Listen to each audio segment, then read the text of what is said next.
Ladies and gentlemen, let's get the party started. We are today finishing level 100. So goal number 1, finish level 100. Goal number 2, get the rest of the Paragon glyphs upgraded because most of my shit is level 1, factually.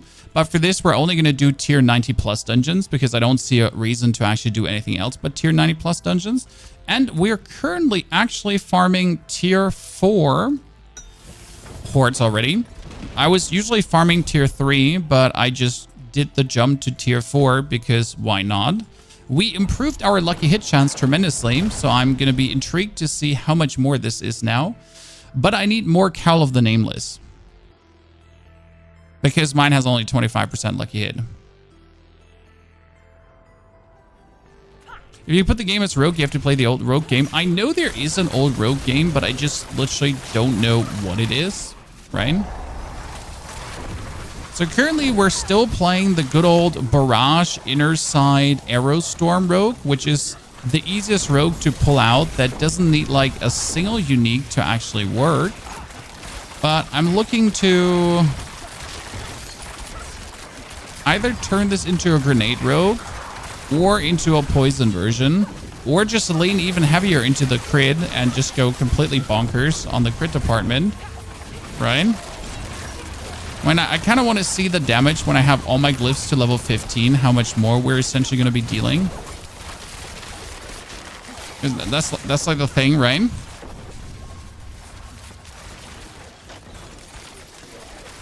Well, we get the infinite resource already nailed down, so that's not a problem, right? Infinite resource, good barrier production, heal on proximity.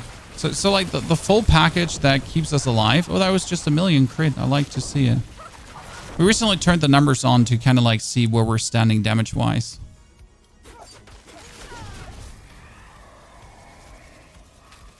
Okay, we're going for Etheric. No, Soul Spires grant 2 more Ether. I like the Etheric Masses more, right? If I can choose. Okay, now that we have multiple Frost Imbuement casts, it feels very good. But we're still burning through them way too fast. That's a death trap. Like generally our Frost Imbuments, right? They're just like whoop, gone.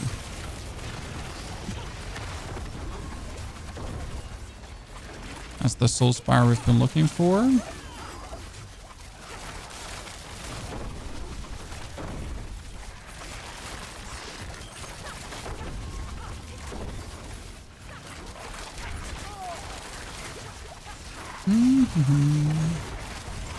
Also thinking about like swapping our precision for close quarter combat, right? As close quarter combat is a rather interesting. Oh, that's a Soul Spire. I need to go here. Thank you very much. I'm currently watching on my phone. I was watching one of your Once Human videos on your PC. Well, howdy. Greetings to both Once Human and Diablo, as Once Human doesn't really have much in Season 5 to offer. Okay, that is... Wave starts with more Etheric Mass. That's actually like a bad one until we get Ether Lords, because if you get Ether Lords, then you essentially have like the Etheric Mass straight up into an Ether Lord, straight up into 3 Ether. So there is an option there, right, to make good out of this.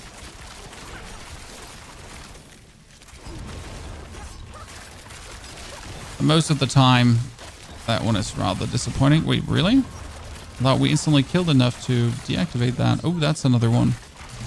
I mean, we're currently getting +2 Ether already from Soul Spires. So if we now get one of these thingies that says double the loot from Soul Spires, that would be perfect, because then we get +2 Ether from Soul Spires plus double the loot from Soul Spires. So you would get like 4, and then you can get another double, and then we would be getting 8 per Soul Spire. It'd be huge.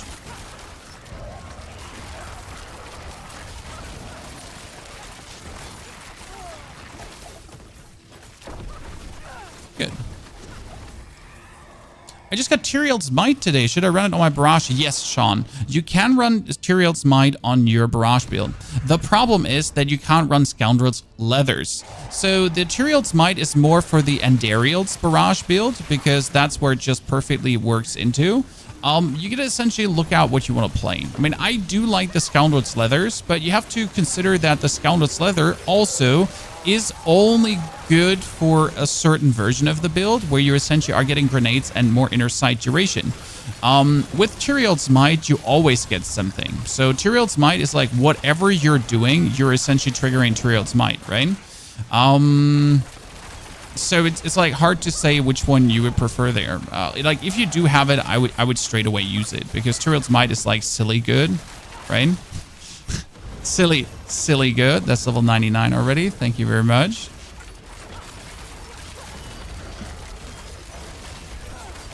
Whereas the Scoundrel's Leather, I mostly play to increase my inner sight duration. So I went from 4 seconds to 7 seconds inner sight duration. That's almost a 100% increase, right? I mean, it sounds like not that much. It's like only 3 seconds more, but it's a 100% increase.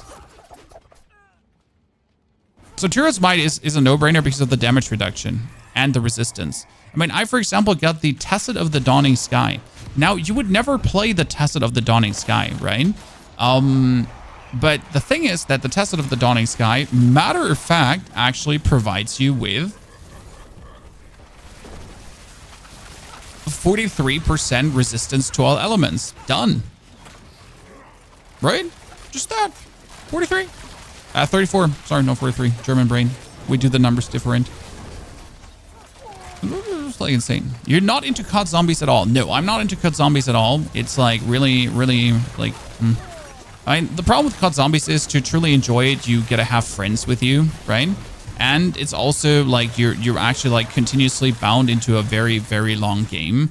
I prefer like my focus to be like, you know, shorts bounds where I look at the game here like for this horde and I try to essentially do my best for the horde, right?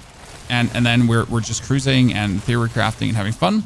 Whereas I don't like have to really like, you know, just all out focus so I don't die doing a round of COD Zombies. This is my personal vibe there. But yeah, right now we're into making this rogue build the best it can possibly be. And we can oh, the Soul Spires gets double the loot or Hellborn. That's just perfect. So we're currently at 137 with the Hellborn active and the Ether Lords active. We should now be going absolutely crazy.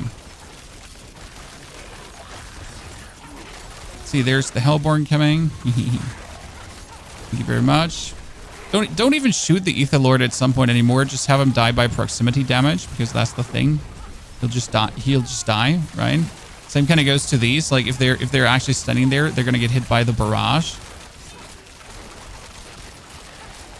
Like I don't have to focus these lads. They're just standing there and they're getting barraged anyways. Oh, you absolutely poor little goat, man. You get just eaten.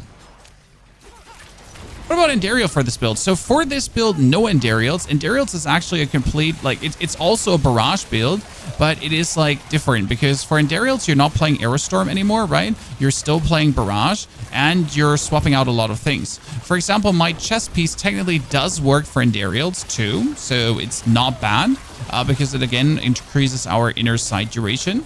So that one I would, for example, play there, too. But right now, like, Endariels is essentially not this build. And, well, you do need Endariels for it, right? And that's the problem. Like, I do think Endariels Rogue ain't bad. But the problem is, again, like, without Endariels, like, I tried to make this version into a Poison Rogue. So I actually transformed this version into a Poison Rogue.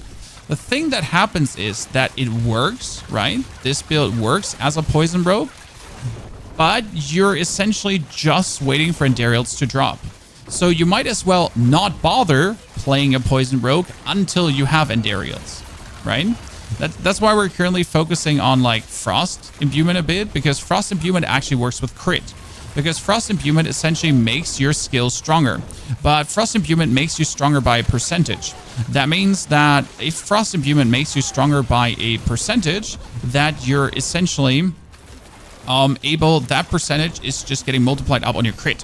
Whereas the problem with damage over time is, and poison, that, well, poison is damage over time, ergo, that doesn't work with crit. I mean, it does work with crit to a degree, but not like, you know, not like the Frost Imbuement would work with crit.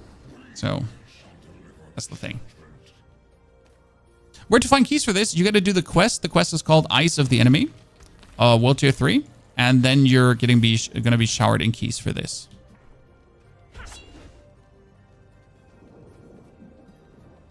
Boss fighter coming. Poison it. See, for example, I use poison in this build too, but I use poison solely for the skill called a chemical advantage. And a chemical advantage is actually really interesting because that one gives you more lucky hit and more attack speed if you do poison damage to the enemy. And as you notice, I do actually have poison traps going on, right? I do poison damage to the enemy. Just like I don't do that myself. I do this over the Scoundrel's Leather. So my chest piece is randomly throwing out poison bombs that then do some poison damage, and that poison damage essentially multiplies all my other damage up quite nicely. And then without even like a single hassle, we're just winning.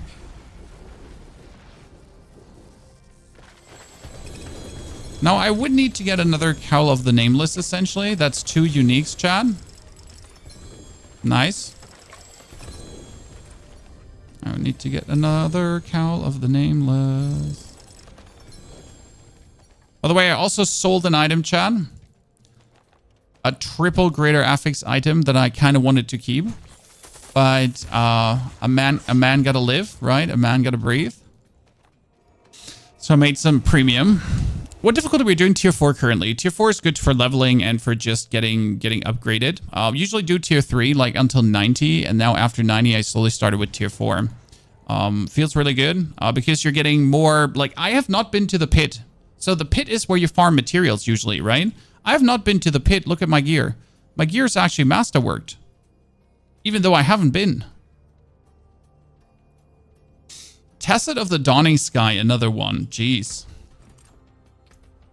And yet I mostly have greater affixed items as well, right? Already just running around getting greater affixed items simply because, well, I'm playing the game. Surprise, right? I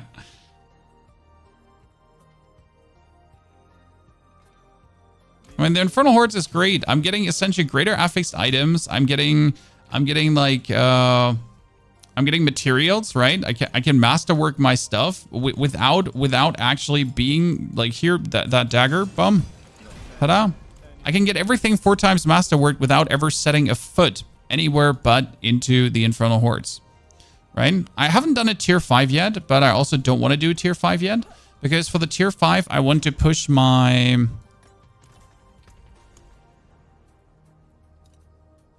glyphs higher. So that's what we're going to be focusing on now to come, that we essentially get my glyphs to their respective level. You get pit mats from these events, yep. And quite some. I mean, especially the harder you do. So I think if I do tier 6 or tier 7, I should be getting Opticite as Neathine as well. Right now I get Opticite and Ingolith, right?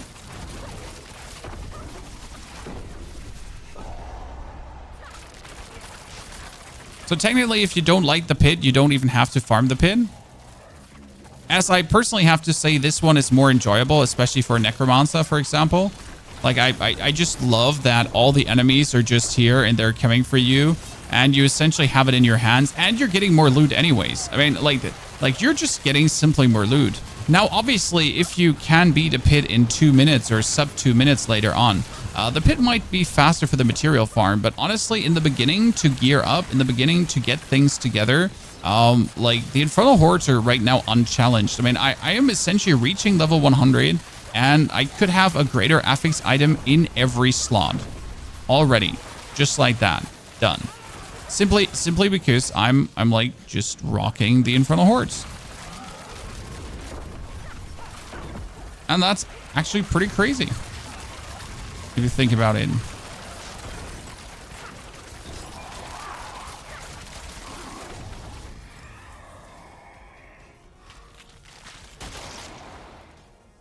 What did you bang from the 3GA? I'm currently sitting at 300 million. Now, I don't know where the person has 300 million from. Right? I don't know where the person that bought it has 300 million from. I didn't ask him.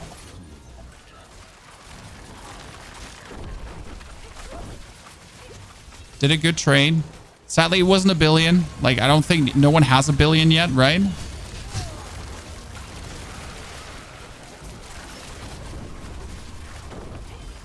But the trade is already very active. Like people are essentially like going for their life savings again, right? They're I don't know what they're chasing, right? Like people for some reason want to be the deepest pit level on week 1 already.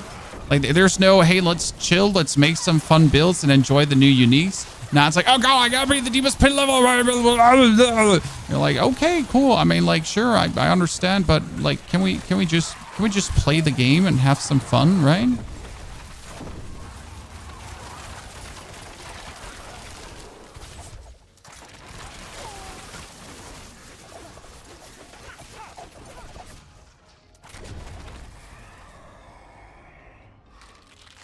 It's not hard to make 300 million if you do Infernals for gold. Exactly, that's the thing. So if I was just making money, I think if I have 300 ether, one Infernal Horde is like 50 million gold or so. And the higher Infernal Hordes you do, the more gold you get. So this is actually aggressively scaling. So if you use like 300 ether up for gold in like a tier 6 or tier 7, you're getting like you can get almost 100 million out of one. So making money is not the problem this season. That being said, right, obviously I don't want to just do Infernal Hordes for gold, right? I'm doing Infernal Hordes for cool loot. At some point, obviously, you'll have reached the point where cool loot is not needed anymore, and then you can actually do it for gold. So understandable, I guess. I mean, it's good to have an option. I mean, Infernal Hordes is truly a blessing for the game, I feel. I mean, like, again, like, Nightmare Dungeons are only done for essentially Glyph XP, but the Infernal Hordes are just, like, the big fun for me to have. Like, I'm doing the Infernal Hordes to become level 100, ding, ding, ding, ding. And then after I am level 100, I'm going to use all the, ding, ding, ding, ding, ding, we did it, all the cool gear I've gotten to just beat tier 100 dungeons and fast track my Glyph XP, right? I mean, right now we need the final points for Deadly Ambush. I got to yoink out somewhere.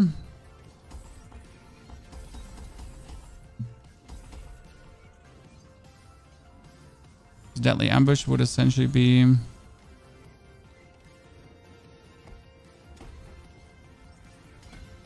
done.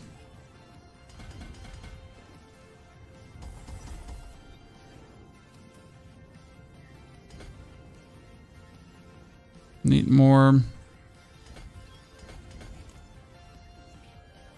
Ether Fiends. So we're looking at enemies affected by my trap skills to take 23% critical strike damage more, right? And as we are a critical strike damage main, I mean, what we're doing is only crits, right? We're only critting. We're doing more crits, more crits, more crits, more crits. And then we're doing some more crits. So essentially being able to get more critical strike damage out is exactly what you want there.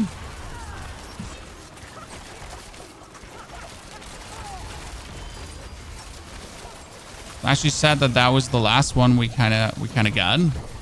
Asriv, you gifted 50 memberships? No? On the YouTube, ladies and gentlemen? Well, GG. That's a lot. Welcome to 50 more members. I'm happy you're enjoying the content that much. Do you play PoE? No, I don't play PoE. Simply because I'm waiting for PoE 2. But, you know, my main reason might be a bit silly for not playing PoE. Path of Exile for the non-knowledgeable. It just looks ass. I'm sorry. Like, I mean, Diablo might not be the best looking game in the world, but Diablo does look good. I like how it looks. I like how it graphically is. It is also very... how do I say this now? It's very clean. So when I'm looking at PoE and certain effects, my screen will just be full of it. Then my screen will be full of loot and then whatsoever. So PoE is like a very busy game from the looks. Whereas like Diablo, especially when I turn off the damage numbers, right? It's actually rather clean animation-wise and everything. So the visual clusterfuck is not so bothering for my mind. That's mainly the reason where I'm just not the biggest PoE aficionado. And I do want to enjoy PoE more, but there's just reason against it.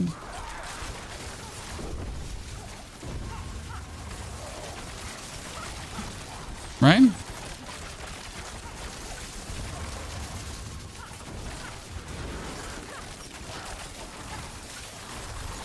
I mean, PoE 2 looks great graphic-wise, but still looks like PoE.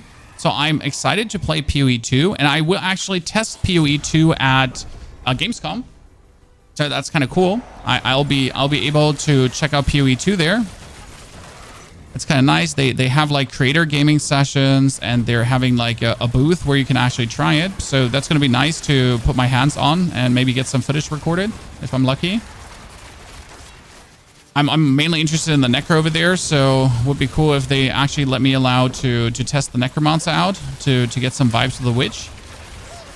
So that's really nice. But I gotta be honest, my heart is with Diablo. Okay, so like Diablo is simple, right? Diablo is simple, but therefore it's also fun to explain. Like when you're making a Path of Exile build, it's kind of like I'm gonna write a book, right? And then I'm gonna give you that book, and you gotta understand that book, and then you can play the build. Like if you have never played Diablo and you would watch one of my Diablo guides, you would usually quickly get a hang of it, and you would be able to understand it. And I do like Diablo for its simplicity in that regard. Like not only from like maybe understanding myself to also be able to make others understand it, right? Yeah, I don't know. Yeah, you gotta go to PoE University for a couple of years before playing. Exactly. Okay, Ether Fiends doubled. Let's go.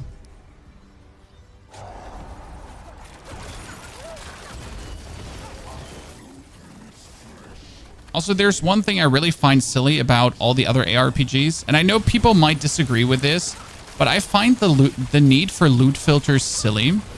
Now, torch me for this if you want, but I prefer my game to just give me an okay amount of loot as I'm getting here that I can sift through and that I'm happy about, right? I don't want to need a loot filter because otherwise I couldn't even enjoy the game, right? Because there's just too much loot there. I mean, factually too much loot, and over 80% of it is unnecessary, and I'll never pick up, look at, need. I mean, Infernal Hordes is probably the most inflated loot balloon that we have seen since season 4 now, because obviously we're getting so much from Infernal Hordes, right? But even the moth that we're getting is so easy to sift through. But I do enjoy from Path of Exile, for example, the gem system. Like Diablo has interesting skills, and now with the uniques, like we can craft really cool things with uniques, right? So we're like the amount of builds you can make now is way more interesting because there's more interesting stuff to do. So that's kind of cool. And now I kind of lost because I'm fighting here what I wanted to say. There was a point I was trying to make, and I kind of don't know what point I was trying to make. That's fantastic. Good. So, like, to close that thought, I kind of forgot what point I was making. Great. Thank you, brain. I appreciate it. I'm super not mad right now. Gems. Yeah, gems. Ah, yeah, Diablo skills are boring. Okay, so, yeah. Thank you. That's helpful. So we have the uniques, and they make things more interesting, but in total, Diablo skills are still relatively boring with their choices. Dankeschön. Holy, I almost lost it there. I would have been so angry. I've been genuinely unhappy with myself if we didn't get that one together.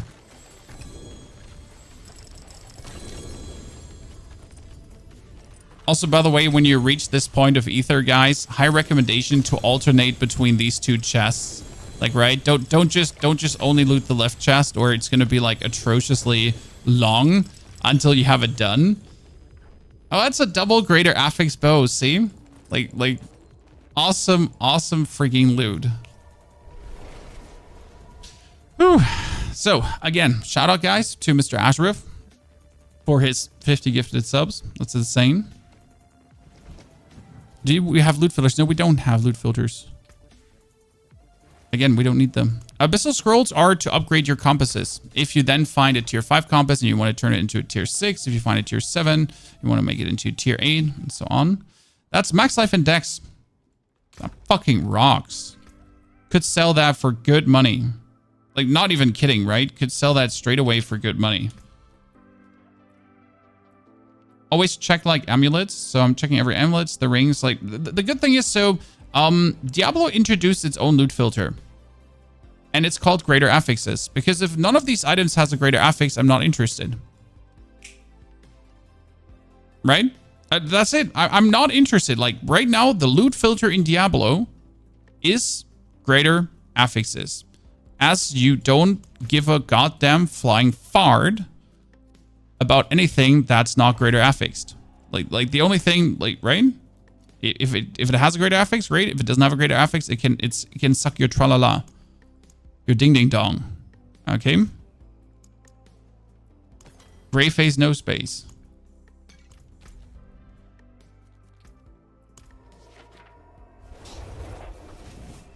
Right? I got Lockrins and Deathless Visage. I have my Lockrins and Visage too.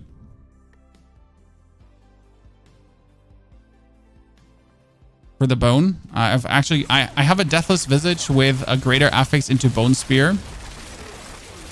So right now we're doing essentially, after getting 100, step number 1 is quickly do like tier 100 nightmare dungeons, or as high as you're essentially able to do. Because with these higher nightmare dungeons right now, we're essentially able to get 11 to 12 levels on a glyph. So I need to do two nightmare dungeons, right? And I already have a glyph fully leveled. At least to 15.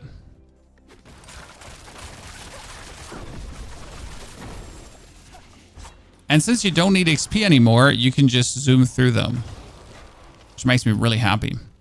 Damage numbers are back. I had to do some evaluations, Angry. So I was trying this build, like, so my first 3 hours of the day, I woke up at 3 a.m. in the morning. I instantly reskilled this completely to poison to see if there was a merit to it. Then I went back to what I'm doing right now. Then I went back to poison. Then I checked the damage numbers. I calculated something with an ultimate skill damage build as well. Then I went back to another version of this build. So I spent 3 hours like going back and forth for potential ideas on where to take this build, to then record the 1 to 100 version. And today we're essentially, today's job will be finding out what's the version, right? What's the best possible endgame version for this rogue that is also not like needing Uber Uniques to exist, because that's like the thing, right? I don't want to need Uber Uniques to work. I want to work without Uber Uniques and have Uber Uniques amplify. But again, like as Endariel's Barrage Rogue is, if you don't have Uber Uniques, don't even bother to do much with poison. Or tons of lucky hit. That's also the thing. So either you have Uber Unique or tons of lucky hit, because that's the thing. Like a lot of the rogue builds, if you're not having tons of lucky hit, they don't work. This build surprisingly works much without tons of lucky hit already. And if you get lucky hit, it only goes better.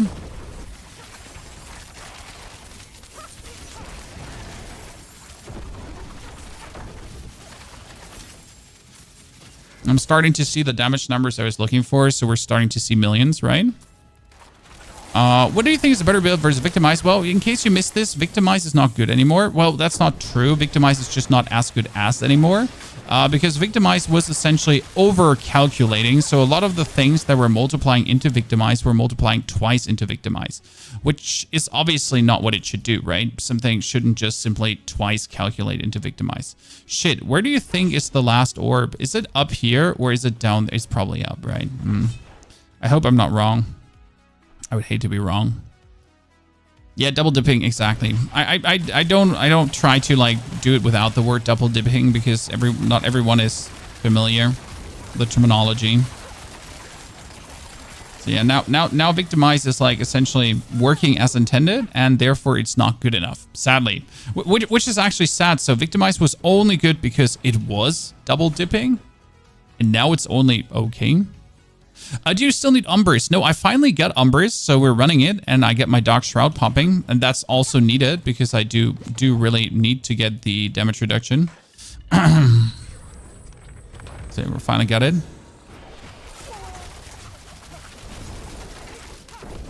Do you see the amount of stagger that I just did to him, Chad?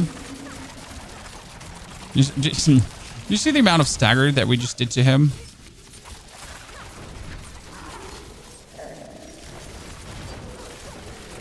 And the amount of stagger we did to him again.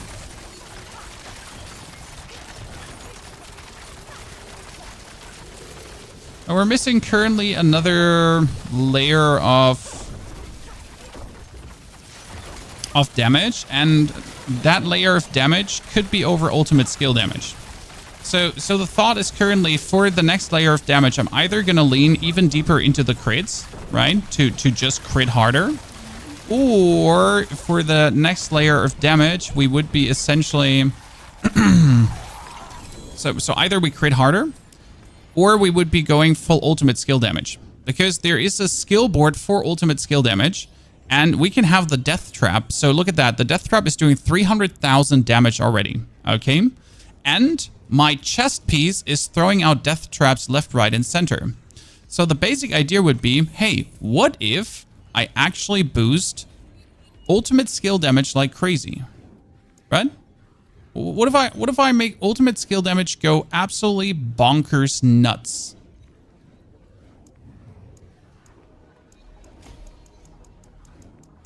See, that's 11 levels on a glyph, by the way. So if I make ultimate skill damage go absolutely bonkers nuts, right? And then I just throw out death traps like crazy. Kind of happy.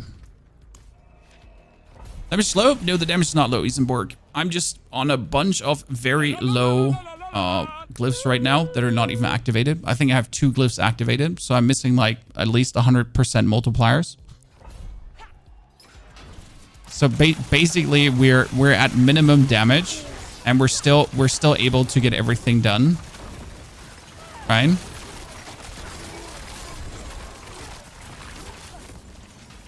We're basically... I think they're like at 1 glyph being activated. And that's my energy back glyph. Because the combat glyph actually gives me energy back on crits. Which is needed because, well, you want to be essentially infinite energying.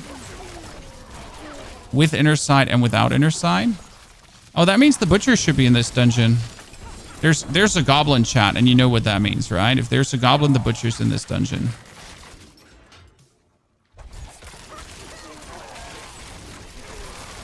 The problem is they kept Aerostorm, which actually makes me sad. So right now we're making Aerostorms, right, with our crits and with our lucky hits. The thing is about these Aerostorms, you can only make 7 Aerostorms. Yeah. They actually buffed this, so you could only make 5 Aerostorms. Now you can make 7 Aerostorms.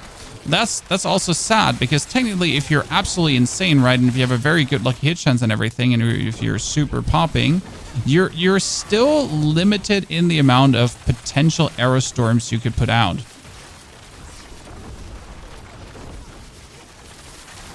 So that means that always the damage of Aerostorms is somewhat kept to a degree, and there's only a certain amount X you can actually ever deal with this.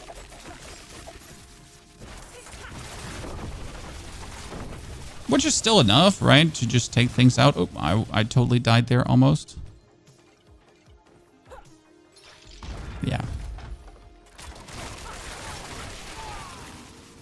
You need to be more tanky to do tier 7 hordes. Yes, tier 7 hordes, you need to be a bunch more tanky. And that's where we're usually saying, like, also for tier 7 hordes, you want to have all glyphs level 21, correct? So if you don't have all glyphs level 21, then it makes no sense to attempt those hordes. And preferable, you want your gear to be 8 times. There's the butcher. Didn't we say it, Chad?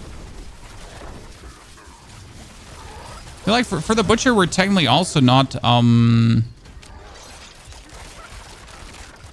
tanky enough because he's doing like tons of damage. Ow. He hits too hard. I need more damage reduction for him. That's where my glyphs come in again. So we're missing like 20% damage reduction. Sad face. And levels in Dark Shroud. So I definitely have to play a bit around with that. My Dark Shroud is currently only 1 level. And technically you want 13 levels in Dark Shroud. Which is actually not going to happen with this build though.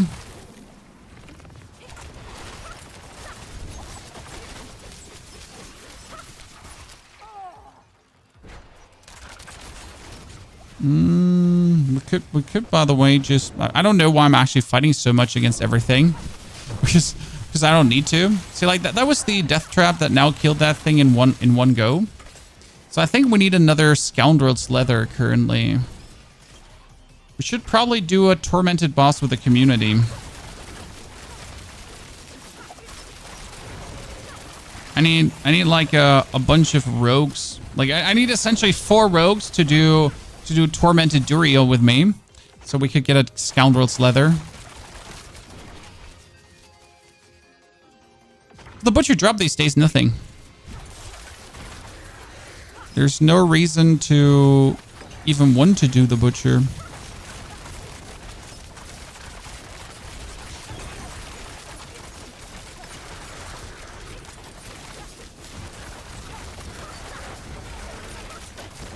There's nothing of consequence he drops. Whee!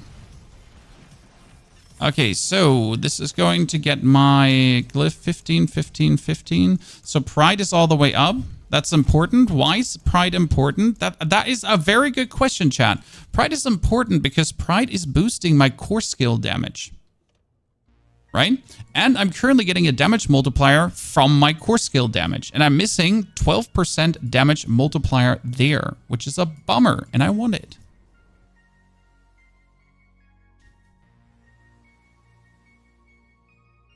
Frozen Orb is melting everything. Oh, we're definitely going to be trying Frozen Orb as well. But right now we're more enjoying our Rogue. I mean, it's Rogue leveling. Then we have the Sork leveling. I mean, Rogue took me 7 hours to level 100.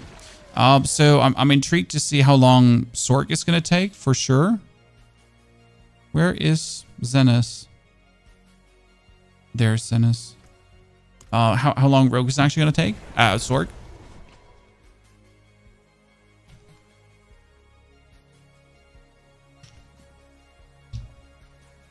And it doesn't even require god tier equipment. See, like, the thing is that it actually doesn't matter if a build requires god tier equipment or not, because it's so easy to get.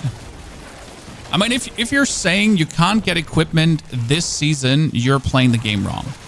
Like, I cannot say this otherwise, but getting equipment is so stinking easy with the Infernal Hordes that if you're like, oh, I really can't get any stuff, right? It's so hard. Like, what are you doing? Like, the gear's just lying there. It's just waiting for you to let you pick it up. Right? But it couldn't be easier. I have like 3 triple greater affix items. I have like god tier single greater affix items already. Like, it's mental. You only have to do the Infernal Hordes and you're going to be showered in them. And even if you're only able to do tier 2 Infernal Hordes, you're great. But let's be real. Tier 3, like, if you can't do tier 3 Infernal Hordes, that's not a game problem. Then we really have to talk about skill issue. Right?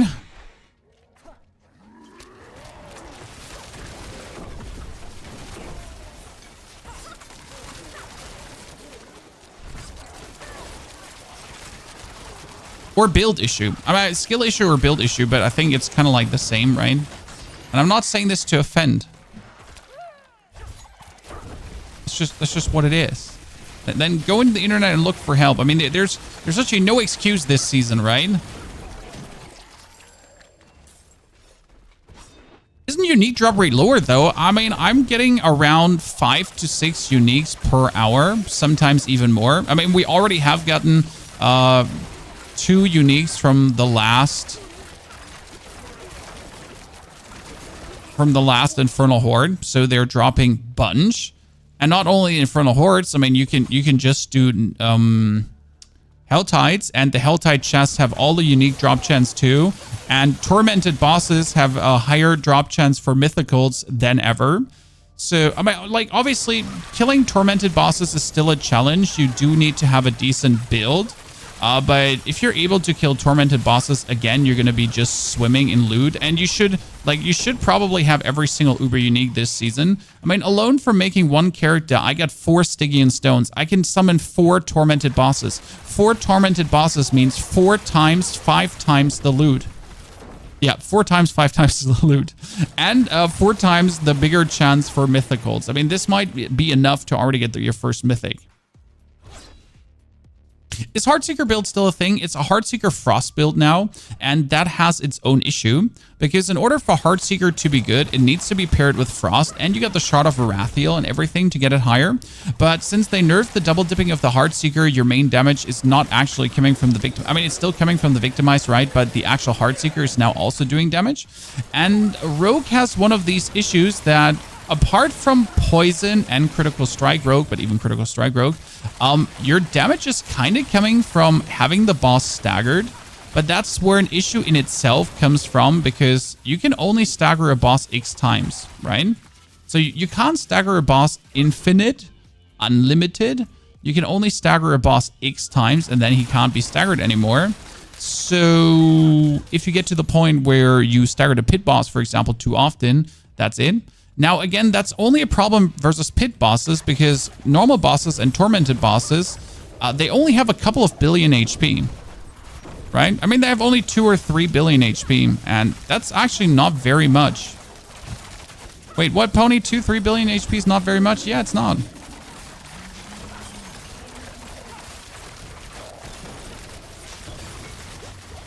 Let's be real, it's not.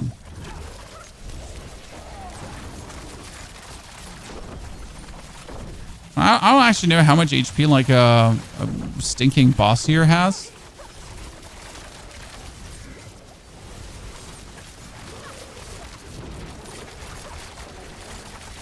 And staggered again. See, like, that's 3 times staggered now, and you might notice how whenever he's staggered, how we're doing way more damage, because then a lot of our aspects are working that don't prior work.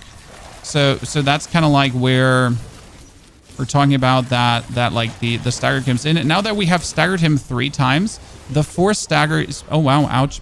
The force stagger is essentially like not happening anymore, right? So you're kind of like, if you're now playing a build that is solely relying on having the boss staggered for maximum damage, you essentially need to do so much damage in the stagger phase that it's just like power overwhelming, essentially, right? Kind of like what it comes down to. That's the advantage of poison builds, because poison builds don't rely on, poison builds rely on stagger and lucky hit and that kind of stuff. And that's why poison builds are doing so good right now. Because they're essentially like, you're poisoned, so you're gonna die.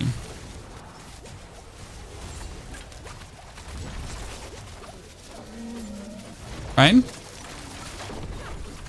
And then you just stack poison and more poison, all that kind of stuff. So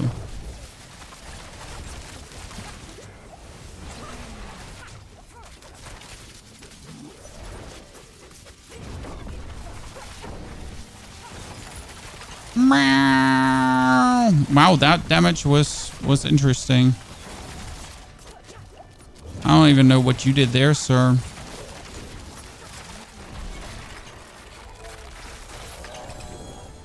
Cute. Okay, that is Pride 15. Finally, Pride is going to work, so thank you very much. Now we need fluidity to work.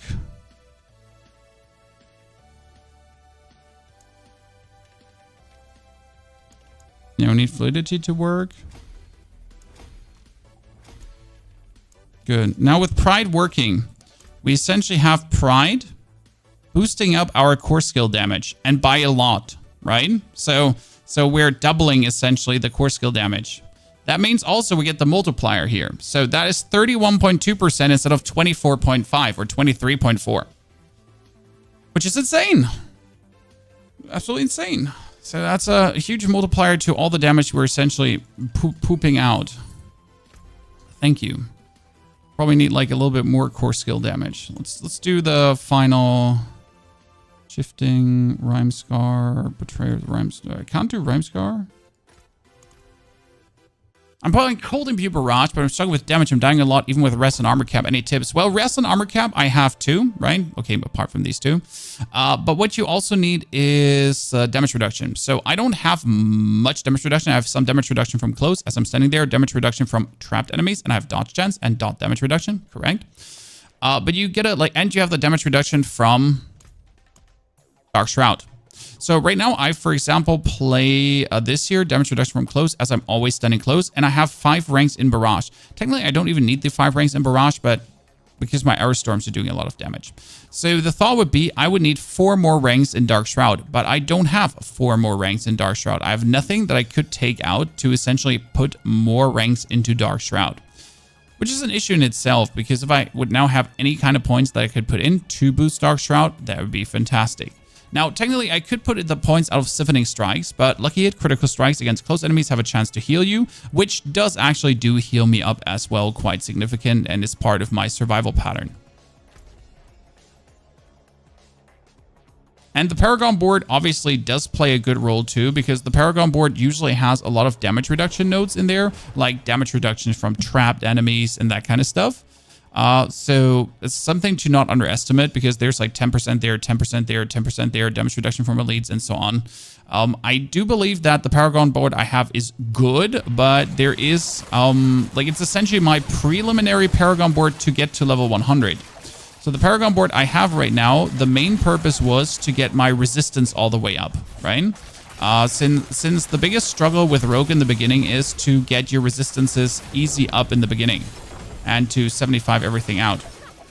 And that's something like you kind of want, right? You want the full resistance going, that you can do any kind of content without having to worry to just die to stupid elemental damage. Because who wants to die to elemental damage, right? But after you have that problem out of the way, so after you're not threatened by elemental damage anymore, and you kind of start upgrading your armor pieces. So this one, for example, gives me 10% elemental resistance, right? So alone the pans are making up for a lot of Paragon. And if I essentially now masterwork this item up further, I can save myself Paragon points that I can then use for more damage and more damage reduction, since I got the resistance handled over the equipment. And that's the stage we're currently in, right? To bring your equipment on par, that you're able to forego having to use the points there, as you don't want to do that. Use Rakanoth's Boots to cover resistance. It's a good point. Like, Rakanoth's Boots is a fantastic choice to actually cover resistance, so that's a valid argument, especially as you're actually using quite some cooldowns as a rogue. So you're dashing Rakanoth Boots, you're shadow stepping Rakanoth Boots, you're using your imbuement, you're using your grenades. It's all Rakanoth, so it does actually kind of work well.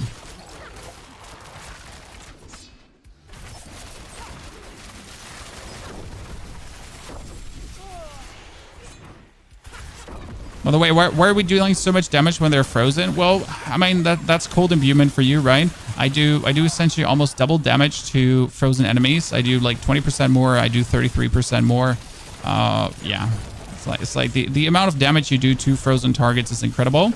But again, that's the problem versus bosses, because if I get so much bonus damage versus frozen targets, but we're fighting a boss, the boss is only frozen if he's staggered.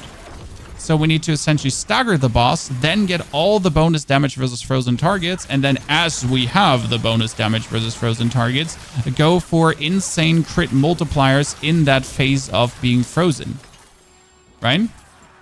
And that's where you gotta find like the right balance between like getting your crit absolutely out of the like super craziness, since then you can just absolutely blow them away.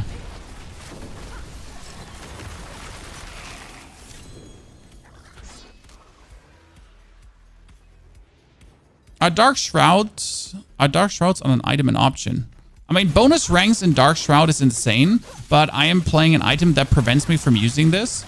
So I'm currently, see, like, do you see the damage while he's staggered? Like how much more that is? Like right now? Like how he's just melting?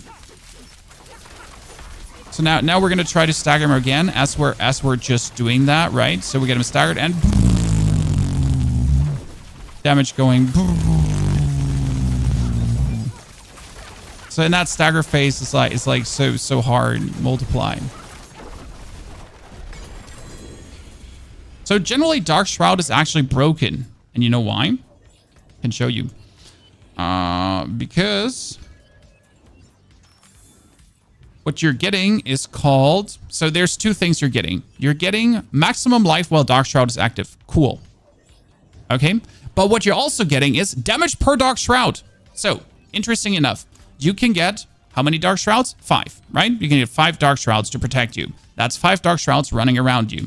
Now you can get damage per Dark Shroud. So that's 5 times 50% damage. Cool, 250% damage. That's 5 times 40% damage. Cool, 200% damage. That's another 5 times 50% damage. That's already 650% damage plus. What? Or 700%, right? Alone from this, per Dark Shroud, just all damage. Like, oh! And you could get that on every piece of equipment. Like, you kind of want to calculate your crit damage up, and then the game is like, oh, yeah, you know what? How about you don't actually calculate your crit damage up, and you're just... Yeah. So that is the Canny upgraded. That was Marksman. This is... I can actually put these point out. Thank you. Because, like, these points are not needed, because we have it different. That is fluidity. So we can now focus on getting fluidity running. And I'm still not sure if I do want fluidity, by the way, there, because it's a bit of an iffy one to have it like the way it is. Okay, we get this. That's fine. Now we get another 10% bonus damage whenever we use an agility skill. So that's like in total 25% bonus damage now gained like this. I'm currently using Skyhunter bow. What should I be looking for a legendary to run build similar to yours? Technically for this one, Skyhunter does work as we are actually playing. So we're playing currently Precision, and I do have the Skyhunter myself, and I am thinking about actually running Skyhunter. The problem is Skyhunter is 888 item power for me.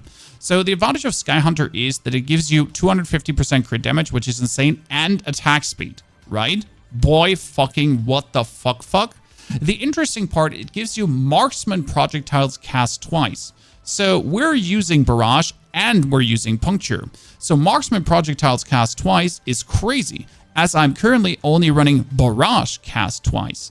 The Eagle Horn is good for penetrating shot, and technically there is also the Wind Force. I don't have the Wind Force yet, so that's a bit of a problem. I have the Skyhunter also at 725 item power, which is obviously shit. The cool thing about Skyhunter is that it says the first direct damage you deal to an enemy is guaranteed critical strike. When you consume stacks of precision casting a skill, that skill gains another 60% increased critical strike damage, and you gain 60 energy. The 60 energy gain, though, is useless for this build. That being said, if I do play Skyhunter, I could swap away from using Inner Sight, but I do actually like using Inner Sight.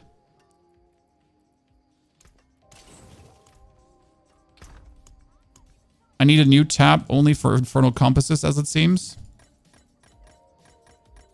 I have to start breaking them, huh? Soon.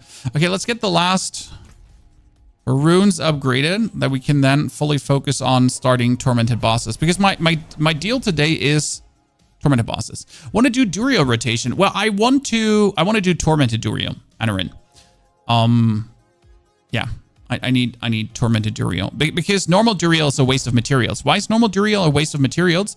Because for 3 times the materials, you're essentially getting 5 times the loot.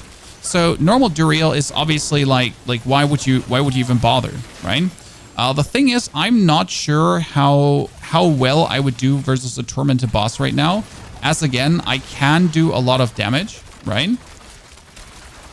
I should technically be able to take out a Tormented boss, but I just don't know.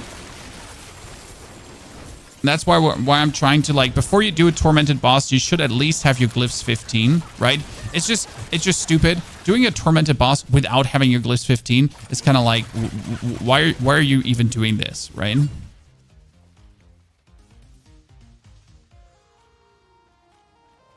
You get Wind Force with a GA 5-point and Barrage. That's nice. Do you know if Zero is a loot pinata? Zero was only a loot pinata because something happened in his... something happened that shouldn't have happened. So, like, he was overscaling. But every Tormented boss is a loot pinata now. Bubbles in 10 minutes. Thank you for reminding me. I'm going to try to be ready. So, I don't know if you noticed it already, how much our damage has actually increased due to just having our glyphs finally up, right? So, our damage was already doing fine. But now that we have the glyphs up, we're just gradually, like the damage is just rising, right? And not by a bit. It's just going up by a lot. If I now would also add Masterworking on top of this, it would go crazy. The thing is, I need a perfect Scoundrel's Leather. So what I'm looking for is this chest piece, but with 80%. Because right now, my skills have a 64% chance during Inner Sight to throw out something, right? To throw out something. But that's 60... Huh? Huh? What did I die to? Did I have poison with me? From... What? I literally don't know what I died to. So yeah, where do we go? 64%. Yeah, so 64% to like throw out traps. But what if I had 80% to throw out traps? I would essentially consistently throw out death traps. And if I do this, I could change this build into an ultimate skill damage build, where essentially 90% of the damage would be coming from death trap. But I could do it in a way where I'm essentially continuously throwing out death traps. Like there's no tomorrow. So is Bone S tier? I would call it A tier, but that's only because we haven't tried it enough to actually say if it's S tier or not.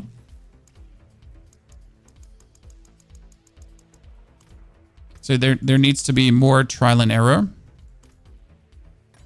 to really say Bone is actually worth of an S tier.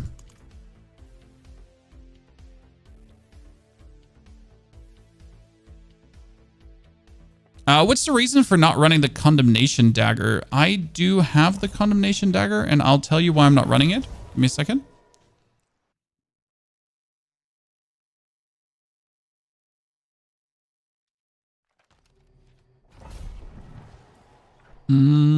Condemnation. I don't have Condemnation. Do you write it like this? And I do have the Umber Crew. So the Umber Crew is actually something I think about using because of the ranks to innovation. That would help. We technically don't need it, but it would still help. So Umber Crew is a plan. Condemnation was that rogue dagger that does...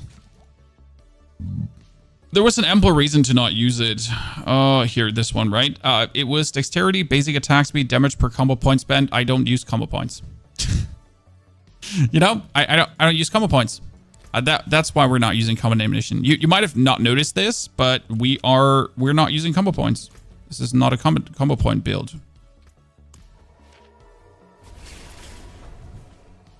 This is an Inner Sight build. We're using Inner Sight to essentially gain 100% crit chance. Yeah, so what? 100% crit chance? That sounds crazy, Pony, but it's actually not. Since we have currently a base crit chance of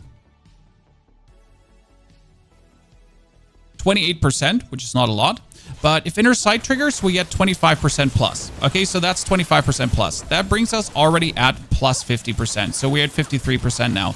Then if my barrage ricochets, then we're actually getting another 20%, right? So we're at 73%. If people are standing in my Caltrops and they're vulnerable, that's another 20%. So we're now looking at 93%. And if they're then also having my Dark Shroud active, then I get another 10%. Ta-da! 100%. I mean, you do actually see it in my damage. Like for some reason, you're seeing barely any white damage. Like every now and then it's there, but we're mainly getting to the point where white damage is overrated. You're essentially only getting the yellow damage for me.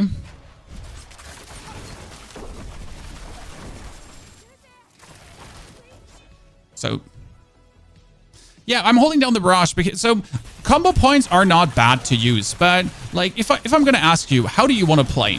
Do you want to constantly alternate between your basic skill and your core skill? Or would you like to walk up to your opponent, essentially activate your activators, like, you know, use your shadow stabs and everything in between, and then you're just holding down your core skill button and you don't have to worry about resource generation or anything. You're essentially holding down that button and you're going and just vomit over them.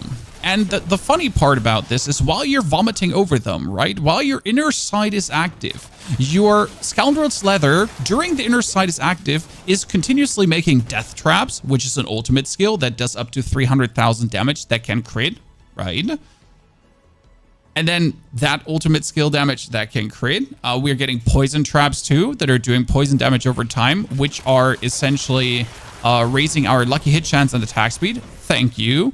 And then last but not least, you're also getting Caltrops. And the Caltrops, if they're below the opponent, are raising your damage multiplicatively up to 45%.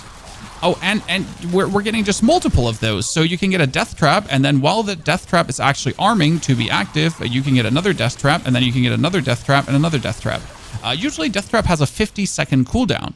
Now there is a key passive, or there, like instead of inner sight, you could play preparation, and preparation would be able to reduce the death trap cooldown.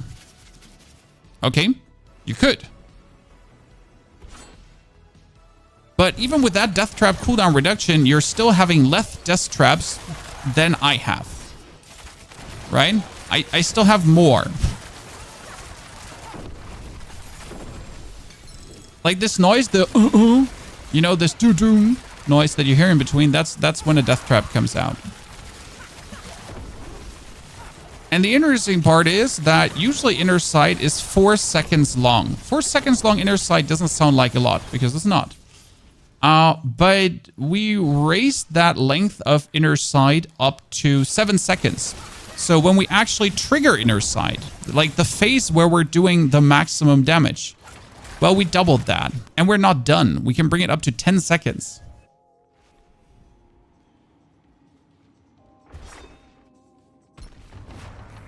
And I found that whole concept so intriguing that I just simply had to make a build around it. Right? I just simply had to make a build around inner sight and being, see that was one death trap, right? Then poison traps and Caltrops are like continuously happening below him. And now we're waiting for inner sight to be back up. There's inner sight back up. There's the next death traps. There's actually 2 death traps in a row below him. Poison traps continuously. And done. You don't have Caltrops on the skill bar. Yes, they're being auto-cast. Scoundrel's Leather. While you have unlimited energy from inner sight, casting a core skill, as I'm doing that, right, has a 64% chance to spawn Caltrops, poison trap, or death trap. And now the goal is, what is the real goal, chat? So the goal is inner sight duration 8 seconds, and then my attack speed 100%. Because if I am getting more, like if I have an 80% chance to get these skills out, right? But I would have an 100% attack speed. So my attack speed bonus is currently 22.4 because I only have 14.9% here, and I get 7.5% there, And that's it. That's my attack speed. So it's kind of low, to be honest. But I'm getting another 24% from core skills. So we're sitting at around 46% attack speed. There's another 50% attack speed. We could be getting more. There is barrage as well. So barrage arrows now pierce through an enemy and give me 13% bonus attack speed. That alone would be another 25%. So we're sitting almost at 75% attack speed, right? Sounds kind of lit to me. I mean, last time I checked, that sounded kind of fucking lit.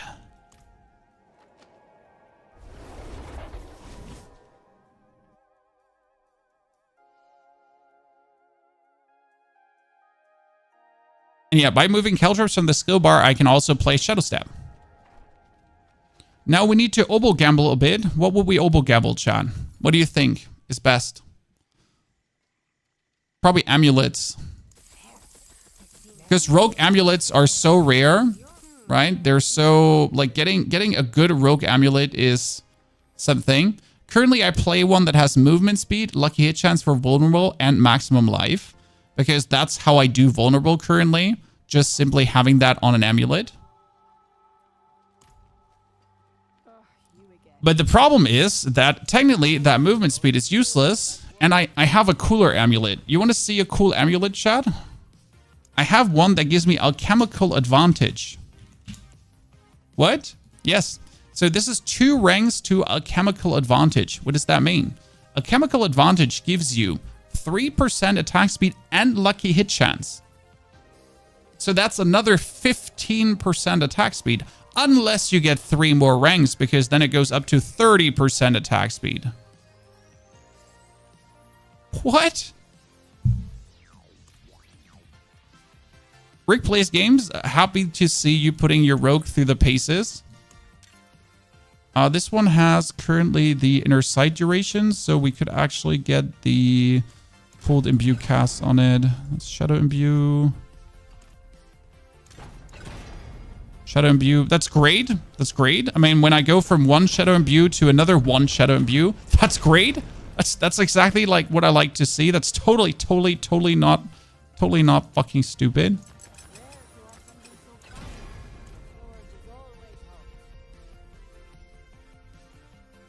Caltrop is a terrible skill. You place it and jump away when you want to be up close and fire both barrels in their stomach. See, that's why we're not casting Caltrops. Failcom. I mean, like, you know, you can only jump away from them when like, you know, you're actually casting them, but I'm not casting them. I just be like, blah, there they are. Oh, I missed the world boss. No, wait, you know what? I probably didn't miss the world boss, as the world boss is so slow to get killed. Let's see. We might actually be able to run on it.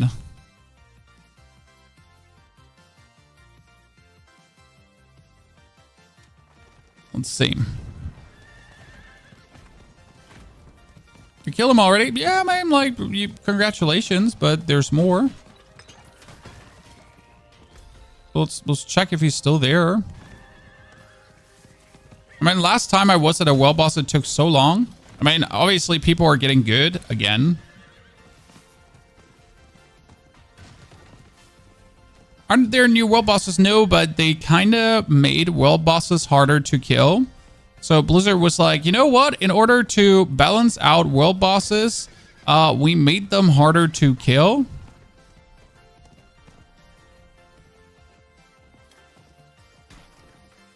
So people could have fun fighting the world boss.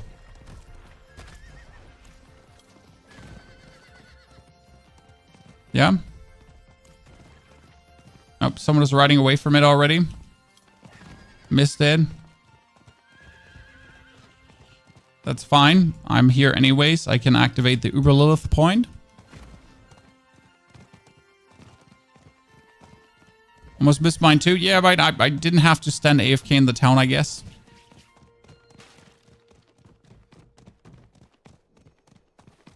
Okay, but we have almost everything level 15. Then we can start with Tormented Bosses, chat. So let's get excited for Tormented Bosses then. And as soon as we get the 80% Scoundrel's Leather, we're going to rework the Paragon board, and you're going to love that one.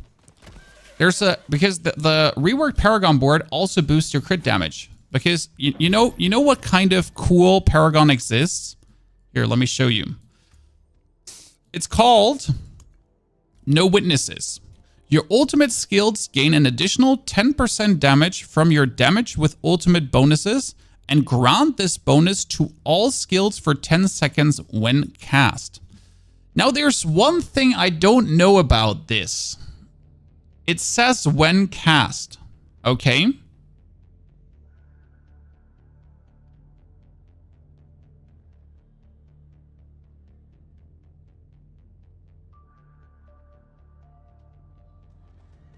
What happens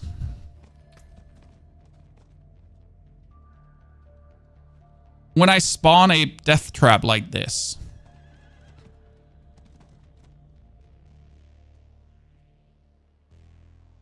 Because my Scoundrel's Leather, while you have unlimited energy, casting a core skill, spawns a death trap.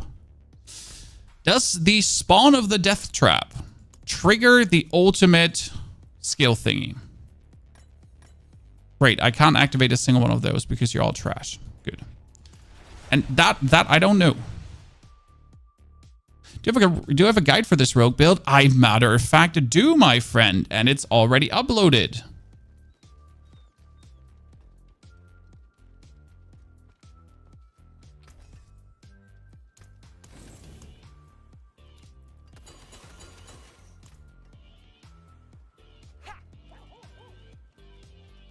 Helltides is for the chests and the maiden, yeah.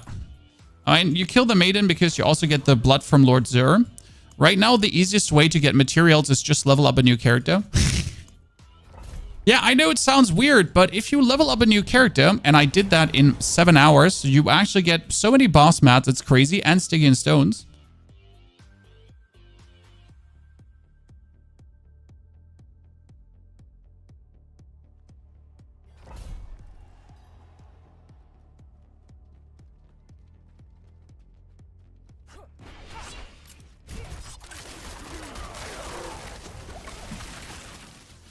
Slay the Watchman. So after we get everything level 15, which is obviously the final part to get a build done, I guess we can do Tormented Duriel with the community. The question is, can we do Tormented Duriel with the community? Find out more. So if we like, whoever is level 100 and feels like he's already good enough to do a tormented boss, we can go.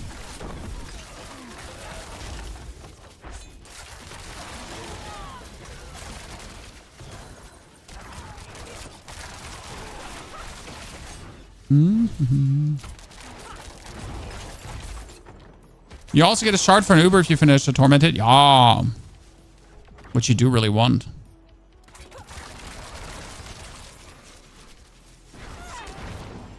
So right now the plan is essentially to at some point replace the Rain of Arrows. Because the Rain of Arrows is just like sadly capped in the damage they can deal. Rain of Arrows is like kind of cute because it's like so free, right? You have Lucky Hit, you have the Rain of Arrows going down, you get more crit, more Rain of Arrows is going down. The more multipliers you have, the more Rain of Arrows is multiplying up as well, right? Because that's like the thing. The Rain of Arrows you're getting, they're just simply have a base damage, and that base damage can get multiplied up. Done. Right? So you're getting like it's almost like damage over time, right? You're getting nice little damage over time with that. Neil, how are you doing at this point? Do we have you on board for tormented bosses as well? I think I have the materials maybe for two tormented Duriels.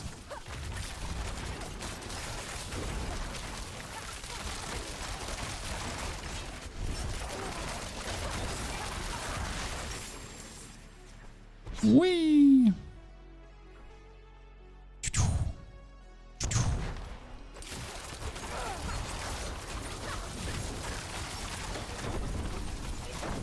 Meow. That was all your HP. You cutie patootie. See? Those are all your HP, and then I die. You think anyone will beat Pit 200 this season?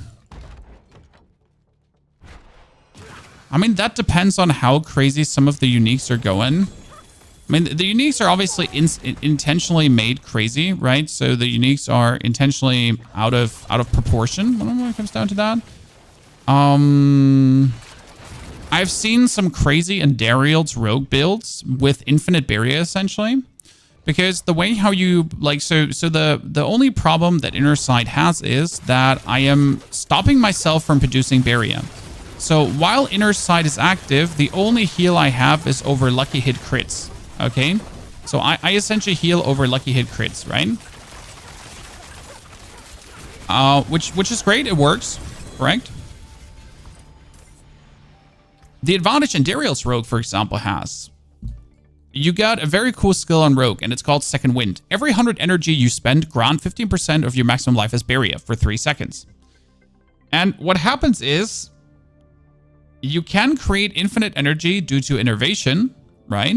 And then you're just spamming away Barrage with 100% attack speed.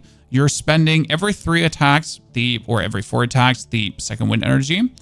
And you're essentially like forever barriered, right?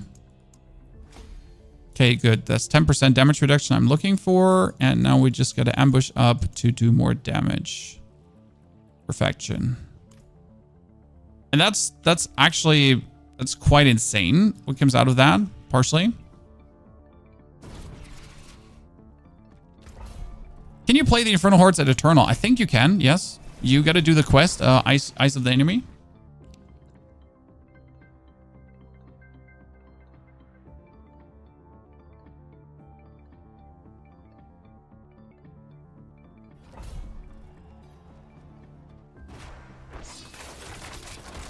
So yeah, and are we gonna dive deep in the pit this season? Probably not. I just don't dive deep in the pit. I mean, I make builds that work, right? I make builds that are fun, but I don't have the interest to grind the gear needed to really go deep. Because again, what do you need to do to really dive deep, right? How do you dive deep into the pit? We're talking about double greater affix at least on every piece of gear, right? At least double greater affix, optimally triple greater affix to really get there. And then also the perfect masterworks, right? And that's something where I'm just like getting bored. Like if I try to rework a piece of gear 3 times and it doesn't hit the percentage I want, then boohoo, unlucky, that's it, right? But some people literally spend like 10 billion chat. They spend 10 billion to get a respective item masterwork to the point where they want it to be. That's just where fun stops, right? That's just where fun has stopped a while ago, when you're essentially like busy spending so many resources just for like one more tier of the pit deeper. Like that time investment doesn't match the fun or the result you're getting out of it. And that's why I'm just like uninterested in diving deeper into the pit, right? I mean, I'll play the season. I'll get all the uniques. I'll make a bunch of amazing builds and with potential so that people who really want to dive deep into the pit can dive deep into the pit, if that makes sense, right?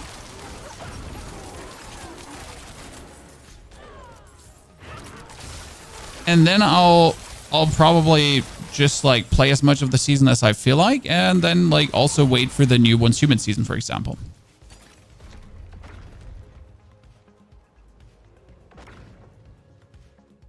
We might see Sorg, Barb, and Rogue clear Pit 200. It might really be possible. And let's be real. Why would you clear Pit 200, guys? Well, so the reason to actually clear Pit 200 is there's a title for it. But that's also it. So yeah. I mean, if you ever ask yourself, why would anyone do this? There's a title for it.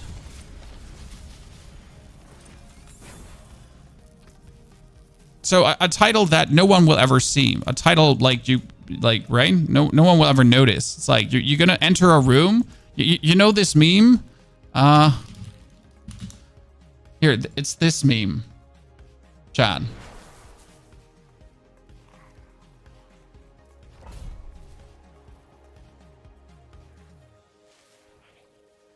It's this beautiful meme, right?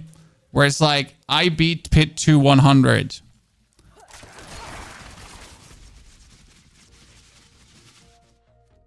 So yeah. No one knows.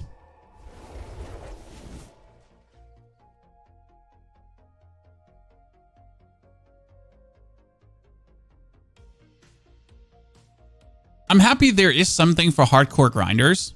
Don't get me wrong. But so my goal this season is Infernal Hordes tier 8. Because so the time investment to beat Infernal Hordes tier 8 versus the time investment of getting deeper into the pit, like it's an achievement that is fun to achieve, right? It's an achievement that's fun to get because I have to put like X hours into a character and then I'm going to be able to beat that. Then I can make another build that beats this as well and so on, right? So it's something very tangible that you can work towards to. The problem with the pit mostly is that no matter how much you grind, unless you're actually trading and trying to get like good gear from the market, you're probably never going to get there. Simply because it's hard to find the gear you actually need yourself, right?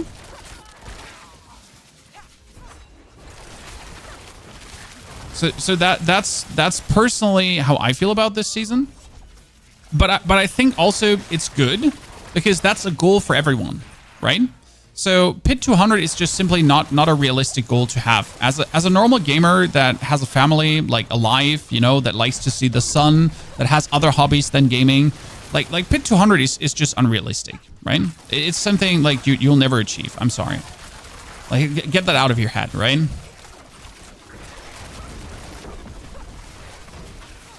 But beating a tier 8...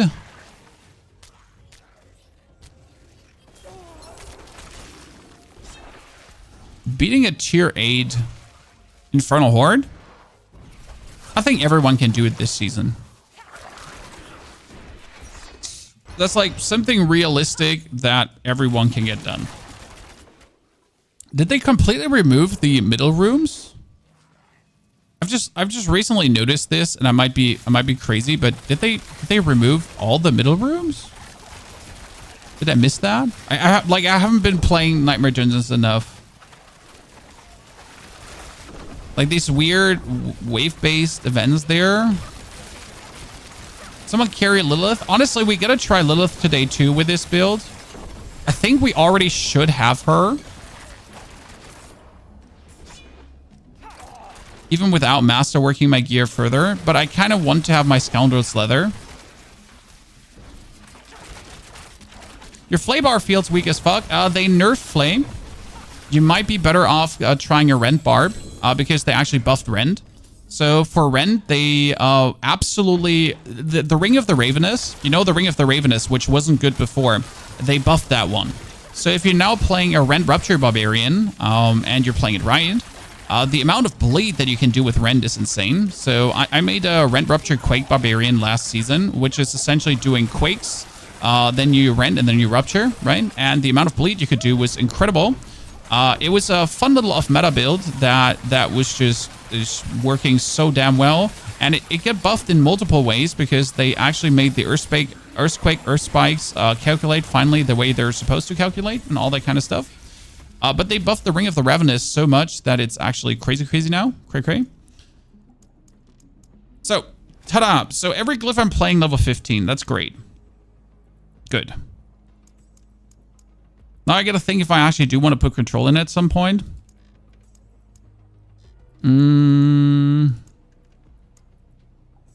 My first thing to upgrade is this one to max, but now we have everything 15. Okay, so who would like to do Tormented Duriel? If you're able to do Tormented Duriel, okay, that's important. Neil, if you want to, you're always welcome. Obviously, we had someone from the community who also wanted to do it. So Neil, you come. Like, I'm quickly just putting my resources over from the Necro, so we have both resources there. And should we buy a skin for the Rogue, guys? Because Blizzard gave me Blizzard bucks. Hi, I'm a Diablo partner. I'm a chill. I'm not being paid to play this. But I got platinum. Yeah, they bribed me, chat. They gave me platinum. They shoved it in my face and they were like, "Here, take it and be happy." And I was like, "Yeah, I'm happy. Thank you." So yeah, I have platinum now. So I can buy skin.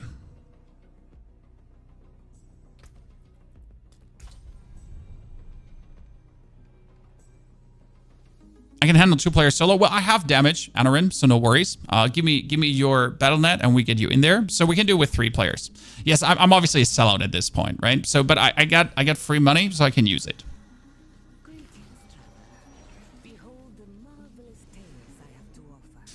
So we can buy a skin. What does Rogue have? Where's Rogue? Okay. We get the Beauty of Sin, but honestly, I don't find this one appealing. You know, like, it's not like, wow. You know, I'd rather buy this one. See, like, I find this one hotter than this one. Right? Maybe I'm the problem, I guess.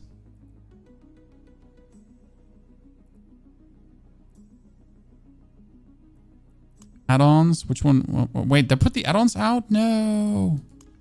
So I guess I'm gonna buy this.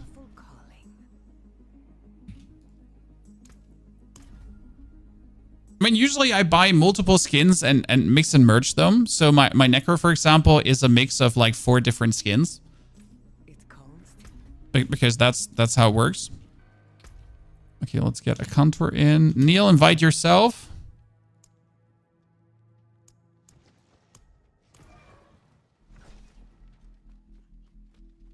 Where are all the Necro builds? Rogue is lame. I do disagree. Rogue is great, but the Necro builds are coming. You already have 3 different Necro builds for this season, all curated and put out for you, in case you just missed that. But they're all already there.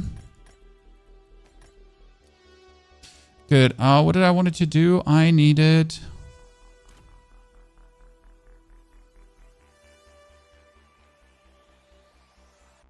skin.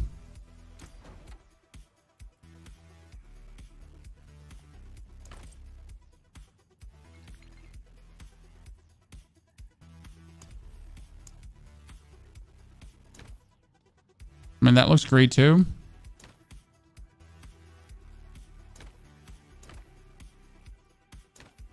That's what I mean with mix and matching. I'm just throwing things together often, right? It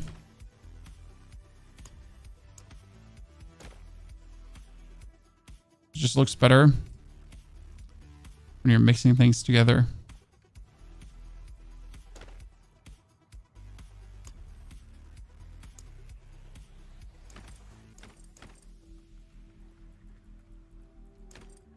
These pants are ugly.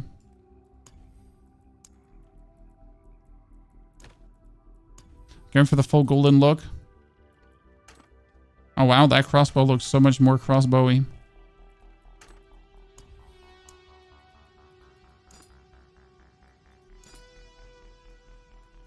Butter knife. Pointy dagger. Pointy dagger. I like it. I'm vibing here. You go kill Lilith? We will kill Lilith, or we will try Lilith today. But again, I want to, like, my goal is not only to achieve certain goals today. I want to try out 2-3 different versions of the build. So I got something for you. Because obviously I'm happy to give you the level build. So the level build I already have given you. Again, I went in 7 hours from 1 to 100, right? So 1 to 100 wasn't an issue at all with this build. You can do it too, like very easy.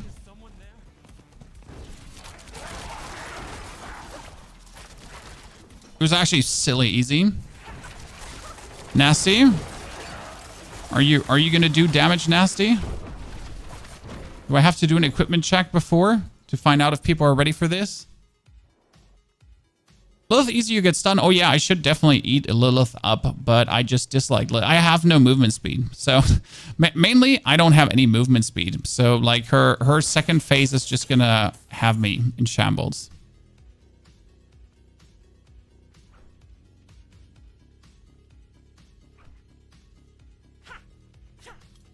Okay. Equipment check. Damn, son. Huh. You get Sky Hunter. Oh, I'm so mad at you. Damn. You get a good master. Oh my goodness. Look at that masterwork, chat. 400% critical strike damage? What? I mean, seriously, what's that?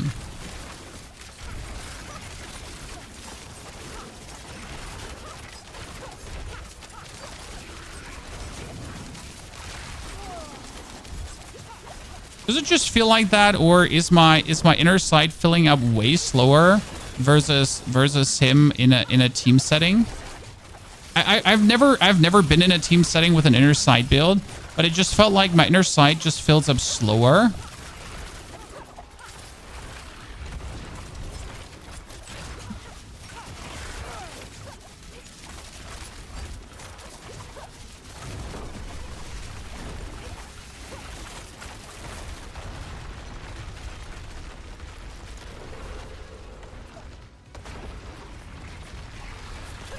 Ow, what? No, how? Why? When? Duriel is, by the way, melting.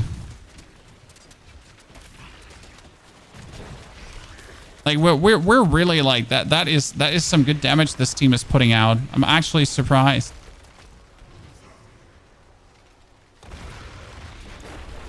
Thought we're gonna have like a slog fiesta here.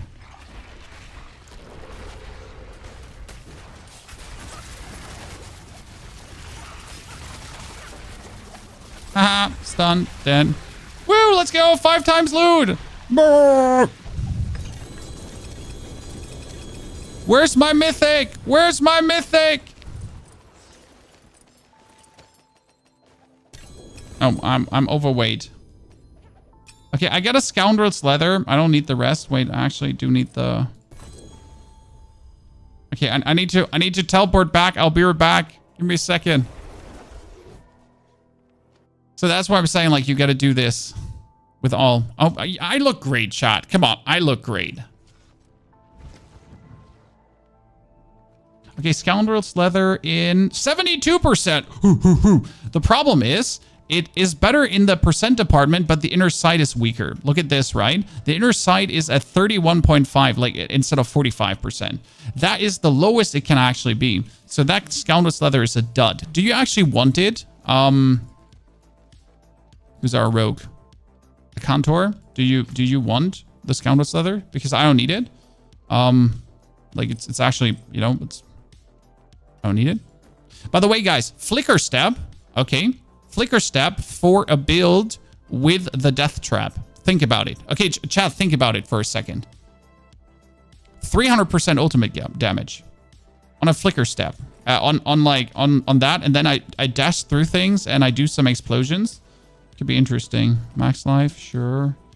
Max life and lucky hit, sure. And that is healing. Damage over time, actually really nice if I want to go for a poison build. Total armor. If there was an Infamous Golem Slam build, somebody want Cowl of the Nameless. I could need that cowl. The Scoundrels. I need that Scoundrels. Yeah, I need that Scoundrels. That Scoundrels that you have is what I need.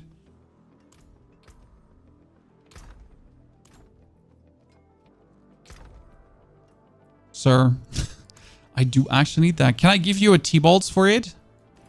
Can I give you a 20% T-bolts? Is that cool? Can we do this? You know? We're fine. We're bros now. I don't need your cowl. I actually do need the cowl too. But here,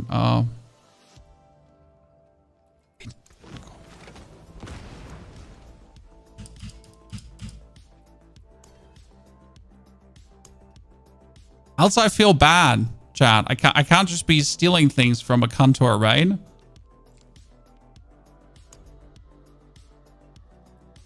We can't just be stealing things. Like this doesn't work.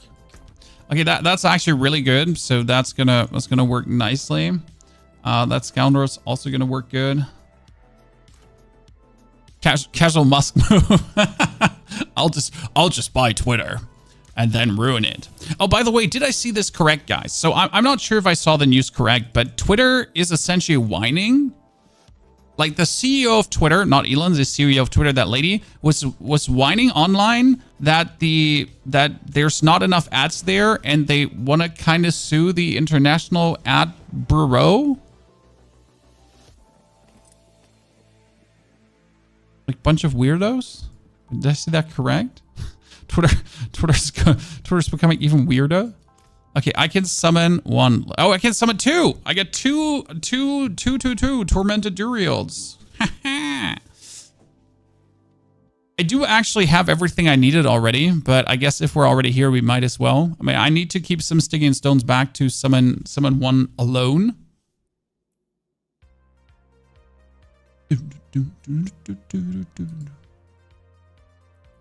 Are we all here, or are we missing one? We're missing one currently. Let me look at Neil's profile. Unable to view a private profile, Neil? Neil? Oh, you little shit. Oh, you got the Ring of Starless Skies already? The Rage of Harrogath. Let's fucking go. I love Nasty. I like what I see here. Counteroffensive, 3 ranks. Dude, nice. Resistance, big roll. That's crit. Wow, a crit roll. And you get that with attack. What? Oh, I hate you. Damn, son. Look at this, Chad. Fuck you. Holy. Oh, what do you got there? Trap Mastery. No, I don't actually. I'm fine there. Thank you. Let me summon.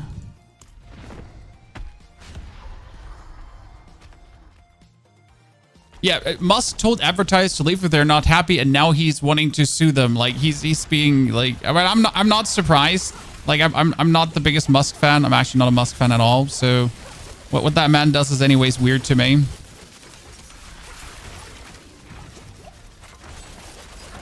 So it's always interesting to watch from the outside as like not a hyper fanboy, you know, of some random whack ass bill. Oh my goodness, what happened to Jesus? What did we do to him? Some random whack ass billionaire, right?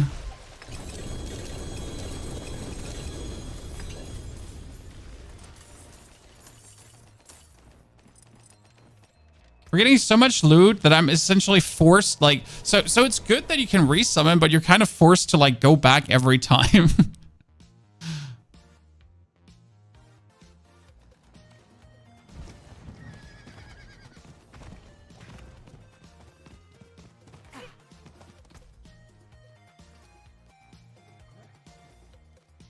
Okay, that's a 30% Godslayer crown, but since I don't have a better one, I might as well get it. That's a Soul Brand. Cool. That's another Soul Brand. That's actually a max rolled Soul Brand, so that's nice. That's a Flicker Step. Also, no, I need the 4-second Flicker Step. That's a 3.6-second Flicker Step. Oh, they're all bad. Does anyone want Flicker Stabs? Anyone need Flicker?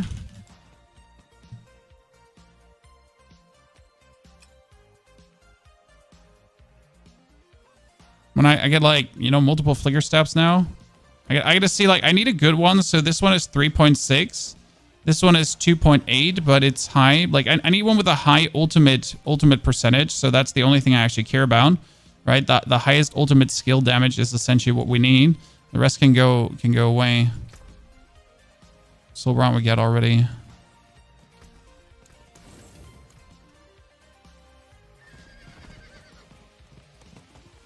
A free can, good to see you there. Howdy. So you don't need a reset? Yeah, I mean, the not resetting is definitely big. Oh, wow. Jeez, that is actually a really good armor if I wasn't wearing what I'm wearing.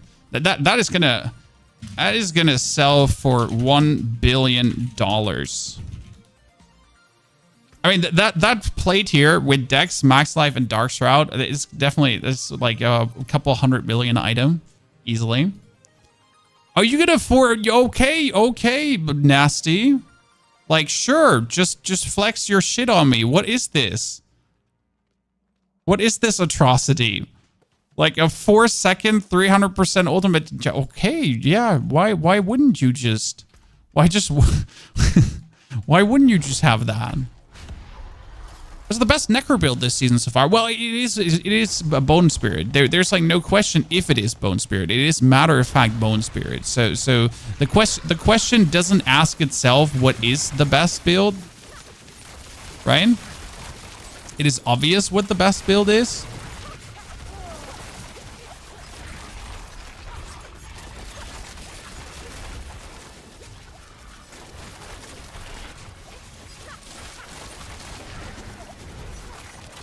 I am not helping you. I am not wrestling. We're just beating with 2 people. Right? We'll just damage race him with 2 people.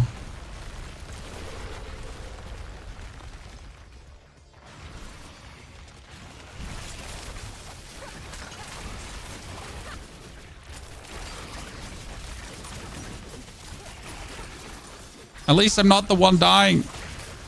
And I have explanations to do. Ah, don't die, pony. You're just bragging about not dying. I'm sad I haven't gotten a mythic yet, Chan. I feel like this is a scam. Ooh, chest armor with double.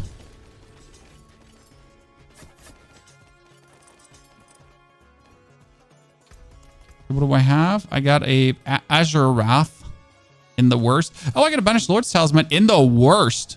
Oh, Melted Heart of Selling Satch, you get robbed. I mean, 22.5% resource generation is kind of nice, right? But it's just that it's Melted Heart of Selling, right? That's the sadness. The Necro gameplay was 2 days ago, actually. We will also play more Necro, so don't worry about this. Just today is Rogue, and then we'll actually go for more Necro to try out more builds. I mean, right now we are stuck with a Blood Surge build, so we're rocking a very, very good Blood Surge build. Because I just didn't want to do the Bone Spirit straight up first, because it's kind of like boring to do the maximum best build first. So these are... That one is marked. The other ones are standard. This one is the worst, but it's at least I have it. The Azure Wrath is sad, and that, I mean, it get buffed. That is terrible. This is Dexterity Armored Max Life. That's actually a nice chest piece. Nasty. Oh, critical strike damage 150. Ah, nasty. What do you want? Here you go.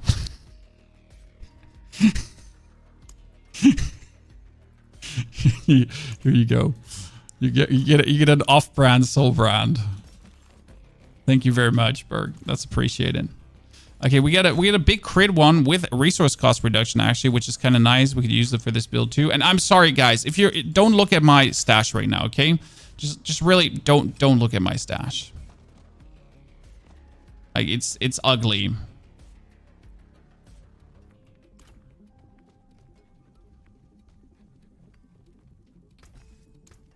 Done an Uber boss yet? Just 3 in a row. Okay, I am out of mats, so I don't have more Duriel mats. That was my Duriel. I got a Enderial. I got Enderial. 1. I got 1 Enderial. Like, same. We could do more. Torches, runic gloves. Yeah, Velo. I do. I'm gonna do 3 Duriels. Sure, let's do 3 more. That'd be great. Who's drawing on the map? Oh, you drawing on the map. No, we have more. Like I don't know. We have more. You think Ixfels would be good on any rogue? I think there is a world where it could be. The problem is, again, the low lucky hit chance. So, like, how do I say this now? Like, Ixfels needs you to focus on crit instead of damage over time. And that's a little bit of a scam, because why would you focus on crit when you're playing damage over time, right? The good thing about the rogue is that the rogue has something where crit actually amplifies poison with blended poison imbuement. So it could somewhat work. Nezuko has more duriels.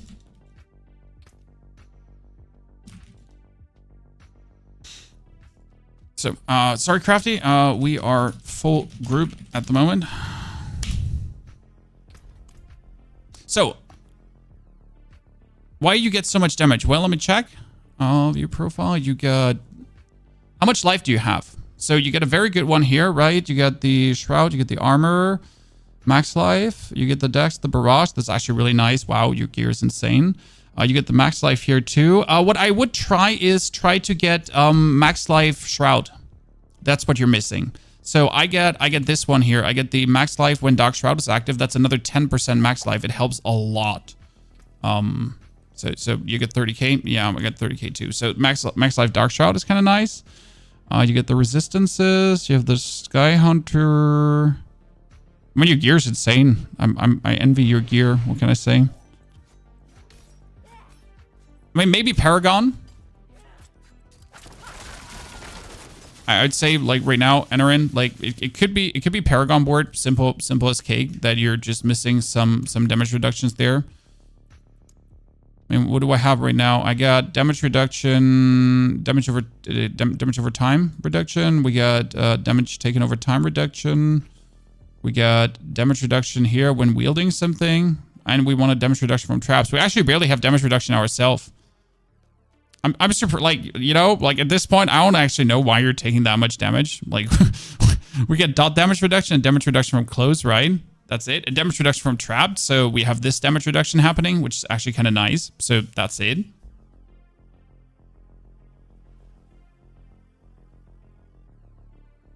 Maybe you're broken. So why is inner side, like, I need an explanation for this. Right? Why is inner side filling up so slow versus the boss?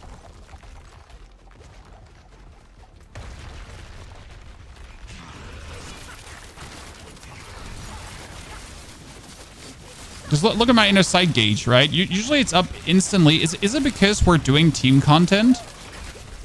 Because that would make me hate team content as an inner side rogue. Like, why would I then ever bother... Right, doing team content? Okay, because essentially my build is getting neutered.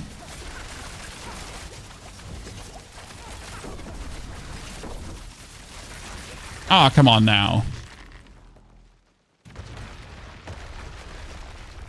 Robbery.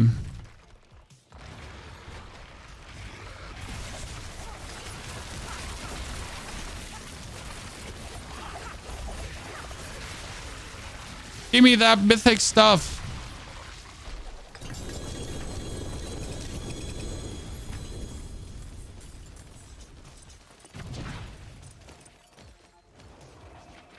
Oop.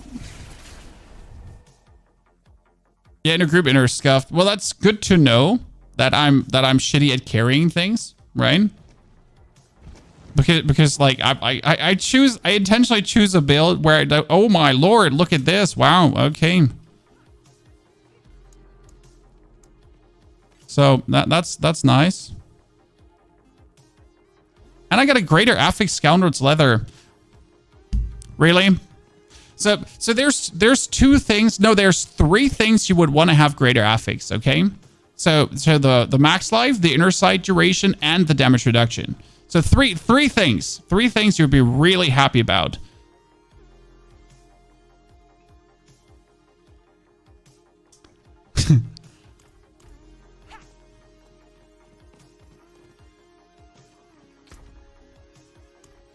Is inner sight bugged against Uber bosses or just in teams? Because that's the big question, right? That's another soul brand. Wow. Anyone wants that? Anyone?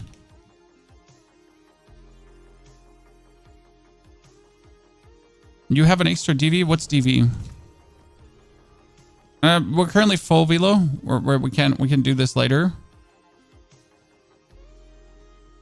I want a Scoundrel's Kiss. I sadly don't have a Scoundrel's Kiss to spare. I only have one single one currently. A Chemical Advantage. That's nice. I like it. And Soulbron. No one wants Soulbrawn. The lads have everything already, chat. Ah, Deathless Visage. I do actually have a Deathless Visage. Yes, I have a couple. So I can give you Velo later, a Deathless Visage. Here, I got, where are they?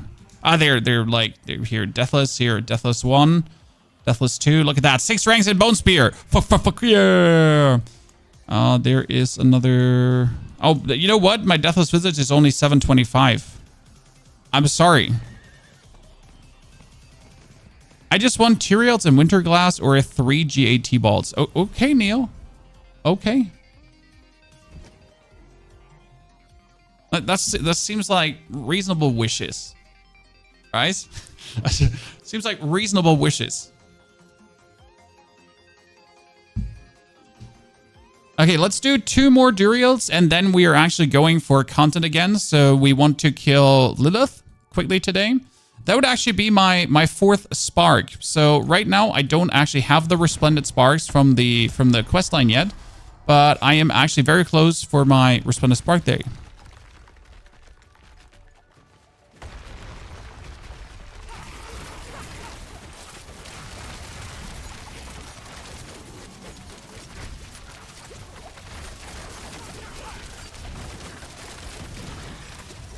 I feel so robbed by Inner Sight not working.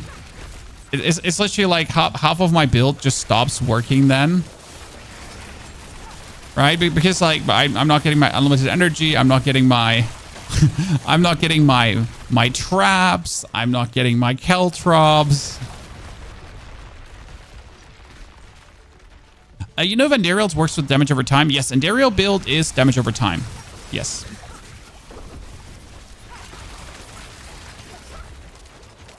Not only because Endariel's, also because like generally you want damage over time there, right?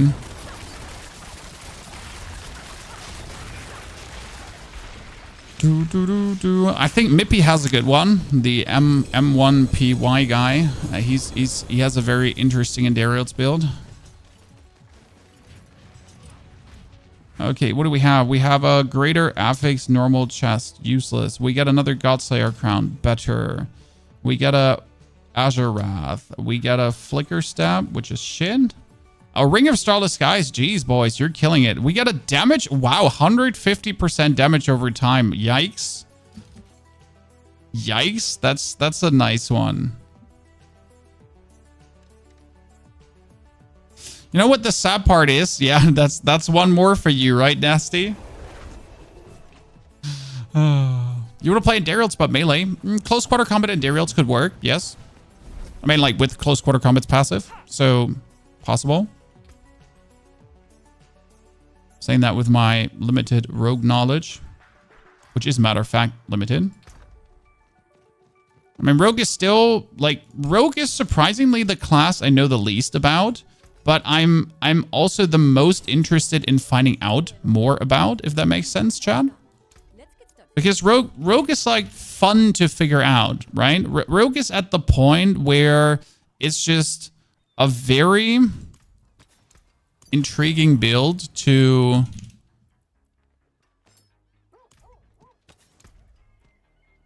that one didn't get better yet. To put 1 and 1 together with.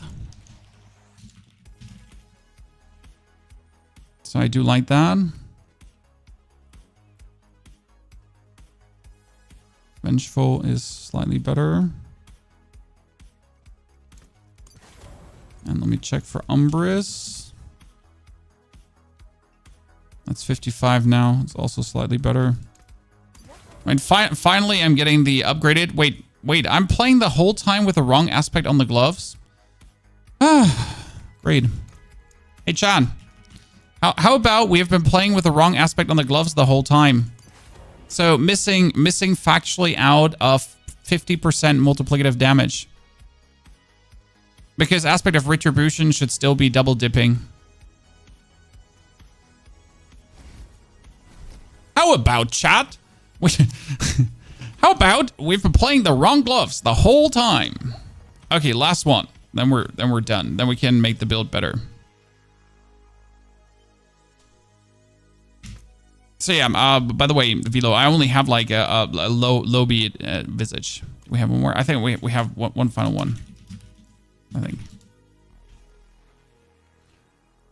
Where do you get rune shards? They are dropping in Nightmare Dungeons. I have rune shards. I don't know where. I have rune shards. Like, I have a lot. Somewhere. I don't know where, but I have rune shards. I don't know where from, but I have them.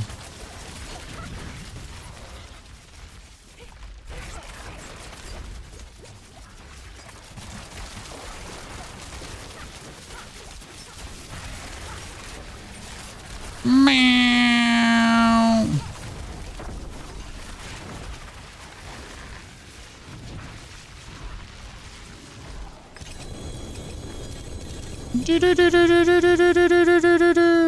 Okay, so that is an amulet with greater affix. That means we're getting another Banished Lord's Talisman with a greater affix. Woo! That's actually a good one. Wow. That's 2 core skills, attack speed, max life, and overpower damage. Like that's you know what? Wait, you get Doombringer and Ring of Starless? Jesus, Neil. You hacker man. I'm like happy about my random shit, and Neil's just like, oh, look at me. Big Daddy Neil pulling out the big uns.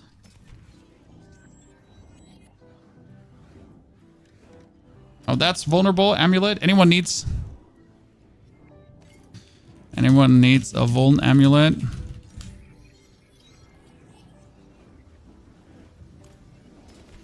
These amulets are quite rare, right? Getting that vuln shit is something.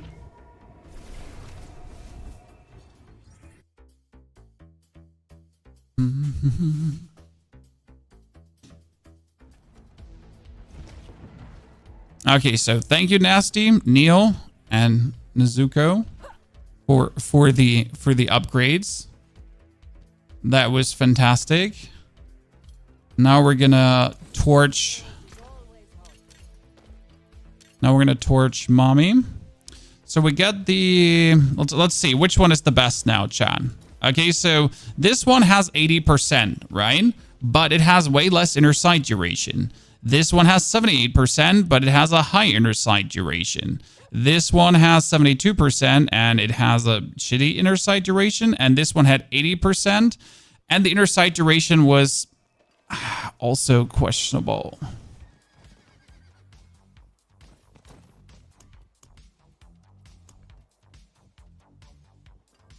Technically, yeah, the one I have has just like the absolute insane inner sight duration, but not the full. Like it's 50 out of 51%.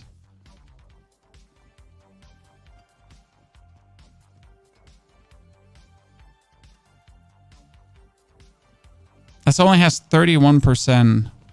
It has 37. Technically, this one is the best with 37, right?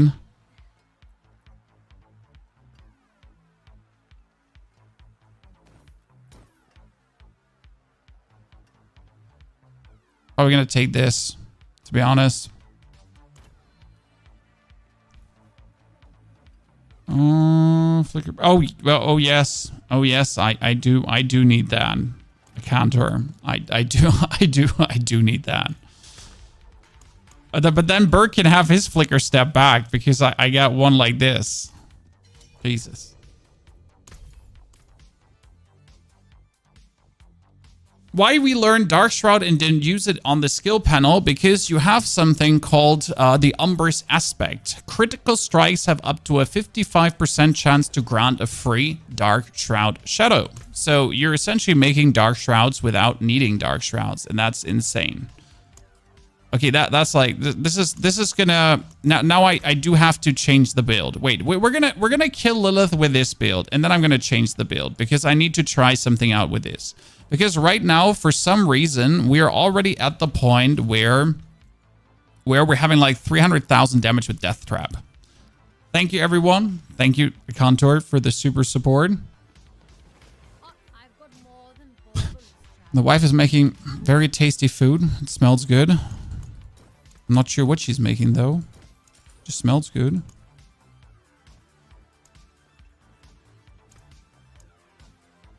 I can actually make a bigger ruby if I I yoink these out.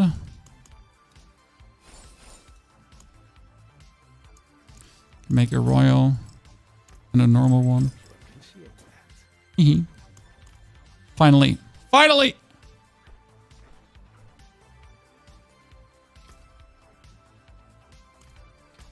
Still gonna keep this because I have separation issues, right? Separation anxiety. That's oh wait, I need to, where's the alchemist? Oh, I hate this city. So like Geocool is like the worst city of them all, right? Trying to get anything together there, trying to get your gear like in line, screw that. Like Jesus.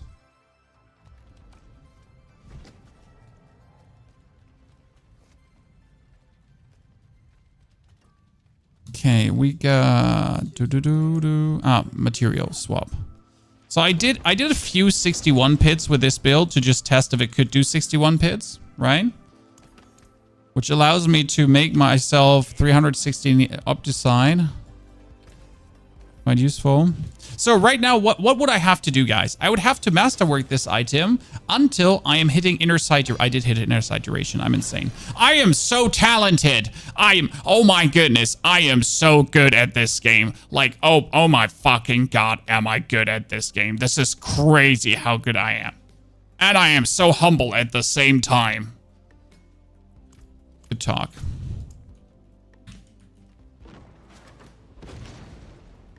I'm gonna have only bad luck at this point. Like it's from here on out, it's downhill. Like there's no more happiness left over. It's just like only downhill. Like there's literally like there's not an ounce of happiness left today. Like it's gonna like I'm probably gonna go upstairs and my children are gonna tell me they don't love me anymore or something like that. 10 out of 10. Like no other things happening at this point. Like it's just what's gonna happen. We're going to go for Barrage Cast twice, please. Thank you. Nope. That's sad. Yeah, thank you. Oh my goodness. Oh no, I'm getting divorced, it seems. Fuck.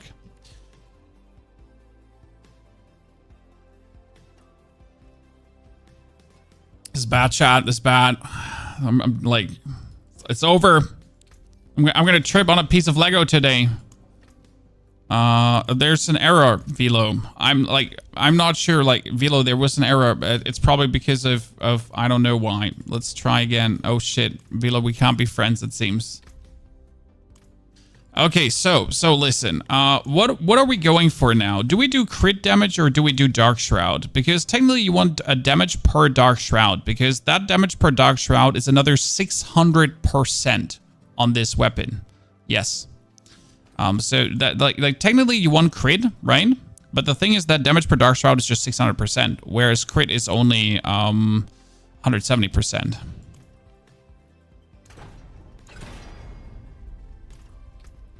I mean, like maybe I'm gonna screw this one up now. Damage after leaving stealth.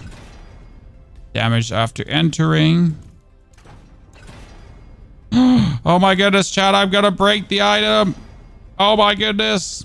Do I risk that now with the last roll or do I go for whatever I get? Oh my goodness. Saved. Saved. Saved. Not even clutch.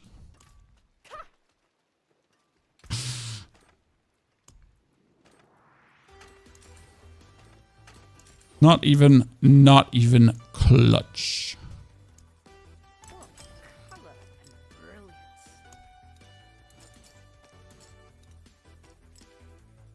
Right? Flawless execution, ladies and gentlemen. Okay, so that one comes away. Good, so this new weapon right now needs to get the Arrow Storm.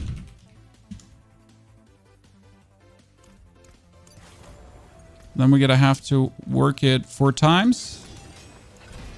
So with this weapon, we're now officially sitting at a beautiful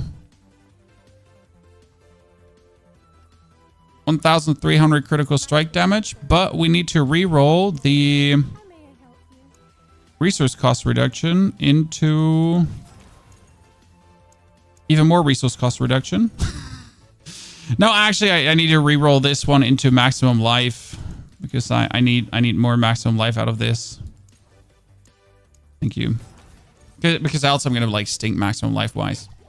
Okay, so what we wanted to do was wait. We got the scoundrel's leathers. Ah, cowl. Wait a second. So Velo does the work now. Ha, Velo, we can be friends. Okay, Velo, there's a DV for you. Do you need anything else from Necro? I don't really have much else from Necro for you. Do you need a howl? No, you don't need a howl. Howl's not good. I'm trying to see what Velo could need. I have something nasty for him. Overpower. You would need critical. Do I not have a very good critical ring for you? That's some.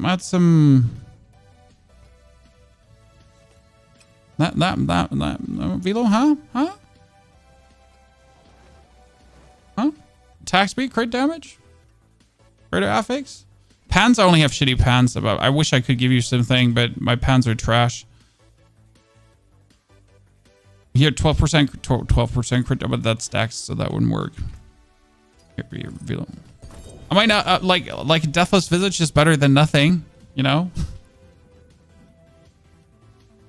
You break your perfect ring earlier. Well, there you go.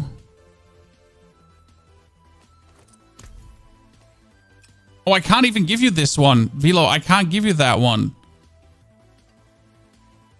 Oh, that's bad. No, you're getting the better one, Velo. No, you're getting the better one. I'm gonna give you this one. I can't give you that one too. That's also account bound. Velo, here, take the ring. You break your ring earlier. I cannot give him any because they're all account bound. This was a robbery, highway robbery. Do you want some flicker stabs, Velo? Here. Flicker stab. A Ixfeld's corroded signet, as I do have way too many of these. Oh, how about a banished lord's talisman? Velo's great, you know, he's a viewer for such a long while already. He deserves to be showered in cool items. Because why not? Congratulations, Velo. Thank you very much for being a good viewer and friend. Saint, that's what you do. You help others that are willing to help you too. So let's see. Barrage or Rapid Fire is the best build for Rogue at the moment. Barrage is super easy to put together. I think for Rapid Fire, you're like the requirements are higher. So Rapid Fire works as well, but you just need more things, right? Whereas Barrage is just super simple.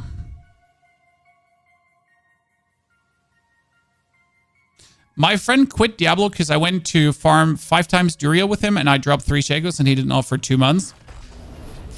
I mean, some people take these Uber Uniques too serious by any capacity.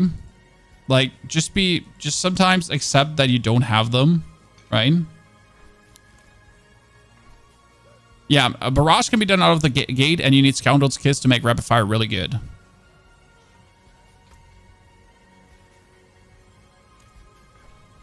Okay, but like my problem right now is that we don't have movement speed. That's a bit of a bummer.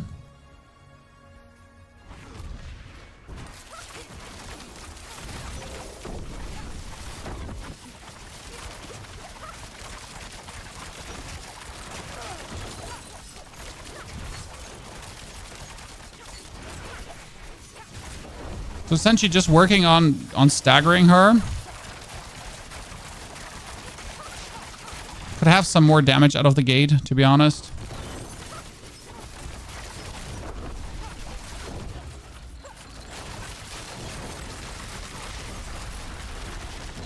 Ow, got booped.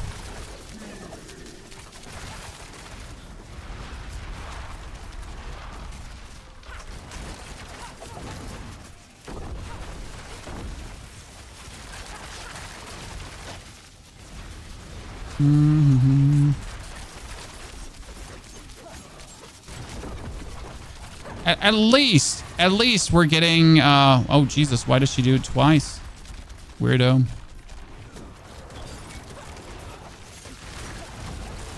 At least we're getting our What's it called again? Inner sight versus her like straight away, right?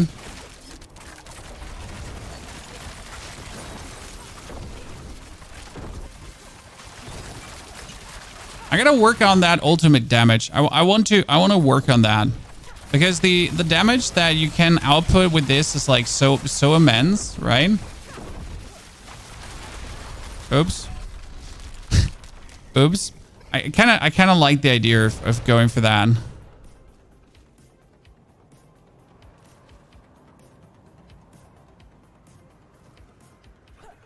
So we can do it with here, but this is not decisive enough, right? So this is like only a question of how many tries with the build, but it's not decisive enough. I need more, chat. I want to do something with the death trap.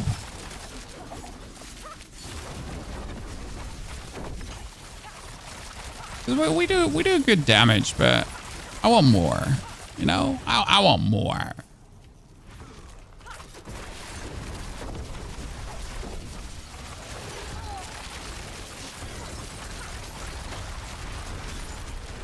Ow.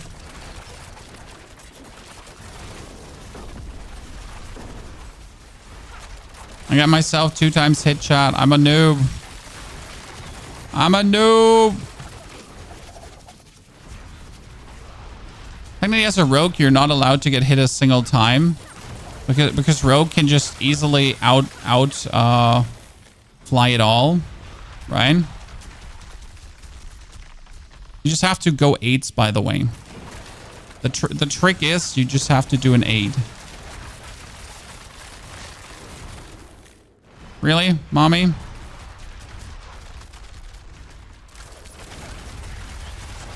Oh, she's bugged in that. Oh, God, I made a mistake. I made a mistake. We hit her outside.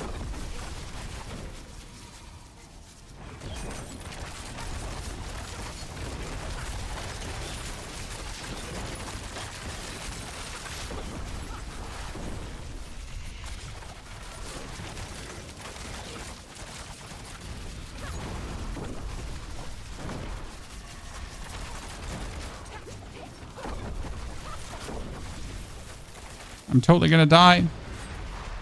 I didn't die. I'm insane. I'm the chosen one.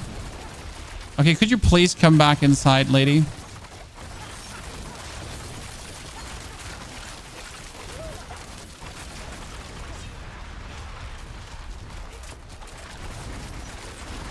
See, by the way, that is not possible as a necro to do, right? If she jumps you, you just die as a necro. It's actually really funny. How much of a difference this is, right? if that happens and you don't have blood mist, you're just dead.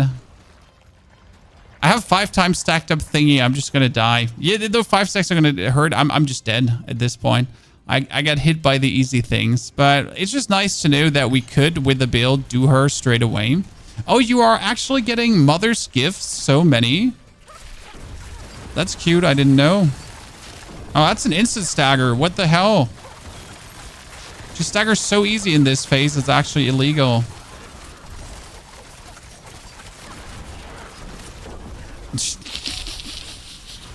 But we need more. So I don't like this, right?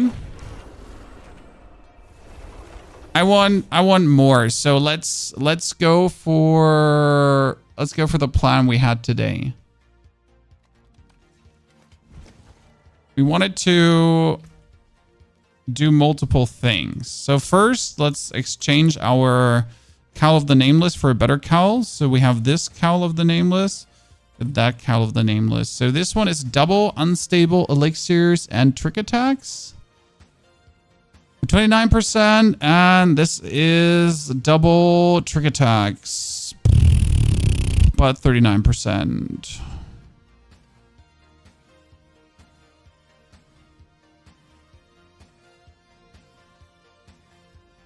I mean, I mainly one trick attack, so I'll just take that one, I guess.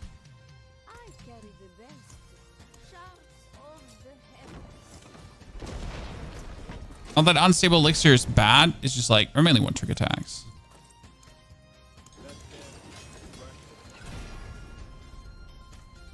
They just really get the rank in rapid gambits. It feels like I got robbed.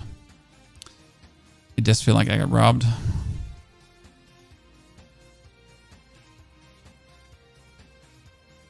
I have Necro Bone Spirit. Necro Bone Spirit is absolutely incredible. So, the plan is to essentially swap over to ultimate skill damage. Before we do that, though, I wanted to dip into a tier 5 horde. Do I have enough life to do a tier 5? And we only have 35,000 life, actually 40,000 life if my Dark Shroud triggers. You have a guide for your rogue? Yes, we have a guide for the level version of this. So this is essentially the level version and a bit enhanced, but that guide is also available. You can check that in the !mobile link, and there's a whole YouTube video for this uploaded as well.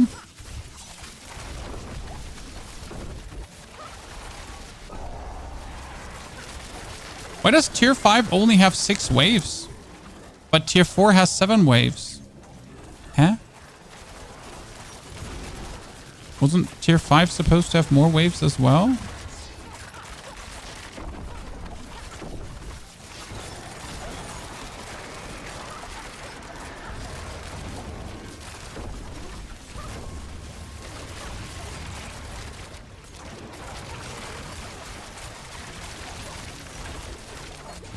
So I'm okay. So it's not me. I'm not crazy.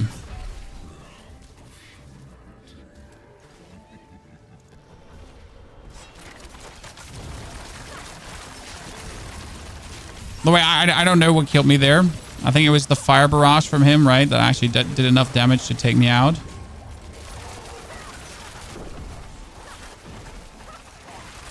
Like the only things that at time can kill you. So we get 1 Resplendent Spark for killing it Tormented. We have 1 Resplendent Spark waiting on the Necro. We're getting another Resplendent Spark on the Rogue as well. Etheric Masses. No. More Ether Fiends.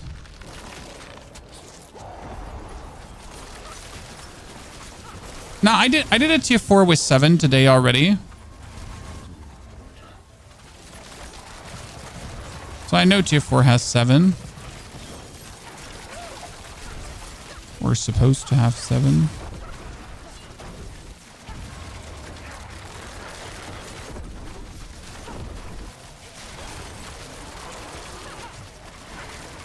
Right.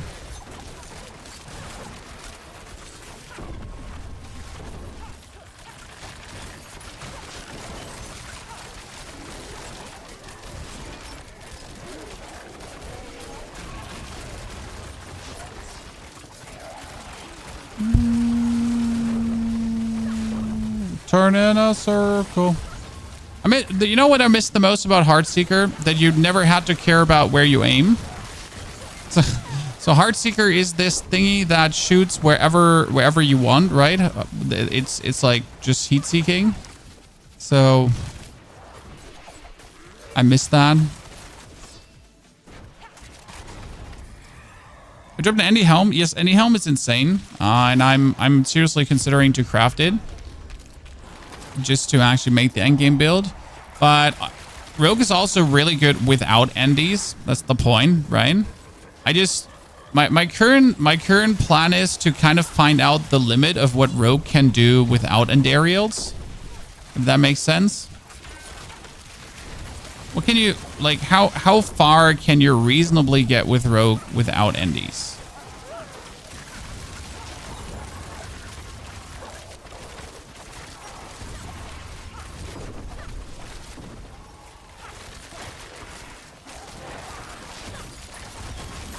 The answer is far, right? But like how OP can you feel?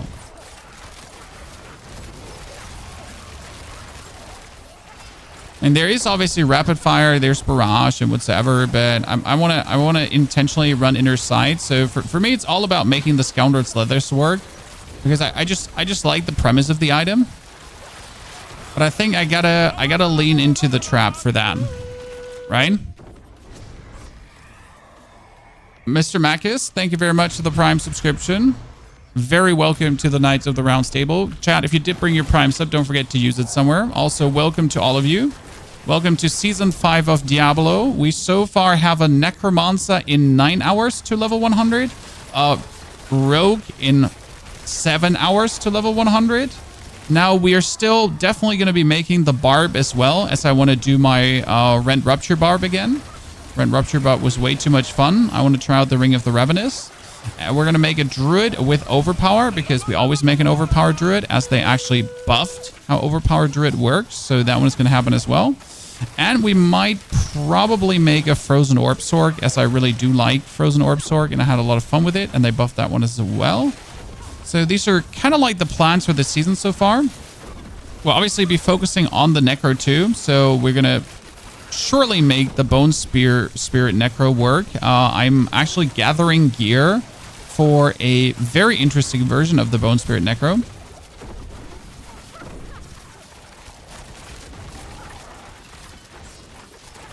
That's a bit different than the usual one. So that's going to be intriguing. Ether Fiends explode. Let's have them explode. You cleared an Infernal 8 already, Neil? I love to hear that. How was the boss fight? Because I saw an Endariel's Rogue do the boss fight, and it was like, the problem was mainly staying alive, right? So you gotta have like some kind of barrier production potentially. And this is what the build is missing. So again, my biggest weakness currently is that I have infinite energy. Why is that a problem? Because as soon as my inner side activates and I have infinite energy, you know what happens? I'm not producing barrier anymore. Because right now I produce barrier over energy used. So if my energy actually becomes infinite, that's great, right? Because I can go. But at the same time, it's like, oh no, my barrier. Oh my god. That's somewhat of an issue.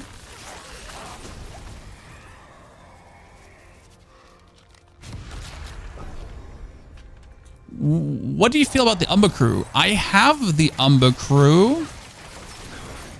I haven't like actually tried it out, so I know the Umber Crew is good, and it would fit. Like the problem is, as soon as I now start playing the Umber Crew, I have to dish all the Arrow Storms, because then I have to fully focus on the Death Trap. Right? So right now we're playing the Arrow Storms, and I do like the Arrow Storms. They give us a nice little identity. They do a lot of damage too. But the problem is, as soon as we are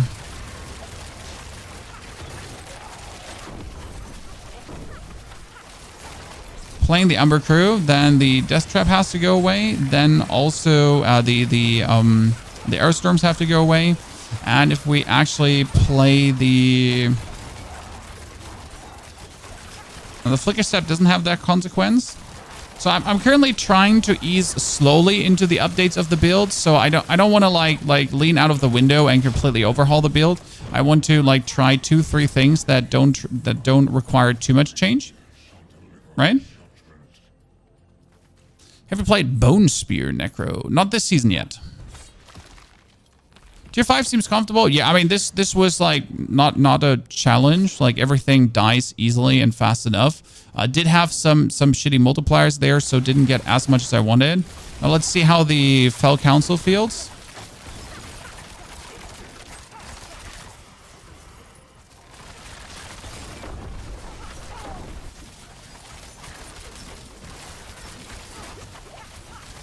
I mean, the interesting part is the ricocheting, right? Because if they stand close to each other, then my ricochets are going back and forth. And poor lad is just stuck here. Oh, please come. Yes. Please give me a third one. Like all three. Alle drei zusammen.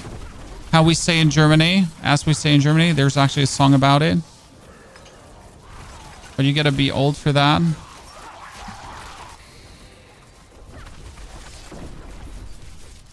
Actually old.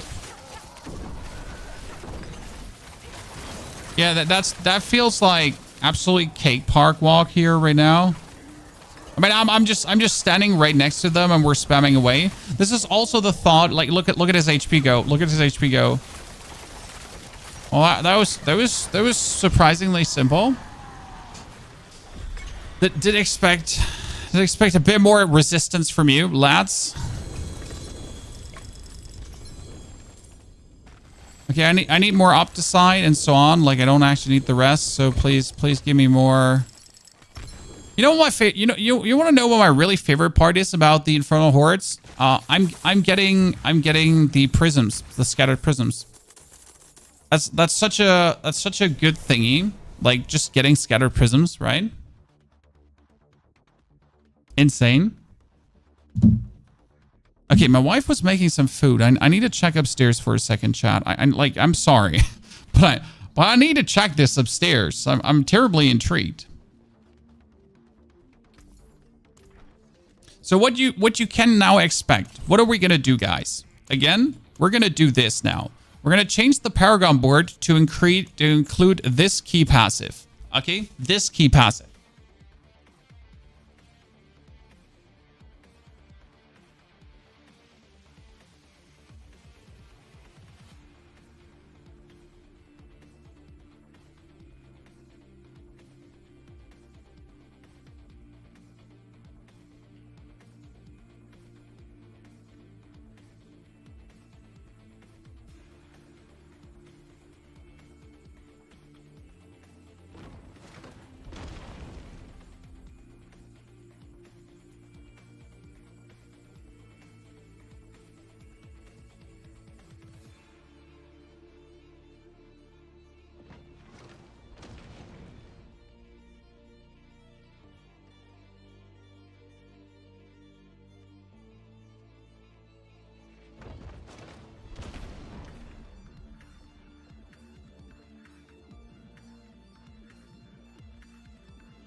What activity was that? That was the Infernal Hordes. Okay, so now how do we get the no witnesses in here, chat? Because we will have to sacrifice one board.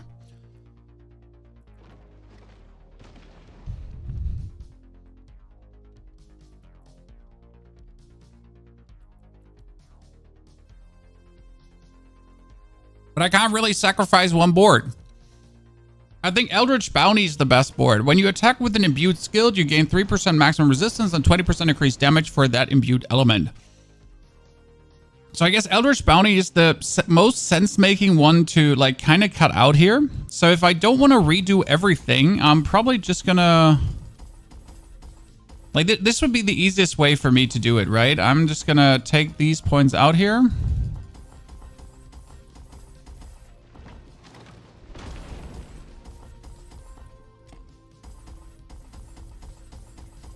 Because then I can keep the thing as intact as I want. We're getting no witnesses in.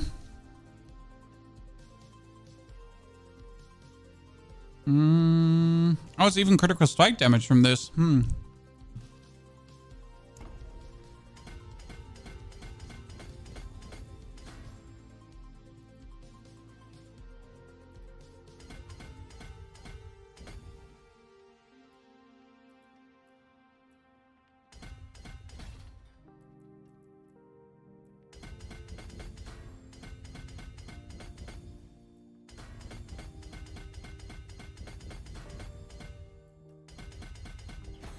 Okay, technically that. I'm missing the points.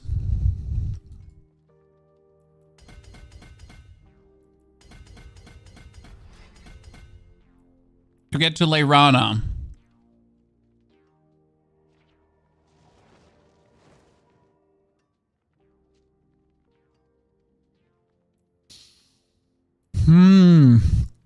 That's bad.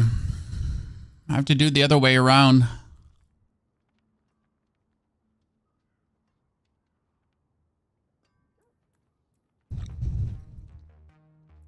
What if I enter from this side?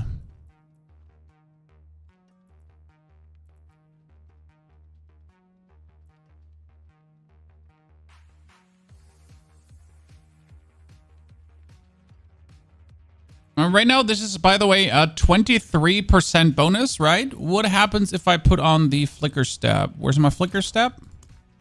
This is a greater affixed flicker step,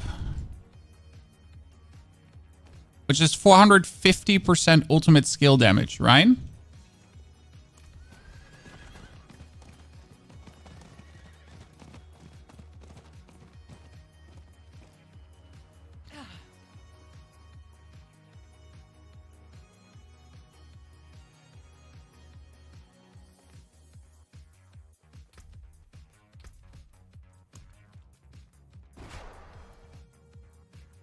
We're currently sitting at 131,000 death trap damage, right?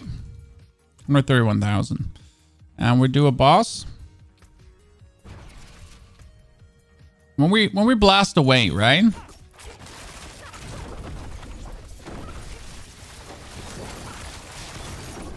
You look at this, chat. This is the damage it goes up to. 561,000.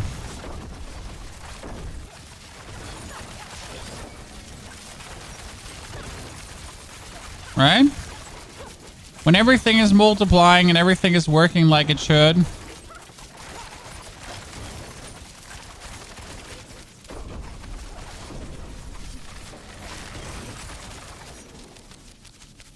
Interesting.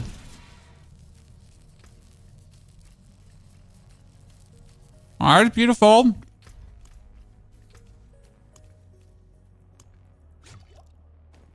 So if I get another...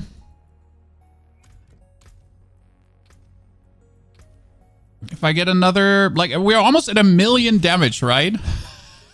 We're almost at 1 million damage with Death Trap just naturally. Okay, that's 23%. If I now put another 450% on. Okay, what are we getting? Then, oh, it goes up to 45% straight away. See, now the thing is, your ultimate skills get an additional 10% damage from your damage with ultimate skill and ground this bonus to all skills, right? What if I take these points out? We're still at 45%. So we're overcapping this hard. Could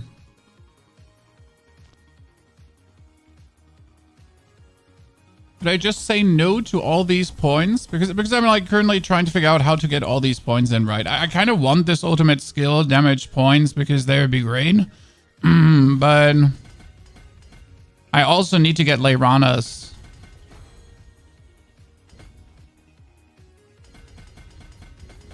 Boom. Okay, chat, we get both.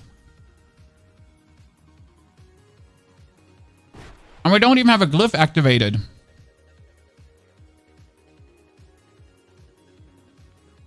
What damage does Death Trap do? Does it do physical or shadow damage?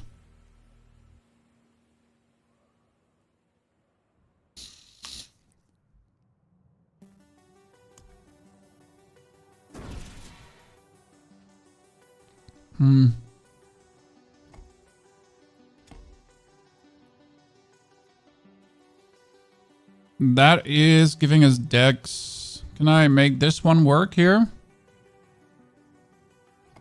I need a dex glyph in there probably.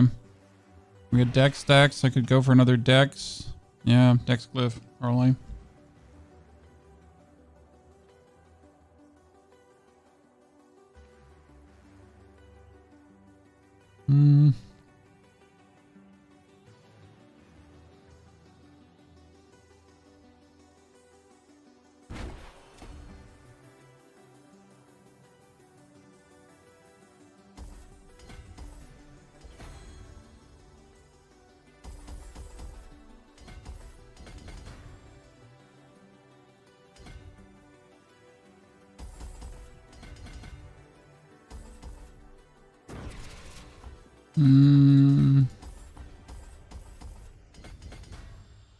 I need 10 more decks. The easiest would be...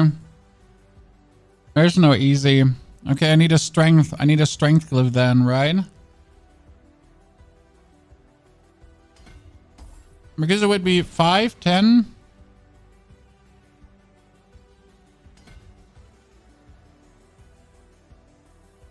So we'll be missing one point of strength. Okay. Yeah. That will work.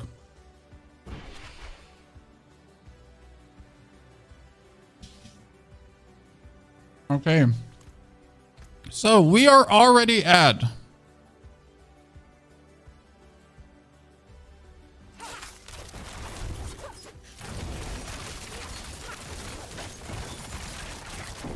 Look, chat. Look.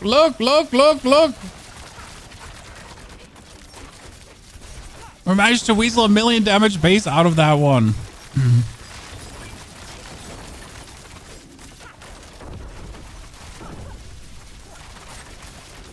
My question rather is, can I get rid of puncture to put death trap in here? Because technically you want to get rid of puncture and put death trap in. I just don't see how I could do that because...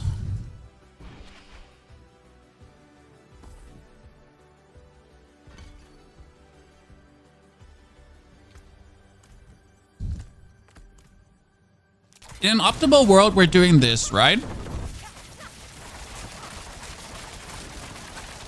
And we're not running out of resource. But now, like you see, I ran out of resource. So I could do this, and then I'm back with resource.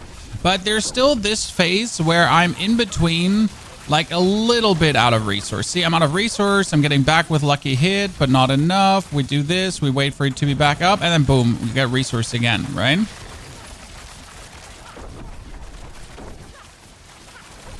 So it leads to this unfortunate thingy. Also, like the death trap is obviously on high cooldown. Now I can dash through the opponent to reduce the cooldown by a couple of seconds. So if you're actually fighting against multiple enemies, right? We're going with multiple target dummies, and we're like doing this, and then I put the trap down, but then I start dashing through things, right? Then the cooldown just reduces significantly, which is actually really happy for me. And boom, we put the trap down again. So my thought is I need more ranks in innervation, and the only way to get more ranks in innervation would be playing the Umber Crew. So that's where the Umber Crew comes in now, right?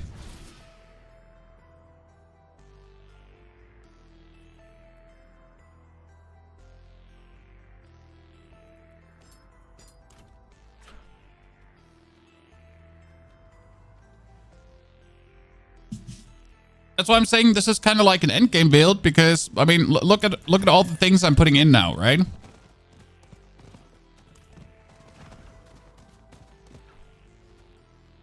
I mean, we went from barely playing any uniques to now I'm playing all the uniques. All right. What are you eating? That was a pita. It is called, it's a Turkish dish. It's like a pizza, but not like a pizza. So they're making these tiny boats out of dough. And then they put cheese on top of it. So they make that with kebab and with other things. It's like super tasty. It's like a pizza, but it's not like a pizza because the bread is different. The bread is more like this, right? It's like a thinner kind of flat bread. It's awesome. I'm pretty sure your country has something similar, right?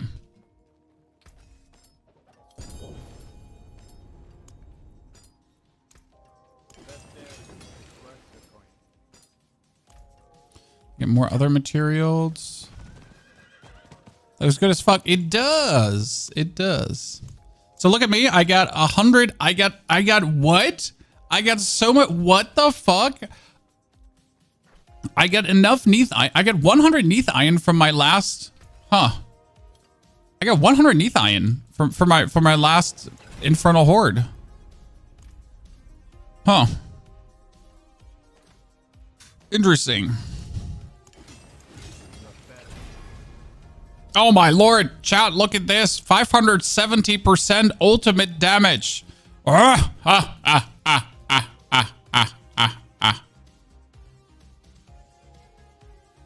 have a problem now though, because I don't have enough armor. So my armor is down to 7,738, and the reason for that is quite simple because my boots had the armor stat. So I need more armor ASAP, and that would be only possible by putting total armor roll on this pants. That's a bit of a bummer because this pants is what I kind of need, and it does have barely any rolls left, and I now have to put freaking, I have 5 rolls left. Yeah, I need to put a total armor roll on it or I'm screwed. Could I please get total armor roll? Like, please? Because if you're not going for total armor roll, then this is a break. Oh god, this is a break. Ah. That's very unlucky now. Because the only other way how I could have done it was getting like a defensive skill on the amulet. Ah, I need a new pair of pants now. This is a bit unlucky. I mean, I can make up for it by taking a potion for the time being, right? So the potion brings me up somewhat, and I could probably squeeze out some more armor from the Paragon board. So we're not completely lost, correct? I could just go over the right side here and try to squeeze out a little bit more armor.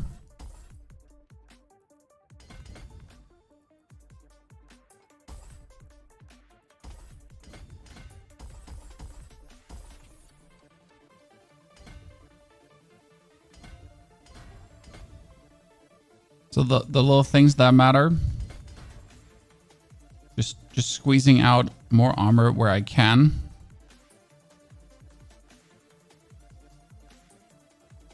Because if I'm not getting more armor, it's a bummer. I have 5 too much strength. Great. I can get more armor.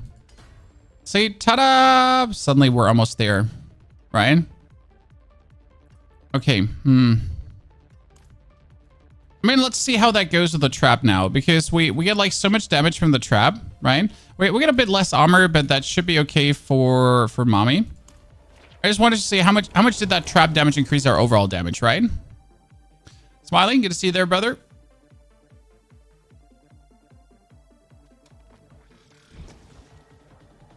You can just get another armor roll. Well, the pants already have an armor roll, so I need to find another pants that has armor and resistance to all elements because I need both, since otherwise my resistances are scuffed as well. That's the problem about playing so many uniques that, well, a bit unlucky.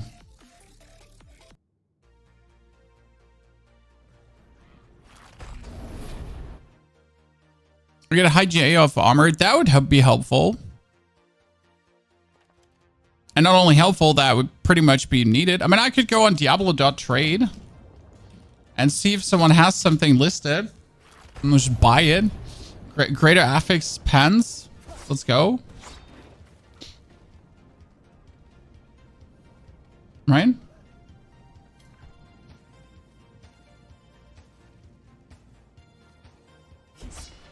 Okay, we have 2 more ranks in innovation. That brings us up to 50% chance to gain energy.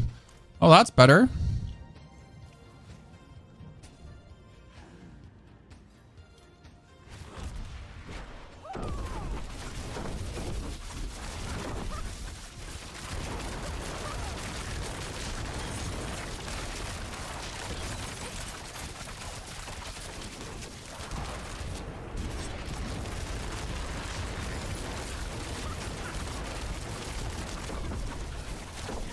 I think we forget to swap in the one of our aspects.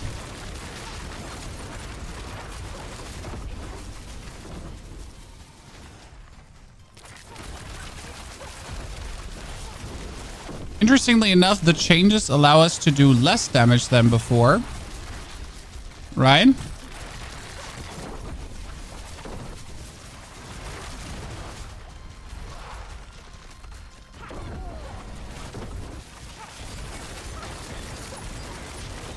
Because we're missing the one volley one. Yeah. I'm literally missing the one for volleys around there. I'll probably get rid of my one arrow storm now. If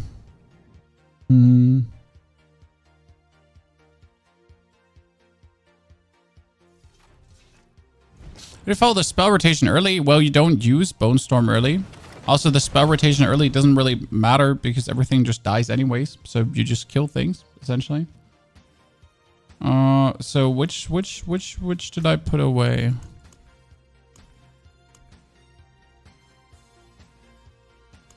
Looking for the weapon with a there we go. Yeah, the barrage now pierces. That's missing for the bonus attack speed. Already wondering. If I put the barrage now pierces away. Wait, since when I have a penetrating shot ring? Chat, since when do we play the penetrating shot ring? Okay, so we got Retribution, we got the Arrow Storm, we got the Critical, we got the Barrage. We get the basics are cold imbued, and we get the arrow storm. So you're telling me that we are missing our other barrage skill the whole time. Huh, interesting. Interesting. That's good to know.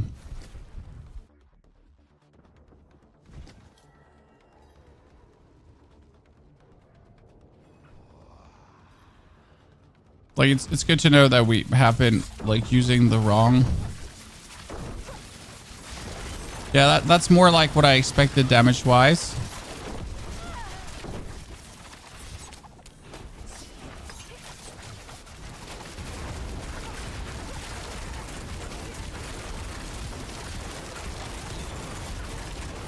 The attack speed that we have going on right now is my happy place.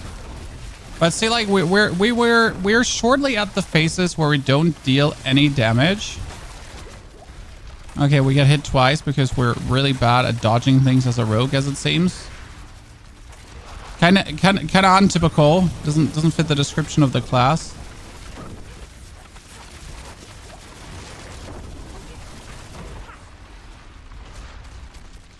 Should be good at dodging things.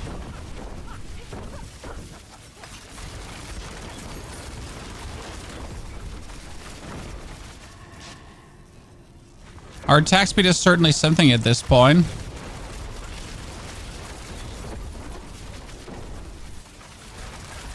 Oh no. Oh no.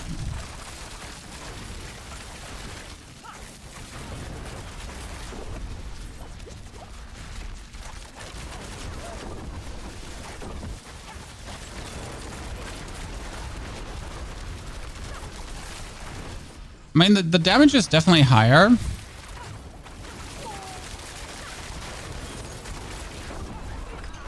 That's kind of like undeniable, right? That the damage is higher.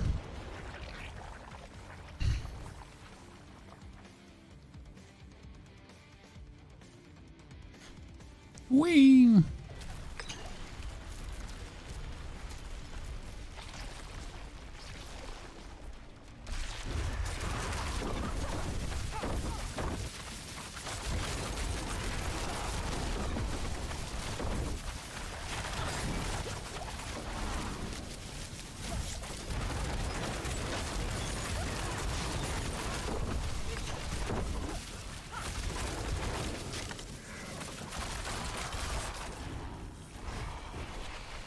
Wow! Movement speed! Wow! Movement speed!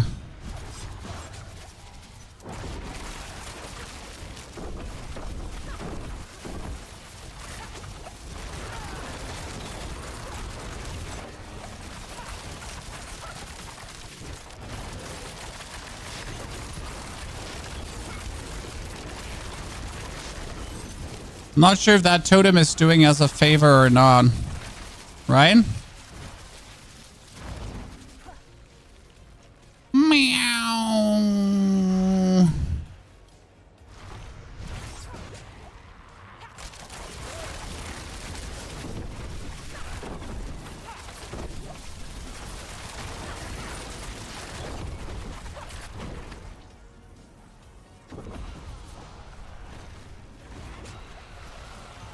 Ow. Ow. So we got it, chat. But I'm still not happy about the way how this is working. So we're getting more damage out, that's for sure, out of the trap. So that one's doing good. I'm just doing a lot of damage. We're still having moments where I don't have energy, which I don't like. So I need more ranks and innovation, that's for sure. Means I have to upgrade the weapon further.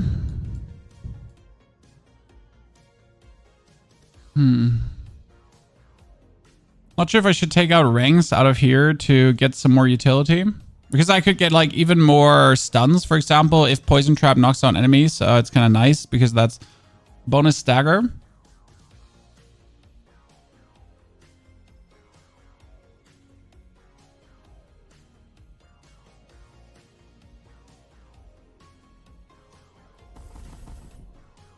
I want to know if this one is any useful. Aftermath, right? Technically.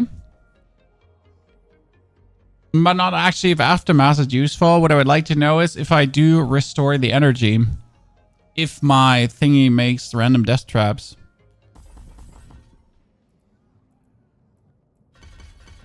Can you get 1 billion damage out of this? Well, there's a lot of questions how the death trap actually works, right? And how it actually calculates. And if it does trigger the Paragon.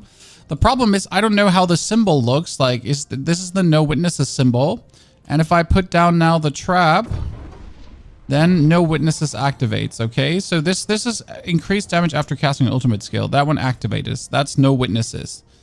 But what I wanted to know is if no witnesses activates when my chest casts it, right? Because that's the only world where no witnesses is actually good.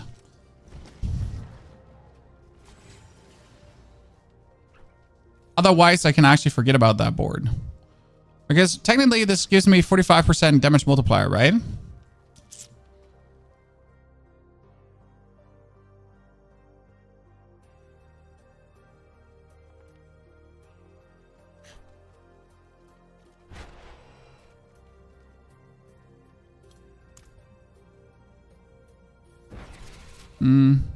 Single trading dummy?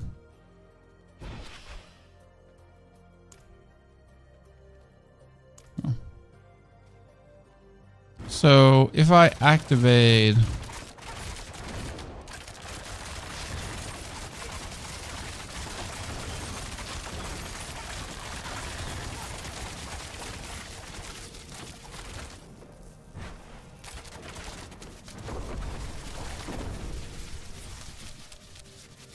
It activates it. Huh. Huh. Huh. Huh. Fuck yeah. That means I don't have to have Death Trap in my bar. Chat. So, like, right now, what does No Witnesses say? So, No Witnesses says that your ultimate skills gain an additional 10% damage from your damage with ultimate bonuses and grant this bonus to all skills for 10 seconds when cast.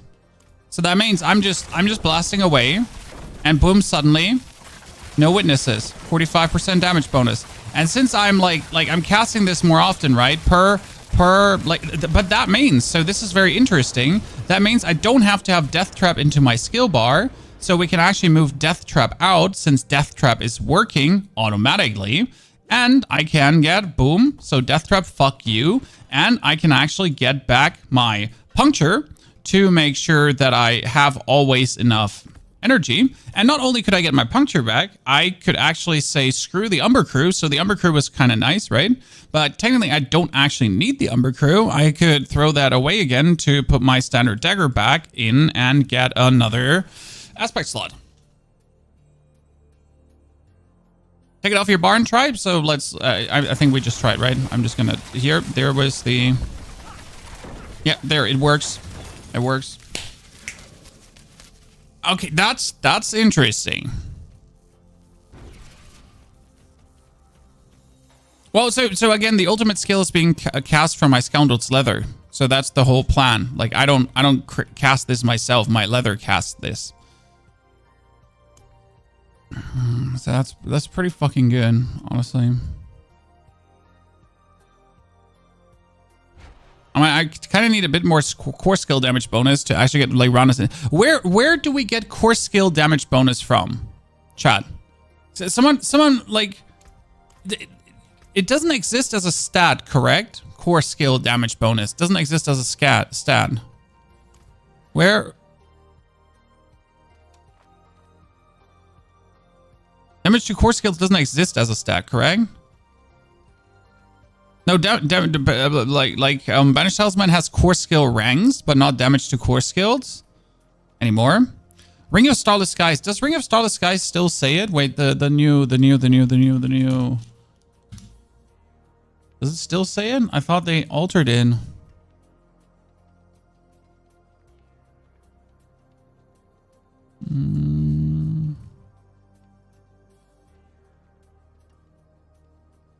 Yeah, they altered it. It used to say a core damage. It's now core skilled, so they altered that. Yeah, I mean, you were not wrong, but you're wrong. So does damage to core skilled still exist somewhere? I mean, I would have assumed that it's actually on gloves, right?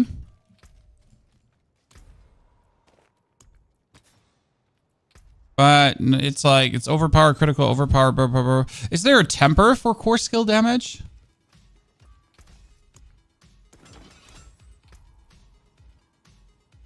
There's no core skill damage temper, right? Yeah.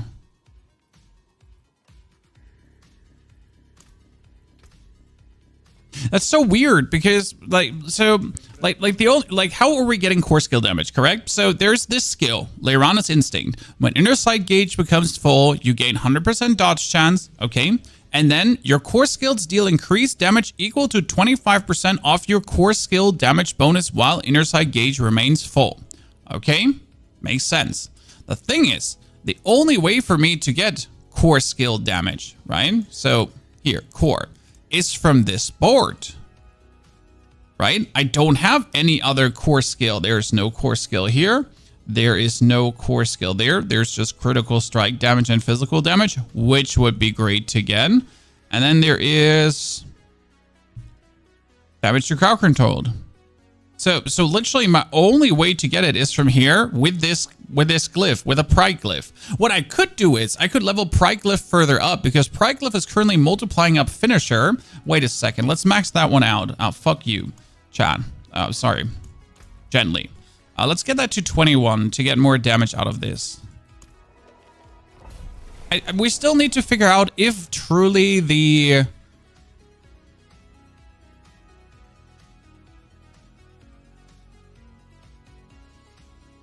death trap is worth it.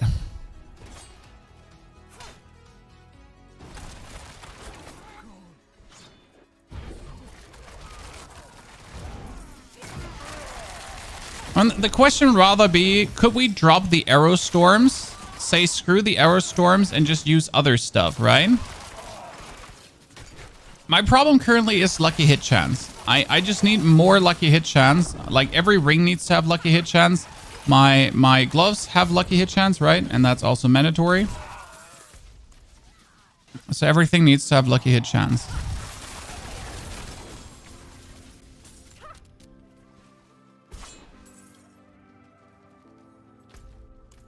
Roll to the ground gathering. Wait, what is this for an awful dungeon?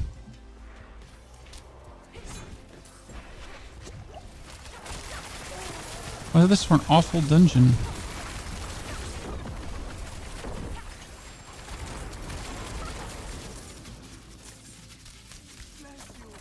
So right now the Umber Crew works that I shoot the Umber Crew and the Umber Crew echoes damage around it. That seems not that useful for barrage. The only positive thing about the Umber Crew is like that it gives me innervation, but I might not just simply need that. Right? Like maybe I'm just like not seeing it enough, but it feels like the totem in itself ain't worth it enough for this build. When are Imbuement? Oh, I have Imbuement Frost.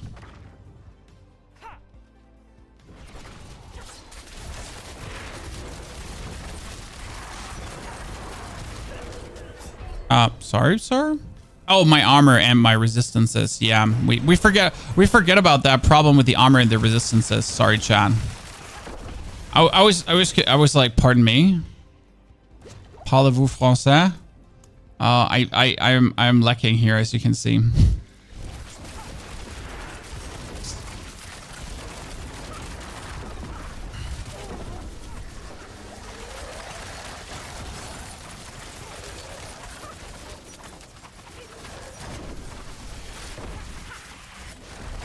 And my damage is definitely higher now, but that's not a surprise. So my damage is bigger. We need to level Pride up. So there's Pride. Because the more levels Pride gets now, the higher the Pride multiplier. So the more core skill damage we weasel out of this, and then the bigger this one gets as well. I think if I get this to 21, I should almost be at the 35%.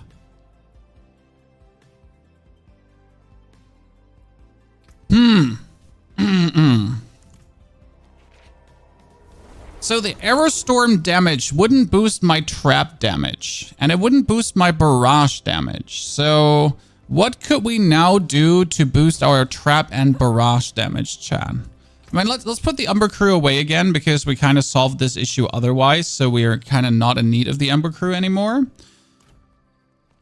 Let's make a Emerald.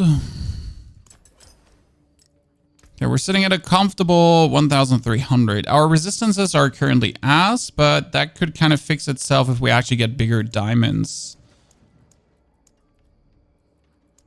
Just need more materials. Oh, I could actually make another bigger diamond if I... Wait. I need this diamond and I need that diamond. Thank you very much.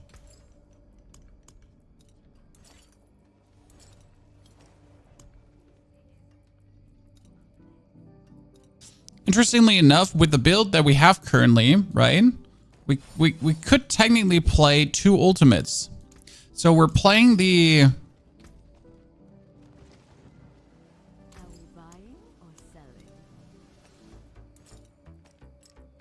We're playing right now the Death Trap, right? Because we're playing the Death Trap. But you could technically put a rain of arrows in if you wanted to. Which we don't need to. I need to solve my armor issue. Well, we just went through that dungeon, by the way, with 2,000 armor missing. Need a new pair of pants. Okay, new pair of pants, chat. Wish me luck. Wish me luck. We need a pair of pants.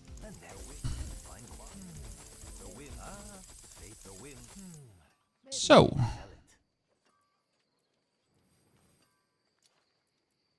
That would be nope. That's dex and armor. But I need resistance to all elements. And it's an armor high roll. Actually, a higher armor roll than the armor roll there. So that's useful. Is that? I mean, preferable, I just find the perfect pants without having to reroll, because getting... I don't think you're going to get resistance to all elements, right? That's my problem. I don't think we're going to roll resistance to all elements. Also, I do need maximum life instead of dex. That's true. And the sadness. Non-useful for what we're doing. Okay, now we need more pants. To Heartseeker. Fist of Fate for Lucky Hit. We could take Fist of Fate for Lucky Hit, but then we're losing another, well, item. Also, I don't know who drops the Fist of Fate. Who actually drops Fist of Fate? Are being dropped from... Oh, the Beast of Ice.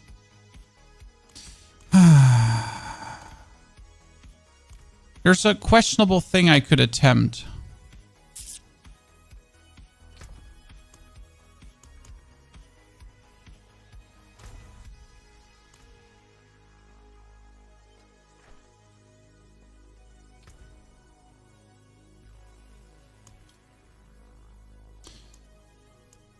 Do you still need to craft the glacial fissure thingy, or can you just go to him now? You can just go to him now, right?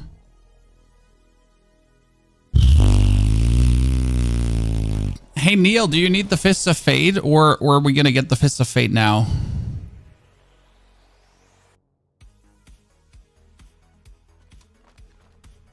I can do 2, Neil.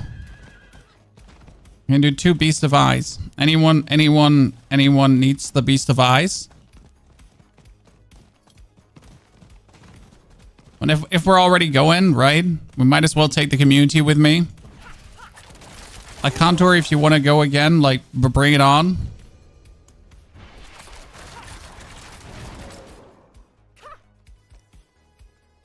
So what is the idea behind Fist of Fate and what happened to Fist of Fate? I can show you. Like, why would you want to have Fist of Fate? So they did something amazing to it, and actually something borderline crazy. Okay. Arcane, are you good enough, brother? So, Fists of Fate, Fists of Fate, Fists of Fate, all the way down. Multi-class. Oh, wait a second. And Brutus. Oh, you better be good enough. Boy, Brutus, you're too low level. Come on, brother. 81 doesn't work.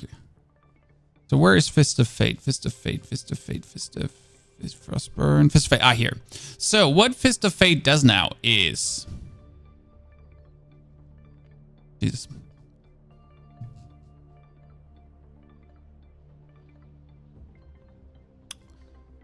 Attack speed, critical strike chance, and then lucky hit chance up to 51.8%. 51.8%.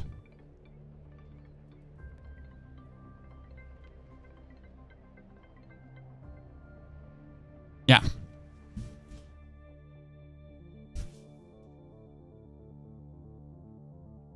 Oh, Smiley, no worries.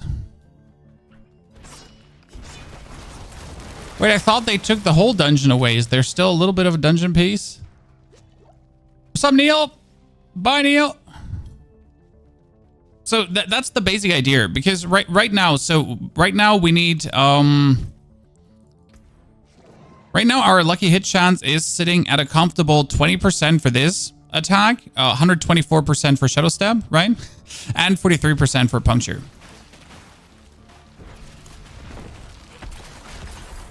So with another 51% lucky hit chance, that would be something, huh?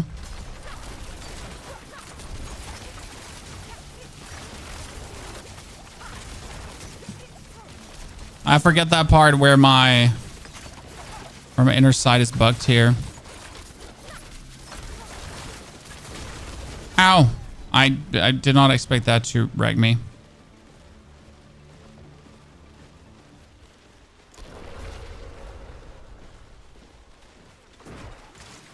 Oops.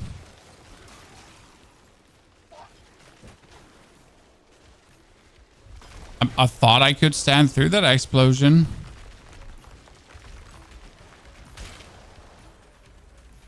Oh, we suck, huh, boys? Seems like we suck, huh?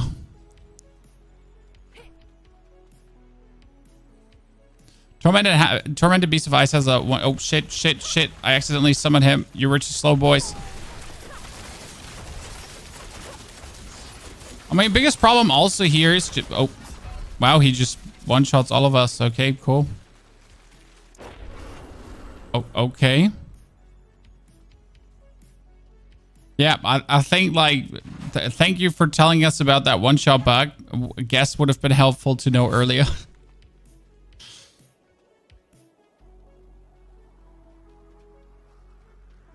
I mean, help. I'll think it's a help question, like, because if he just one-shots us, then... I mean, he shouldn't one-shot me. That's the important... Okay. Yeah, Neil, you can't survive that too. Chat says there is a one-shot bug.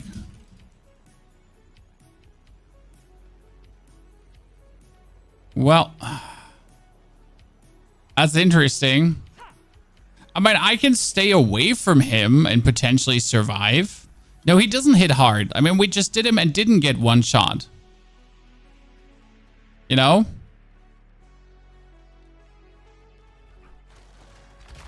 So wait, let me just stand on distance.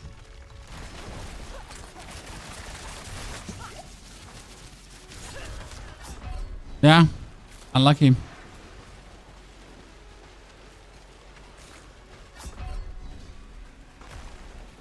Well, I guess. Could you tell me what causes big damage when doing the rapid fire build? That is the Scoundrel's Kiss. I don't have the ring, but the ring is essentially called the Scoundrel's Kiss, and that is what's causing the insane amount of damage. Just get a fourth. There's something wrong. I mean, we can try out if a fourth fixes it. Let's see if a fourth fixes it. I mean, maybe the one shots only happen with 3 players. Who knows? I mean, I've seen, you know, worse bugs, different bugs. So let's see. Die in a party several times, but once you did them early. Ritters, but did you also two people, 3 people, 4 people? So how many people was it when you died, right? Missing Arcane currently. Oh, look at you with Cruise Embrace. Wow, 7 rings and Blood Surge. Jeez. I like what I see here. Let's go. You're a missing aspect on the ring. I know. It doesn't change much. Still one shot.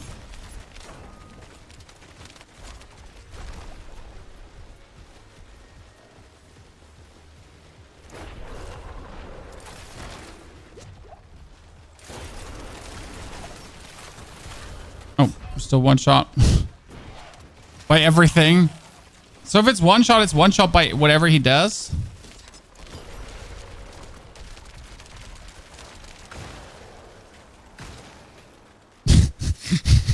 So we essentially have to kill him before that phase. Okay, I see. We just need more DPS.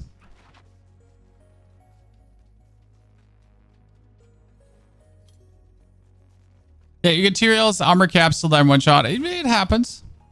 It's crazy though how much more damage Tyrael's is.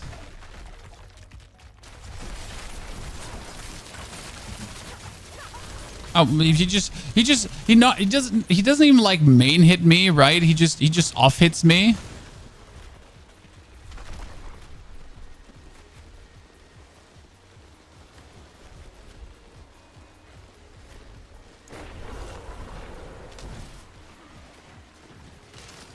Just get hit by some random backhand.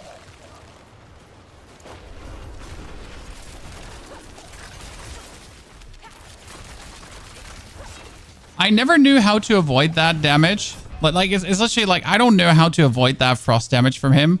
So if one person would avoid the frost damage, then the rest could technically do it. You're a range build, stay away then. That's not true. I'm not a ranged build. I have range, but I am anything but a ranged build.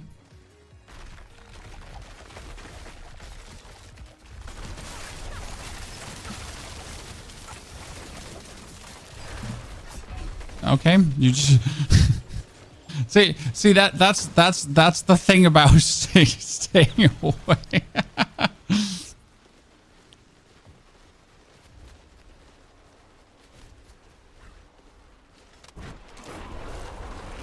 Let me stay in my here.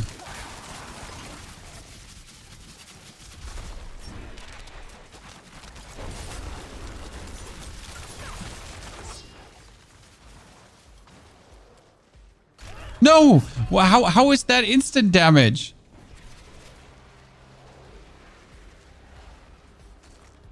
Right? I need to repair quickly.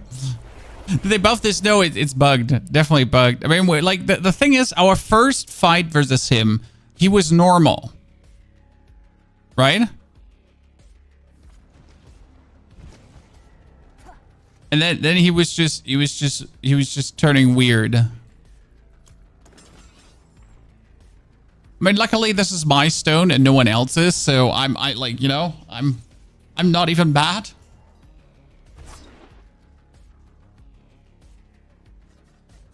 Yeah, I was doing him solo for over 40 minutes earlier today. See, it's good to know that it's possible like that he can be done, but he shouldn't one shot me. I mean, Duriel didn't one shot me. Why would the Beast of I one? You know why I didn't die to the first hit? Because I dodged. I actually dodged. That's kind of cute. Yeah, Arcane is not having a good time because he's Blood Surge. Jesus. On contact death.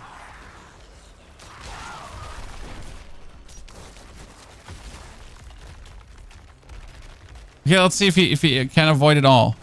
Go! You got this! See? We're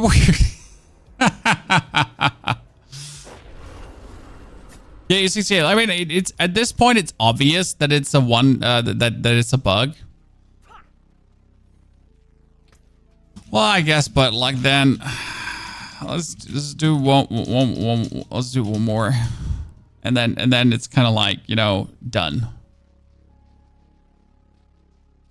DPS check, actually, yeah, if we could get him staggered, right? If we would have enough stagger going on, that would work.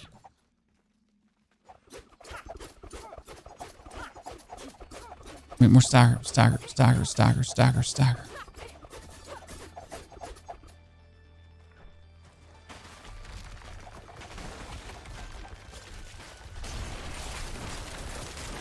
No, I was about to get my inner sight gauge full. But why was I so excited for that? Because when my inner sight gauge is full, I get dodge, 100% dodge chance.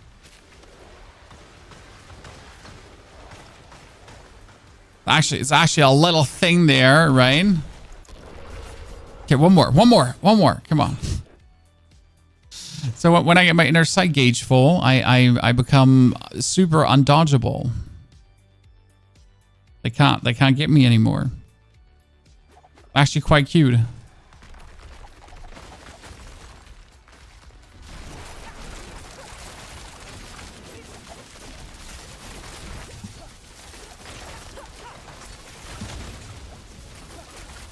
Okay, we survived. Everyone survived. Apart from Arcane.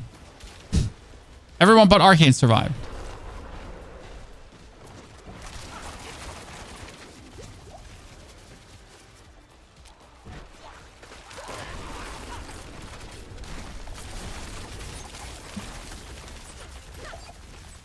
Okay. I'm running.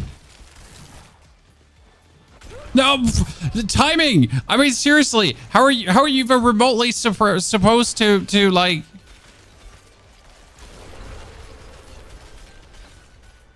Uh-oh.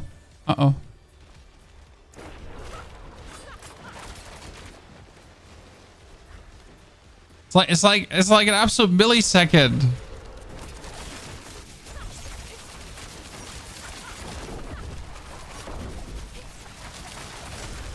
When? What hit us?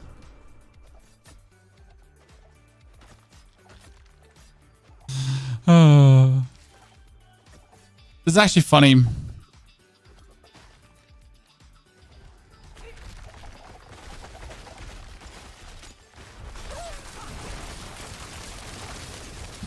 Oh no.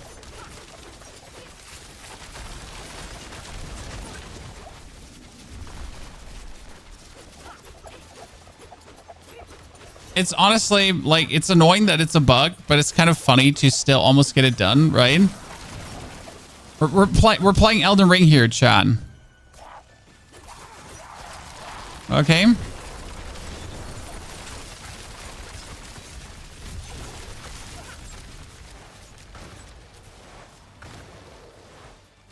I survived!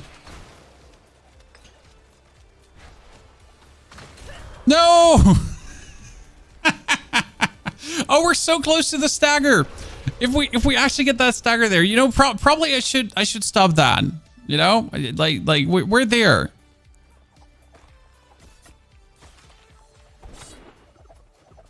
Well, we almost got it, chat. We almost got it. Okay, and I need a potion off. Like here, lucky hit chance to stagger more. Let's go.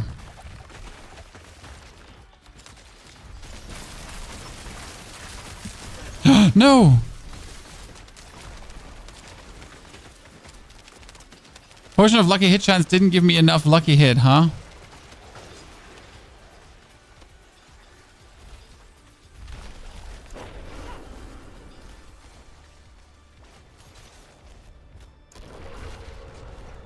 We should do less damage and more stagger.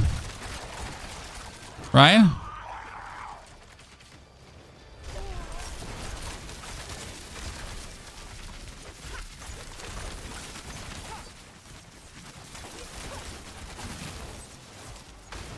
Okay, I'm alive. That's super gonna work. Super gonna work. No.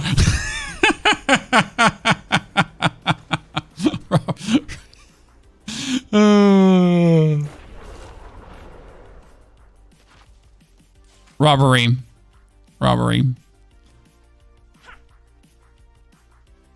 Oh, we're just so close. We're so close to getting it done. I mean, if my inner sight would actually work, I think things would also look a bit different. It's really sad that, like, you know, this is like this way. I must try one alone just to see how well my I must try one alone just to see how well my inner sight would actually hold up in a solo scenario, right?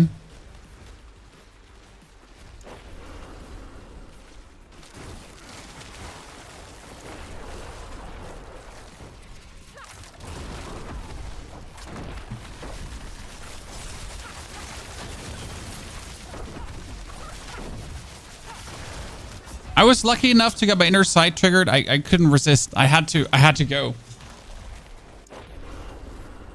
I'm tempted to respec my chain lightning sword into a lightning spear sword. Should I do it? Oh, you should absolutely consistently respec your thing when you feel like something new could be tried out. You think devs really know of the bug? Oh, I'm going to be sending this directly to the devs. So I'm a Diablo partner, chat. I can send this to the devs right away. Like I literally have the clips now as we like keep dying here, and I'll just, oh, that was a backhand swing. I'll literally send this to the developers.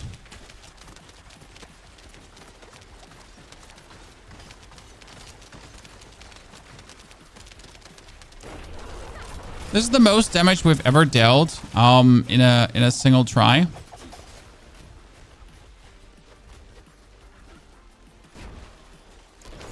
Because he gets stuck in his frost breath. Shit, I shouldn't have done that. Come on, you get this, boys.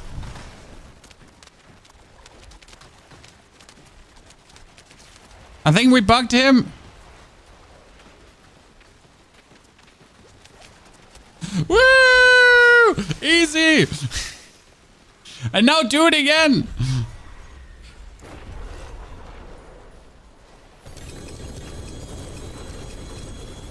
And now do it again. Oh. Okay, I got the Frostburn and the Pain Gorgeous gauntlets. So I got 2 gauntlets, chat, and both gauntlets are not the gauntlets I need. But I got the Skull Torch finally. But yeah, I got 2 times the gauntlets that I don't need.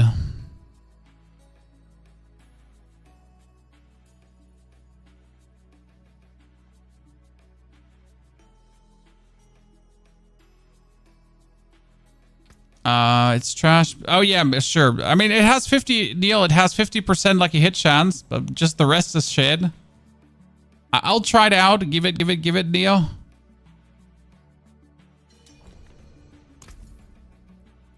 Thank you. I mean, should we try another one? Should we try another one?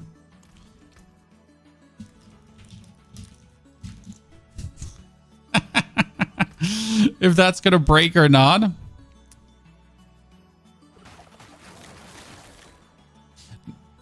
Let me sell quick.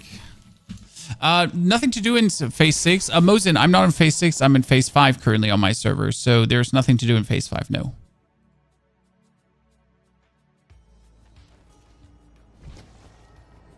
$30 tries, not one? No. It's just one more try. Just one more try, chat. Okay, so we get this, we get that, we get this, we get this, we get that, we get this. We have those. We have... You know what I'm asking myself is... And I'll tell you what I'm asking myself in a second, chat. Okay. If the boots there do work with what I'm doing, right? So I found these boots, right? So these boots are saying when you cast an ultimate skill, your next core skill consumes all of your energy and deals increased damage, right? Does this work with the Scoundrel's Leather when it casts the Death Trap? Does it count my ultimate from there to then multiply my damage? Chad? Because, I mean, technically I have infinite energy, so it would consume my energy and I would have infinite energy again. Does it work? I mean, I like the flicker step idea of boosting the death trap, but if I could boost my core skill damage more. Arcane, are you coming? Arcane, are you coming? If he wants the pain. What's the easiest way to get the Ring of Starless Skies? You level up one character to level 100, and then you get from the seasonal quest 1 Resplendent Spark. Then you level up another character, 2nd Resplendent Spark. Then you kill a tormented boss on each character, 4 Resplendent Sparks. Done. It's actually quite easy.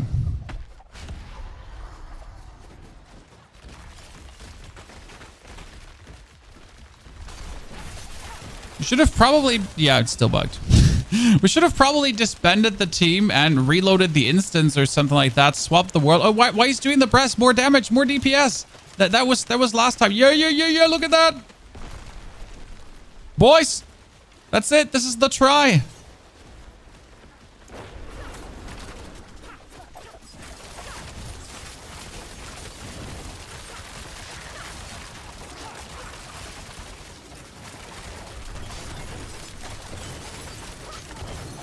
Oh no! Oh no! What? This was the try.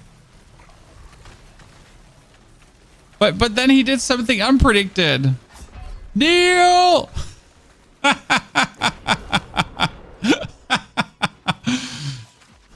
think because we did so much damage, we skipped his phase 1 and he instantly went into phase 2. Right?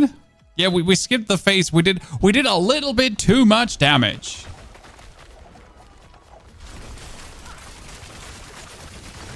Oh, I just dashed. I don't know why I keep dashing forward into that. Like I am challenged as it seems. Okay, boys. GG. We go again.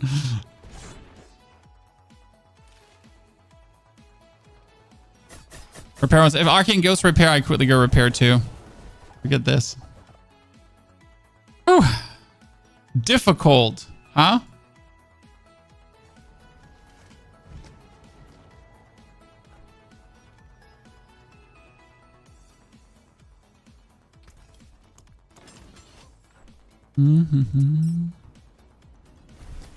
Portal repair item, that would be great.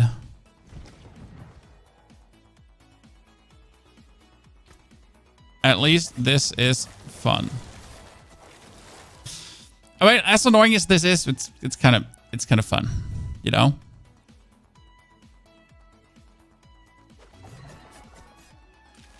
Okay, let's go. We're better.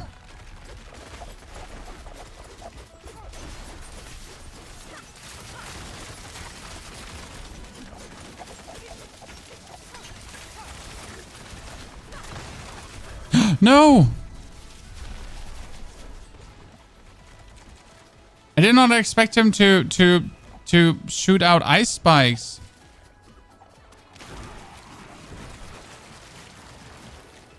I wasn't aware.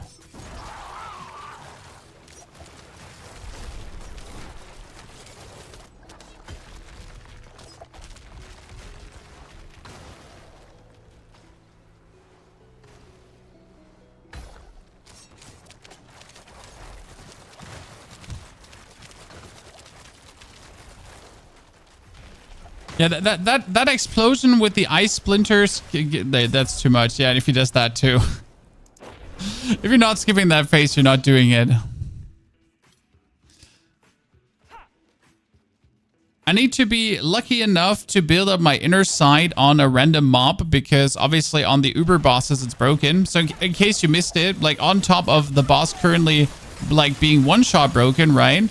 He's also broken in the way that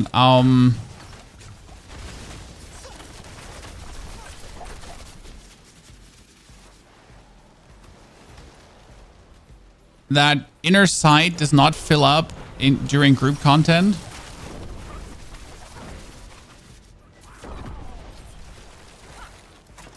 Oh no, that's 1 centimeter too far forward.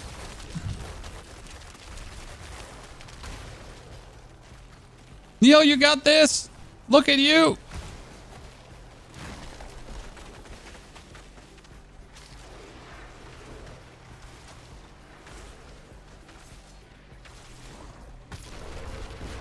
This is your time. Oh, he does it again. He does it again.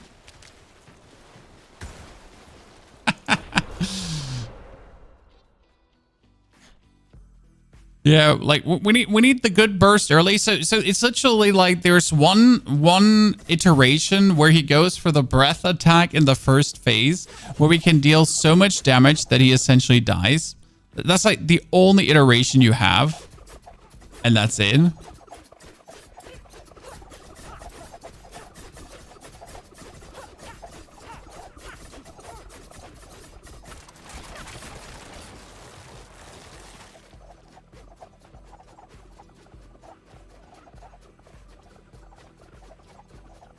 Is the occult vendor broken? No. It's random. Completely random. Okay, let's go.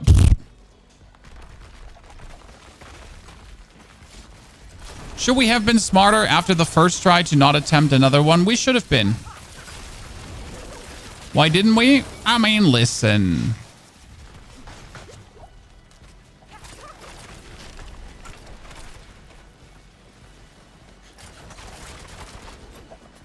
Sometimes you just gotta do the stupid thing.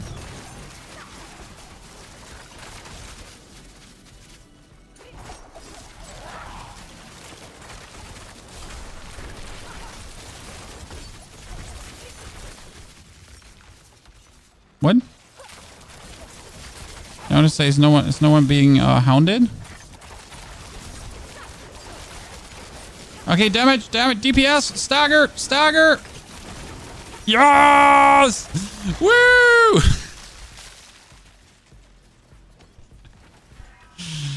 Where's the DPS? It's like when you're playing with the rogues, it's like no stagger, no DPS, right? Okay, what did I get? I got I got the Wind Force that I was actually looking for. So I do have. Oh wow, this is not the worst roll the Wind Force could be. Right? It's 50% barrage, 4 barrage ranks, 2 malice ranks. That's kind of nice. Neil, you got a Yeah, that might be a better Fist of Fate, Neo.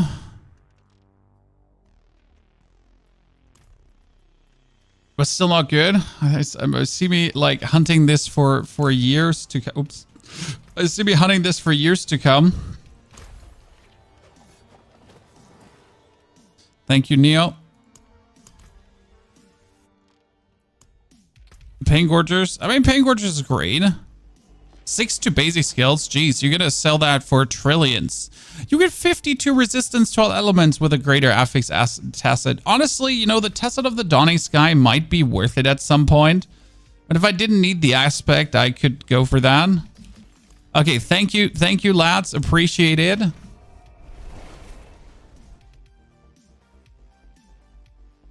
Okay. That was good. That was good. We get the stagger off. The stagger is everything, right? That's when shit gets real. Okay, we still haven't fixed like the pants problem though.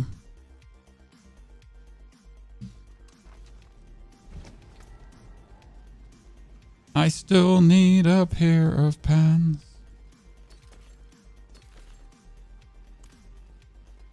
Okay, 1, 2, 3, 4, 5, 6, 7, 8.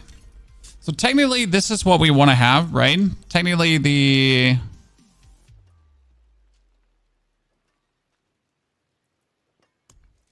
bow was what I was looking for, but practically, on the other hand, the bow is minus 400% critical strike damage, right?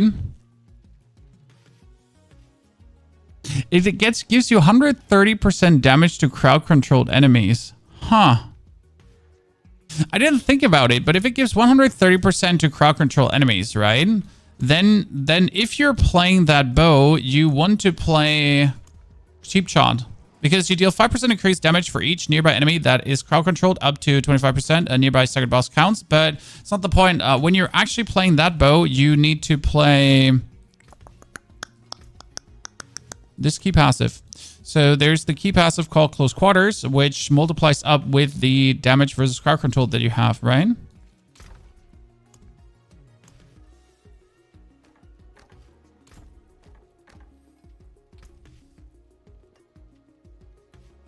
Which would instantly boost this by 13%.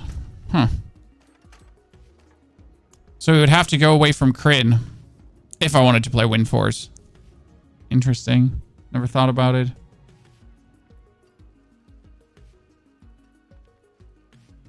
Do we actually want to have the other bow? I mean, like, this is a bow. The Sky Hunter has like 250% critical strike damage, which is insane, right?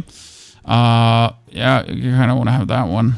Okay, we wanted to try out a thing, guys. So we got these new boots. They were called the Beastfall boots, right? And they give us a bonus damage when we actually consume energy thingy. So, the highest tier we've completed. Oh, we just completed a tier 5 with this build. We haven't tried a tier 6 yet. We're also lacking a bit of armor currently, which actually makes everything sad. Since we're missing a piece of pants. So I need a new pants.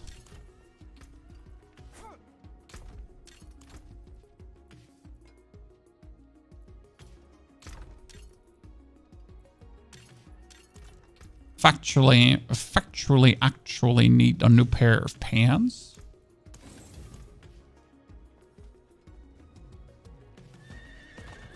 Is it not worth to collect yellow items? Nope. Yellow items on the ground. Don't pick them up anymore. As soon as you're world tier 4, you don't want to ever talk to yellow items ever again. Okay.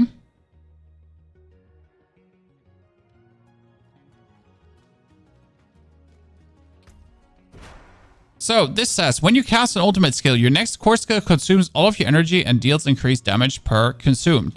So we're not actually casting a core skill, right? An ultimate skill.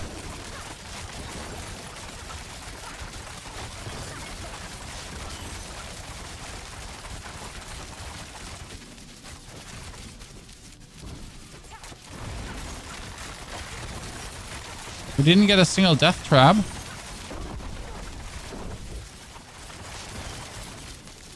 I don't think that worked.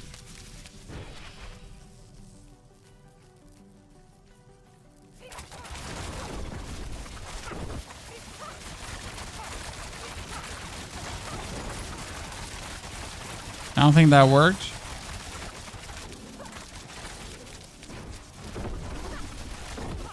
I mean, it's interesting, but when we're blasting away, we're more or less just keeping this one active here at all times. Right?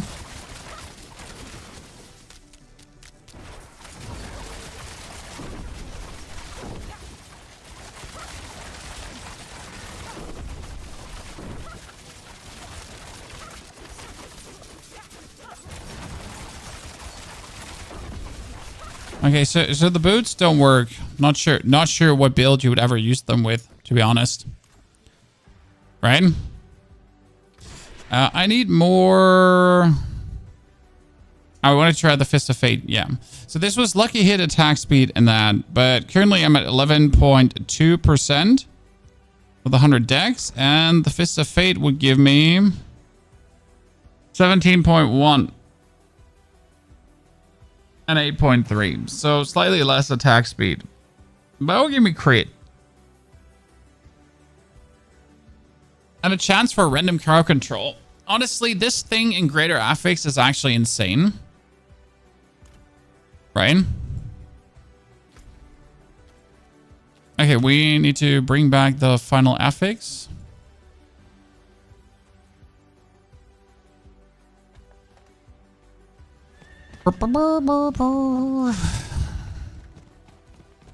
And right now, we're also missing ranks and barrage, technically.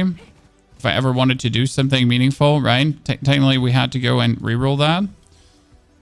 What I wanted to do is I need to think about what I want to put on the other ring. I mean, technically, you do want the Ring of the Starless Skies, so that would be what we're using. Ring of Starless Skies. We got the Arrow Storm, we got the Ricochet, we got the bonus, we got the bonus crit, we get the Cutthroat for the bonus, we got the bonus 2.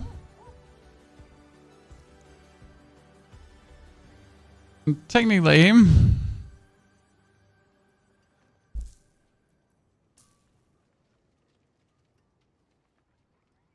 you take the Aspect of Elements, you take the Aspect of Intercom.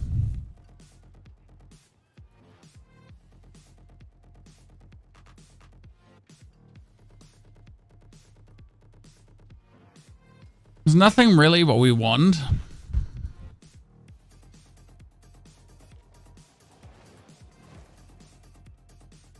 It's like freaking us out very much, right?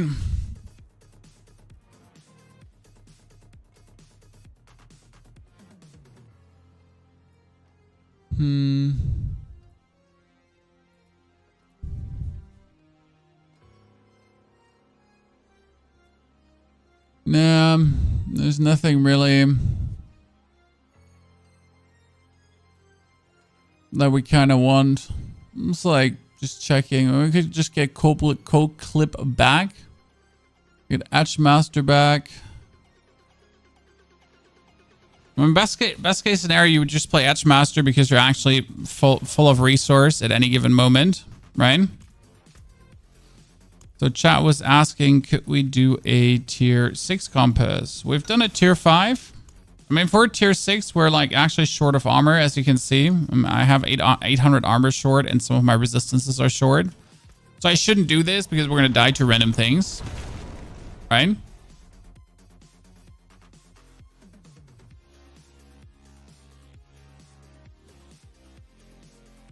Really, Flay Barb is valuable. I think Flay got nerfed to rather be looking at Rend.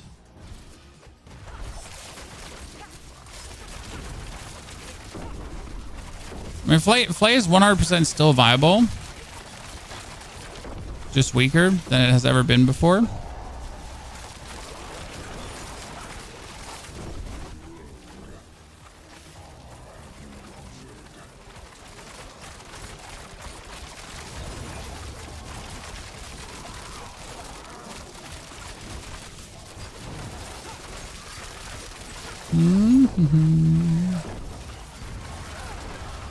Ow, see, like we're dying to random fire.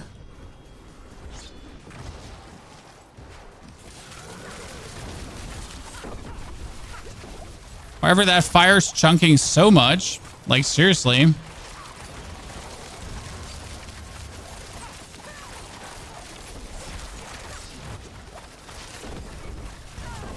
Coming to the problem of me healing via proximity. Plus me not getting... Ow, Ether Fiend. So for 6, we need either more life, more damage reduction, or we need to fix our armor problem. Right? So that's what you see what happens in the 6. Because we're essentially not fully maxed out. Which is interesting because a 6 is like so close to a tier 100, right? A tier 100 is essentially like almost same 154 versus 160. And a tier 100 is like easy, right? Nothing hurts you. Poison Darials. Poison and Darials is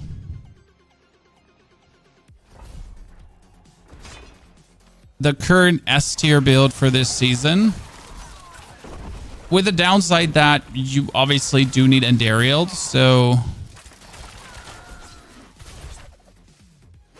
if you don't have or get Endarials, then good luck playing Poison Endarials, I guess, right? So that's the only problem you're facing. Get the Uber Unique. But as soon as you have that problem solved, you go.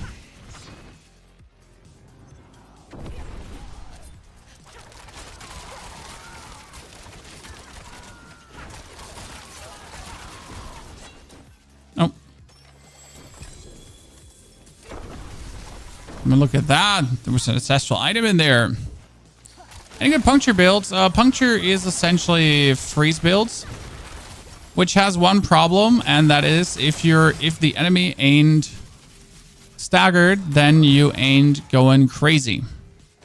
And you might have seen it versus the Beast of Ice. As soon as the Beast of Ice got triggered, we did like 8 times the damage than before, essentially. And that's like the thing with rogues, right? They so heavily profit from a staggered opponent, it's not even funny anymore. It's literally disproportional to the actual damage the rogue deals. How much more damage you're essentially dealing versus a staggered target. Absolutely disproportional.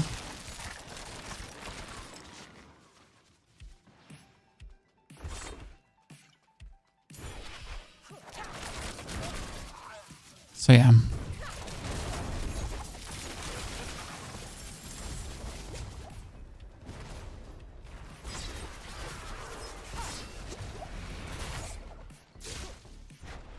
Just ignoring everything, right? Why would we fight a single mob when we can just...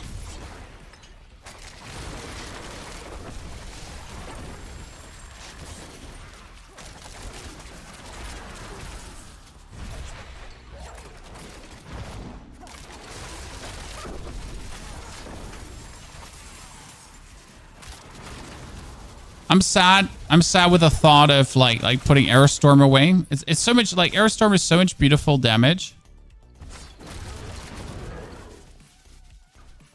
It's so random damage too. Just press the button. You stagger bosses every 2 to 3 seconds. Well, the problem with pit bosses is you can only stagger them X times. So the issue is not staggering the bosses. The issue is you can only stagger them X times.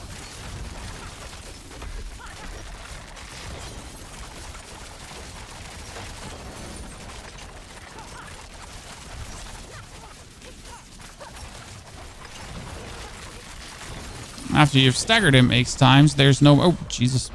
Should have probably jumped out of that. There's no more stagger happening.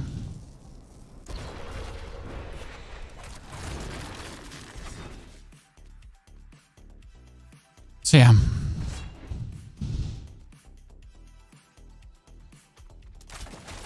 Oh.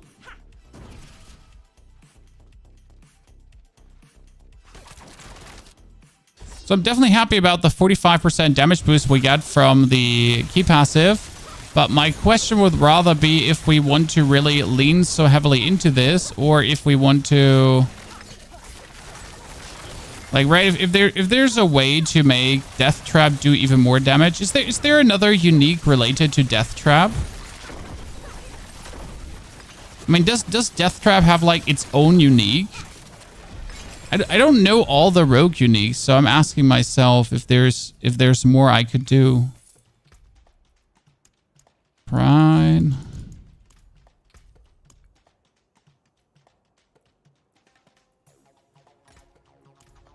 Gore runes.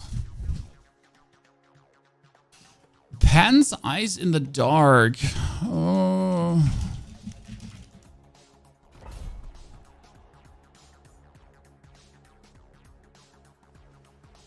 I'm checking.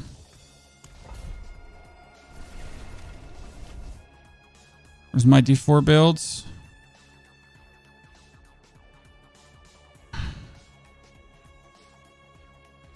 Maximum life, ultimate damage reduction from enemies affected by trap skills, ranks to aftermath. Death trap deals increased damage and will rearm itself once after.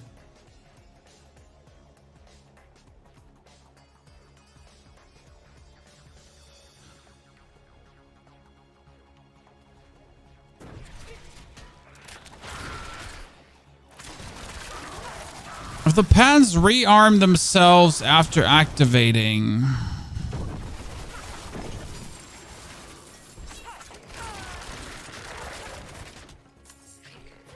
That would mean, I mean, if I get a free trap from the Scoundrel's Leather, I would get another trap from the Scoundrel's Leather then, correct? I would essentially get 2 traps from the Scoundrel's Leather. But what if I trigger one and then I trigger another and then I trigger another? Huh. Okay, so where do I get these pans? Where do we get these pans? I gotta make another list with the updated loot tables. Loot tables have been outdated for a while. Those are like at the very beginning when like the bosses were new, right? They had like this very cool resource where every loot table was like put together. And now you always need to guesstimate and remember where everything was. Oh, butcher! Ow! I wasn't ready. I don't know if it triggers. No. Like, so it wouldn't trigger from the second. What we're talking about is I just make more death traps. So, like, a normal death trap build makes, like, 1 death trap, right? But due to the way how this plays, it just makes more death traps. You know, just more. So I make 1, then it gets reactivated, then I make another one, it gets reactivated. I mean, I can potentially make three in a row, but 3 in a row would then turn into 6.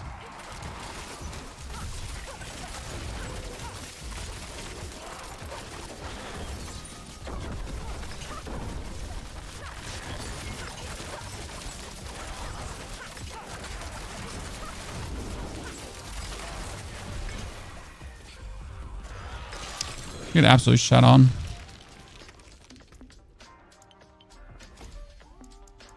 Okay, this is almost 21. And with almost 21, it finally got me what I was looking for. Because I wanted to have this all the way upgraded, that it then gives this one the full bonus. So I want to get this to 21 now to see if my theory was correct on this one. Okay, Vigil is fast. Vigil is fast. Was that damage? Well, that's the damage. There you go. When everything works. Get it done. By the way, chat, we had an interesting discussion this morning, in case you missed it. But my wife came yesterday to me, and she said everything on Netflix is shit. Because she's right? Everything on Netflix is shit. So I started an initiative. I will introduce my wife to anime. Because I like anime, right? A lot. And the initiative is like we're trying to find out the best anime to show someone that has never watched anime. And we have narrowed it down to Castlevania, a classic.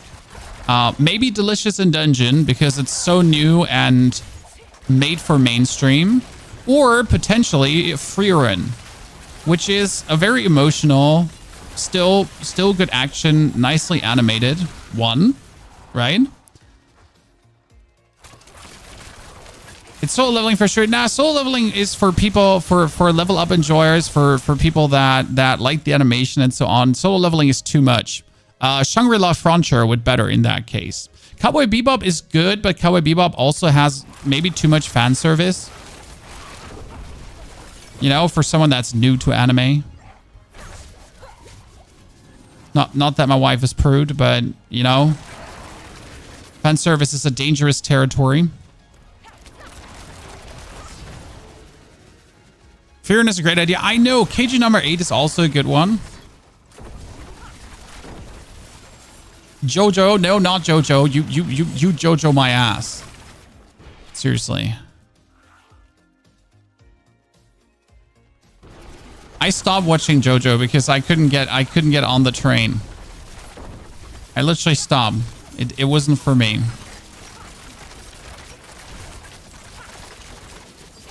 I accepted that not every anime is for everyone, and that one was not for me.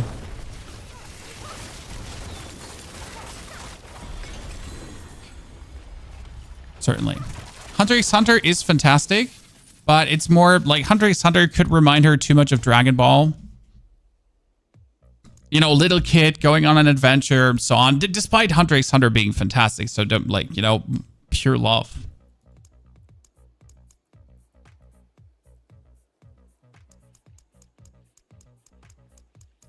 Okay, we get this to 21. That means that I'm now officially having 33.3. We're only missing 1.7%. That's fire. Okay, we did it. Chaka chaka.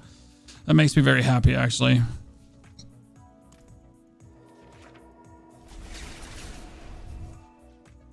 The Full Metal Alchemist is good. Is it worth playing a Bloodwave build? We will definitely do a Bloodwave build, brother. But Blood Surge is probably better. Okay, so, ladies and gentlemen. Where do the Pens of Darkness drop? Ice in the Dark. Lord Zur and Varshan? Really?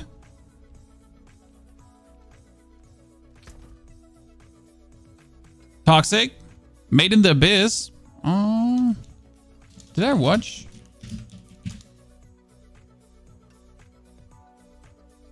Oh, I watched that one. That was so good.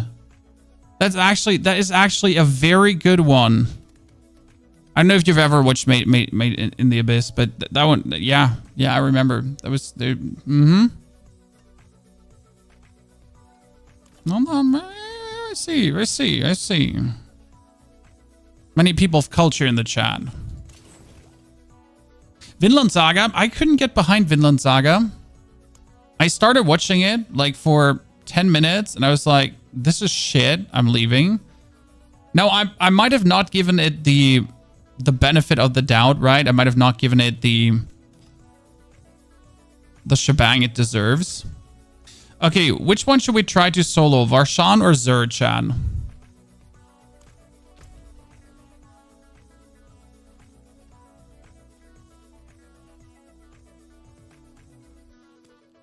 I mean, I'm faster at Varshan, probably. So, Varshan is supposed to drop the Eyes of the Dark?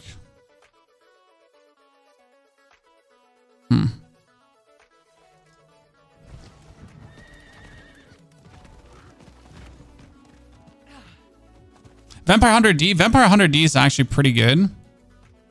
The problem is it's so short, but I do really enjoy Vampire Hunter D. Chat just proving once again. Oh, Jesus, Neil.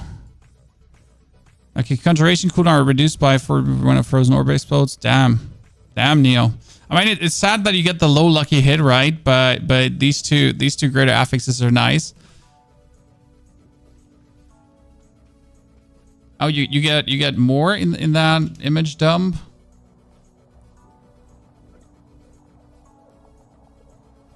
Oh, you gave that away? Neil, you gave that away, Neil, for 2.5 billion? Yeah, makes sense. Makes sense.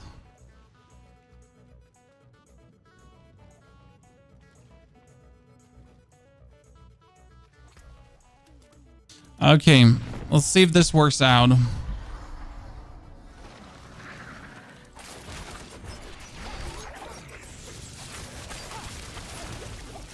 Oh, that's great.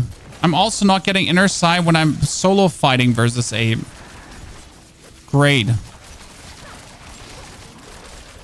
I mean, I'm getting more inner sight, but still not the level of inner sight I should be getting.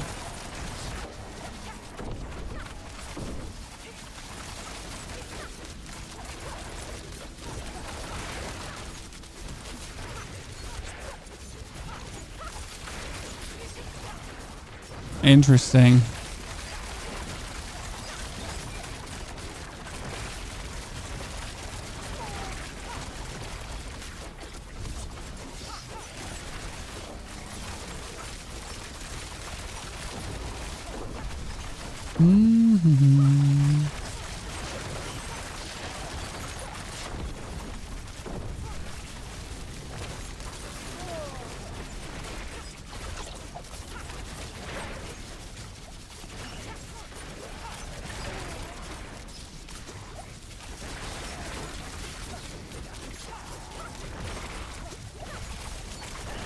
Oh god, he's going for the star formation.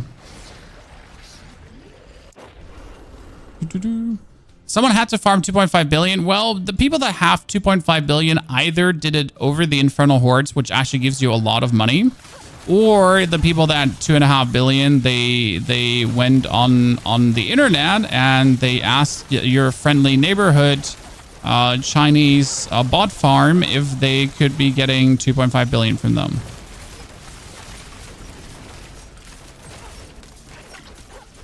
That's like the reality there.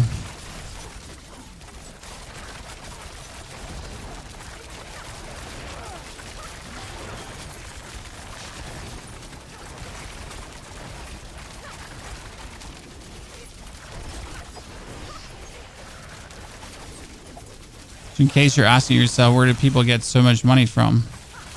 From there.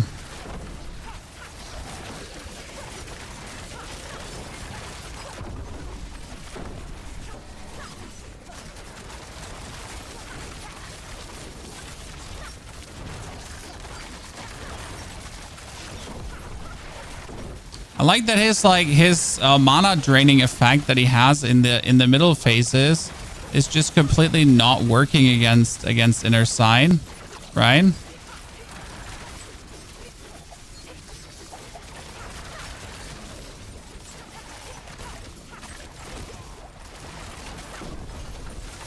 It's weird, but you're faster off like not hitting him and hitting the ads to actually get your inner sight pumping. Then you're getting the inner sight from hitting him, right? Well, like again, we're hitting him, we're getting inner sight, right? But not to the level and the degree we should be getting in.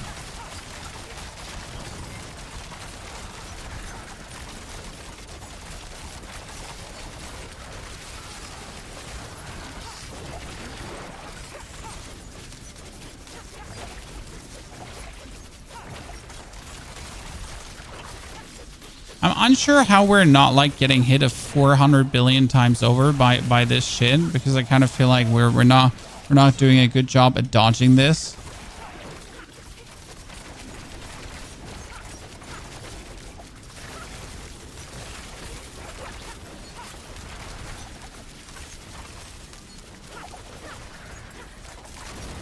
See, that's what I meant. Like, just kill the random guy and instantly have my inner sight gauge full.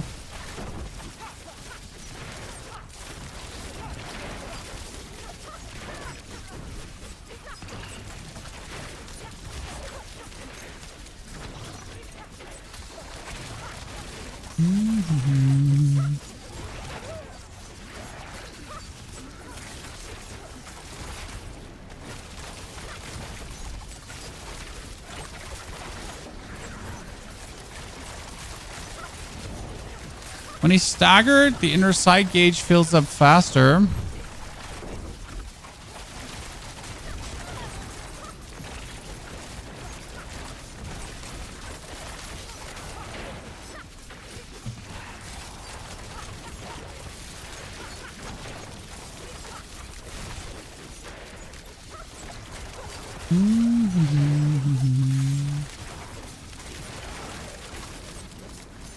I never liked your Varshan. Why did we, by the way, not go for Lord Zur? I like Lord Zur so much more. Rashawn always felt weird.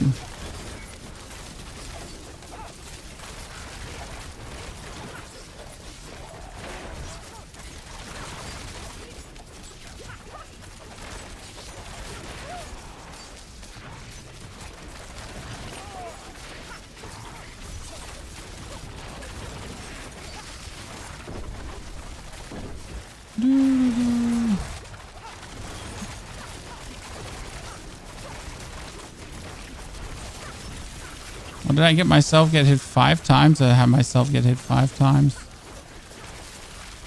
I feel like we kind of have arrived at the point where there's no more, like, where we're almost doing, like, no more damage to him. That's what it felt like, right?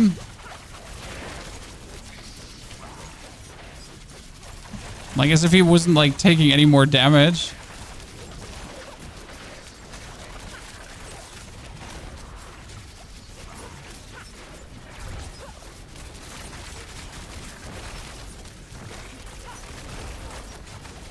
Oh god, I got it 6 times stacked up already.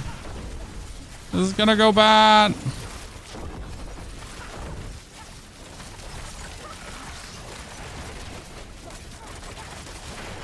Ow. Does stack reduce the damage? I don't know. What does it look like he's healing himself? I think he is at some point, though. I think he is at some point. Wait here. There we go. I just want my pants, Varge. I need my pants. Okay, so we're gonna kill this guy now to get my... See, like, my inner sight gauge goes, like, up... goes, like, full so fast. We're doing that.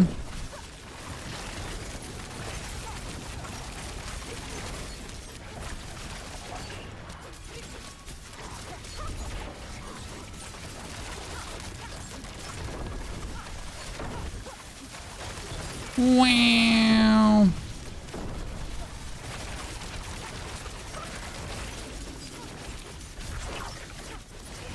Main thing again is, like, we do good damage when with the first 3 staggers, right? But if we don't have them by the first 3 staggers, then you're at the unthankful rogue stage of no damage, because all the damage you are is staggers.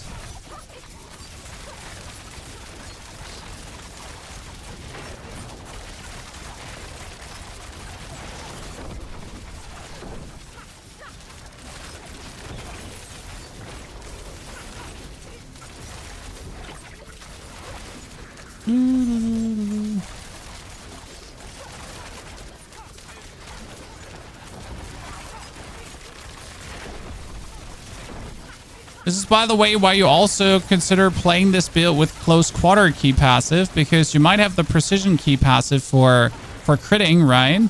But due to the nature of the way how you play this, like by essentially like being close to your opponent, right, and living in their butthole, there's always the consideration that the close quarters key passive works actual wonders, because you're essentially like that's what you are doing. You're close quartering at most of the times. Oh, I was hitting past him. Totally not hitting past him. Right, Chad?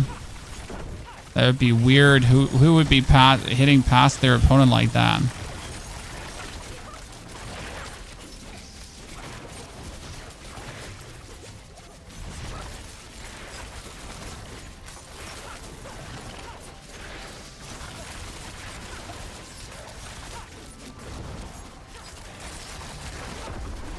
Meow. Everyone dead. Are we only destroyed everything, right? Every one of those? Oops. I miss Heartseeker Victimized. It would have melted already. Well, the only reason why Heartseeker Victimized would have melted it already is because it's bugged, or was bugged. I mean, yes, Heartseeker Victimized was good, right? But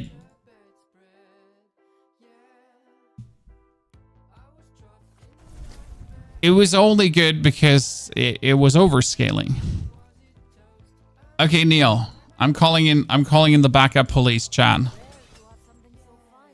Varsh doesn't want to die. We need him dead. We need the pans. Bring it on. Bring the big guns, Chan. We need the pans to make this work. I mean, we're currently in the experimentation stage of making this not poison, but better for bosses. Because that's my problem. I wish to not go down the poison route. I already tried this, by the way, and it's strong. Same build, by the way. So we're going for the Scoundrel's Leather, but you're going to lean into the Poison Trap because the Scoundrel's Leather is actually, how do I say that now? It's weighted. So let's say for every 6 poison traps it makes like 1 death trap. So you can, interestingly enough, layer poison traps on top of each other and then use the poison imbuement as well. So that works relatively well. Has been tried out before. But that would essentially just be a stage to the Endariel's Rogue, right?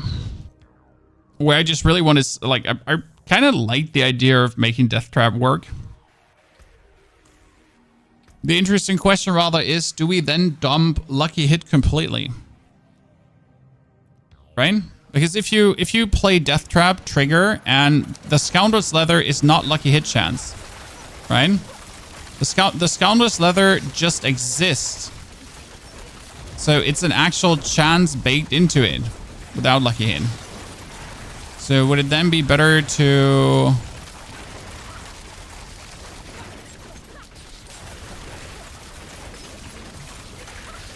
just simply focus on hitting?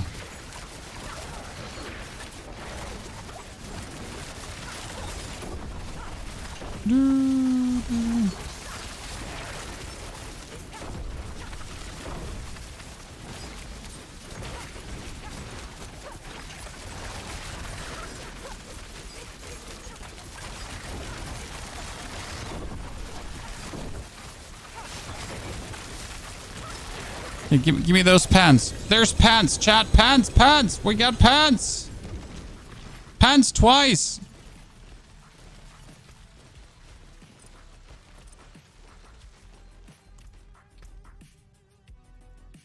It's Ice in the Dark. Whee! Oh, it's actually a good one, too. Look.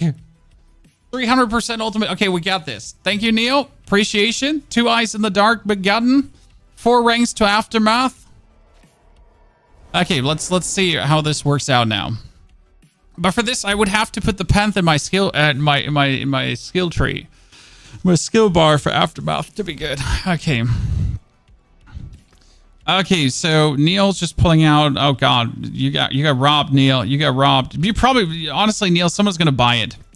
Someone's gonna buy it. Someone's gonna make you happy. 130, not bad. We actually have 2, so we have 130 and 125. So we get 2 of these. So one has more max life, one has less ultimate damage. Yeah, I guess we're taking the 131. Okay, so the 131 is the one we're taking. Let's go to Kerrigar. Interesting part is this is 570% ultimate skill damage, right? And the other one is another 300% ultimate skill damage. Technically, and this is like, you know, technically we could leave crit behind, so we're not done yet. So what you could do, okay, Chad, what you could do is you could say screw crit.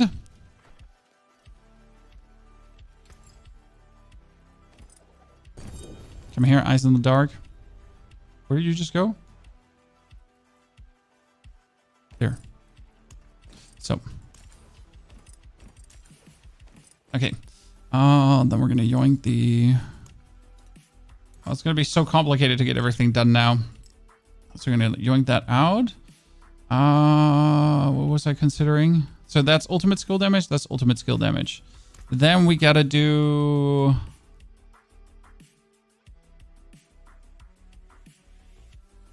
I mean, technically, we could take the smoke bomb out of our skill bar because we have the poison trap to function that way, right? So then we could put the...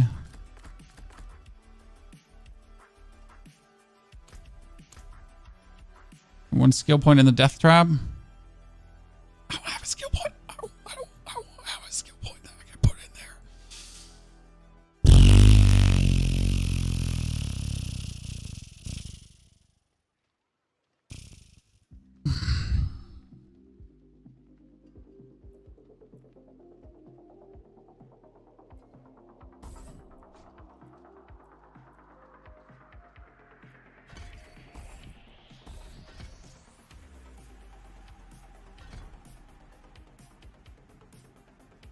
Mm, mm, mm, mm, mm.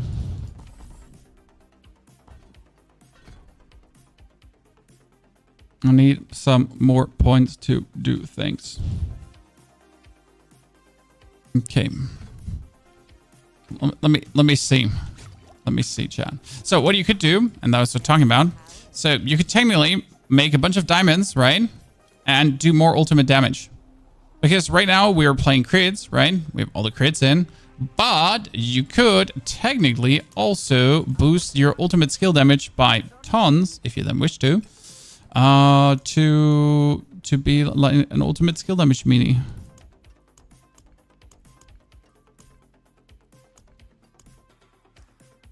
That's actually a possibility. Fashion this into something exquisite. I mean, if we're gonna lean into this fully, we might as well go all the way. So we got it all, chat. Full ultimate skill damage. Let me put the pants back in. The Richery. That's a Sky Hunter as actually good rolls. I like it. The pants needs to go back in. So all my resistances are now ruined. All my resistances are now ruined. Oh, that's critical strike chance and resource cost reduction. That is actually not bad. I need a new helmet. Because if we're gonna do this now the way how we're thinking about it, right? We need to go away from playing the cowl. So Cowl of the Nameless needs to go away. That means I need another helmet. Preferable something that has resistances. I mean, that has armor and total armor. So now we're fully armored out, right? Ta-da, chat. So we could at least get back into the armor game like this. And it still plays the Umbers aspect. So Umbers would still be needed with a little bit lucky hit chance. Just not too much. Okay, we'll keep the gloves. We'll keep this. We got the Ice in the Dark for... So, Death Traps deal another 130% multiplicative damage. And now our Death Traps would base be dealing... Let's see where we add.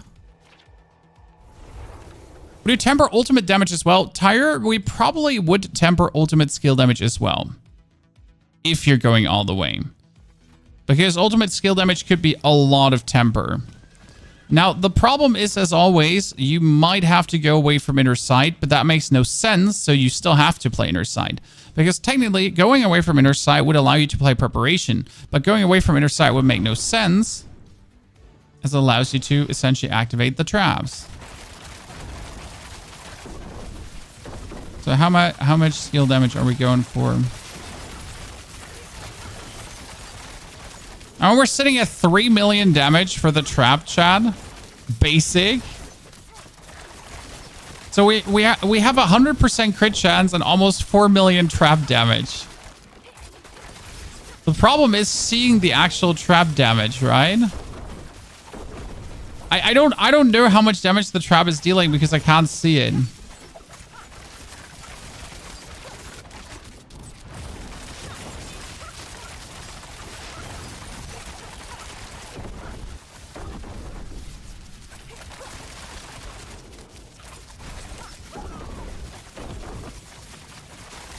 You know what we need? We need the Sky Hunter bow. Why? By the way, my attack speed is something, right? Where's the barrier coming from? From spending energy. So why are we having so much attack speed right now? Because we're playing close quarters.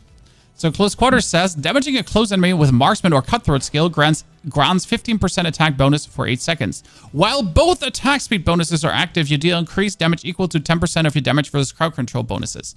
So what we would have to do right now is we would have to play Sky Hunter. Because Sky Hunter, not Sky Hunter, we would have to play Wind Force. Because Wind Force would give us Barrage and Malice and crowd control damage, right?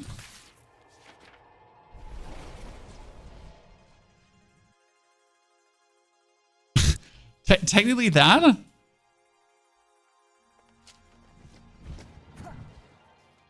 I love what we're doing here, by the way, chat, and that you're also engaged and willing to participate. So huge shout out to all of you for not just being like, where's the build, bruv? No, like actually being like, oh yeah, you know what? Let's see what we could make work here, right? I mean, the interesting part is if we now swap all the weapon tempers over to... If we would swap all the weapon tempers over to actual...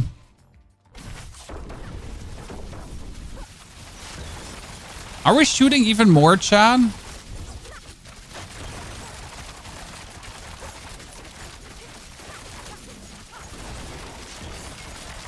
Jesus Christ, that attack speed.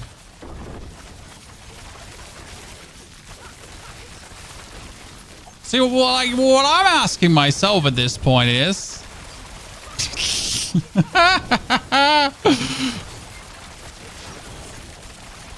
Okay.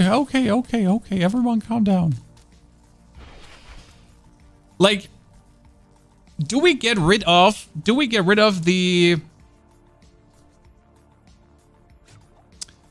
of the Aerostorms? Because right now we're running the Aerostorms, right? We run, but we need both barrage aspects. So both barrage aspects are a must. So barrage. Then critical strikes for attack speed, even though I don't think that's actually needed. Retribution is also damage for the death trap, actually. We technically need something that either works together with poison trap or death trap. But the thing is, what you could now think about doing is, so on top of everything we've been doing here right now, correct? So you could think about dropping the frost imbuement and you could put in actually the poison imbuement. And then what you could do is you could play, and now it gets like, now it becomes interesting, right?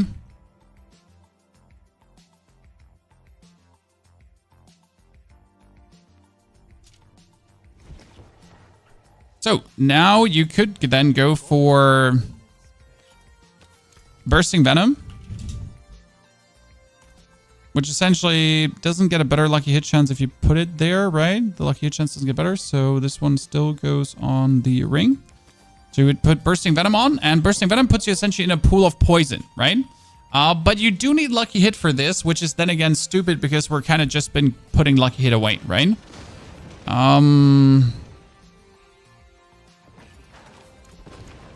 Was there another poison one we could take?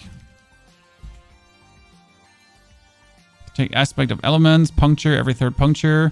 Poison traps don't gonna break stealth. All poison traps activates when you exit stealth, and poison traps cooldown will be now. That doesn't make sense.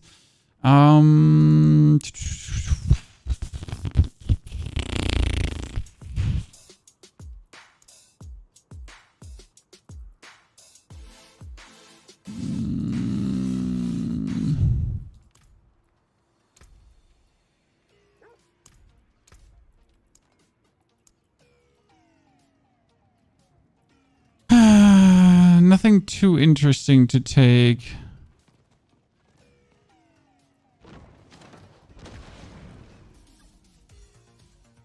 Noxus Eye is pretty dope. Yes, but I wouldn't put it there, right? That's kind of like not what I want to have there. There's also nothing that helps us in any way, like...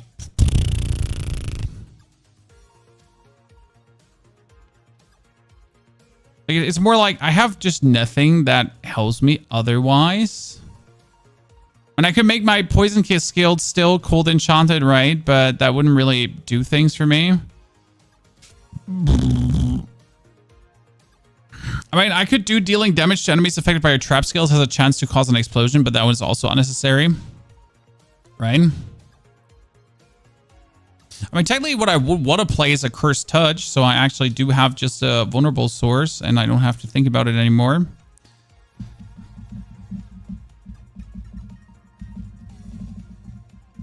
Oh, you could play Creeping Death, actually. You deal increased damage over time to enemies, each different crowd control effect they're afflicted by. Unstoppable enemies, staggered bosses take increased damage. That was Creeping Death, right?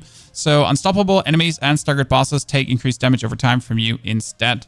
So that would be like for the poison. But the problem is, so if you start doing this, right, you actually have to swap all your daggers over to damage over time too. And you have to swap your rings, and that's interesting because I do actually have the rings for this. So I've been playing around. So this is a Poison Imbuement cast X2, right? And I get another one that's also Poison. So I've been playing around with rings already to prepare this, to, like, you know, just be ready. I had a second ring that was poison imbued. There we go. See, this one has poison imbuement and lucky hit chance. They're actually good rings. See, and this is what I wanted to avoid, because now we're like cooking in too many pots, and we have to change runes. We have to change glyphs as well, because now we need glyphs, right? So the thought right now would be that you're essentially standing here, right? You would be blasting away to activate inner sight. You would do your poison. Your poison would either get instantly reset or activate the pool of poison below it. If it doesn't do that, that's unlucky for you, but it is what it is.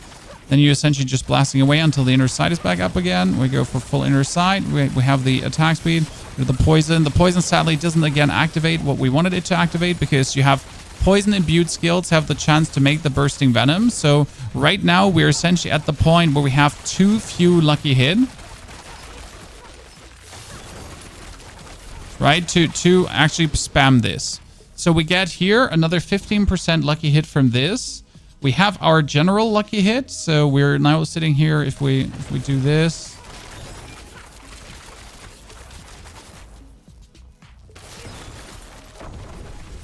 some lucky hit, because you get like lucky hit from doing poison damage, right? But what you need is this one here. Non-physical damage you deal has an increased lucky hit chance. So because it says currently that poison imbued skills have a lucky hit cooldown, so we would need lucky hit in here. We just pull the 3 points out.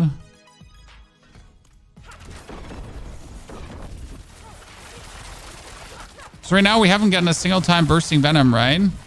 Can use Fist of Fate. If I use Fist of Fate, I would have to have a perfect roll Fist of Fate to make that work. See, like versus a boss right now, I wouldn't have it activated one single time. So bursting venom would just feel bad here currently, because you're just simply not getting it activated.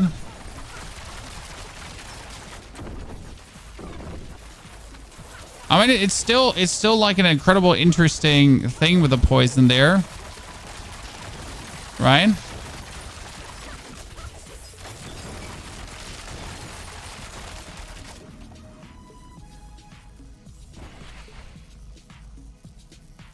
But yeah, like that's a bummer if you don't get it activated.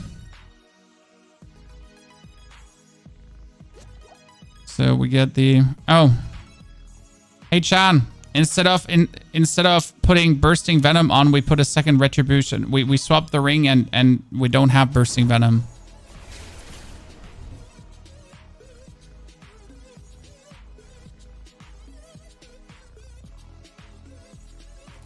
Barb is melting everything. Well, that's because all the Barb things are actually really, really good. So Barb is generally speaking fantastic, and they made Barb strong. Like the unique boost actually made Barb, again, to some degree, stronger than ever. I mean, Rogue is a monster.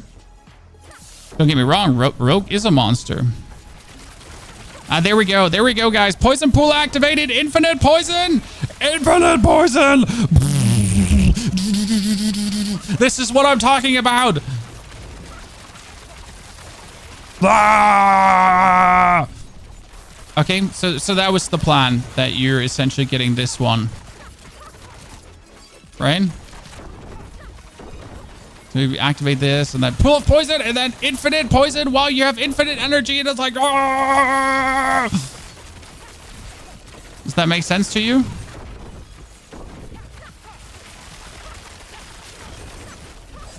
Okay.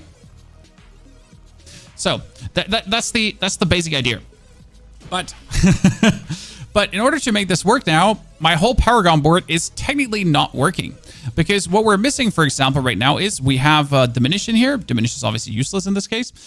We would need to get Bane activated. So there's the glyph called Bane, which poisoning damage effects have a 15% chance to deal double the amount of damage over their duration needed. You got a Tracker, which is also, like here you got Tracker. Poisoning damage effects last 40% longer. So you would need that one as well. So you notice already that we're kind of like screwed, because we have to now like kind of activate everything again and change everything again around to make it work.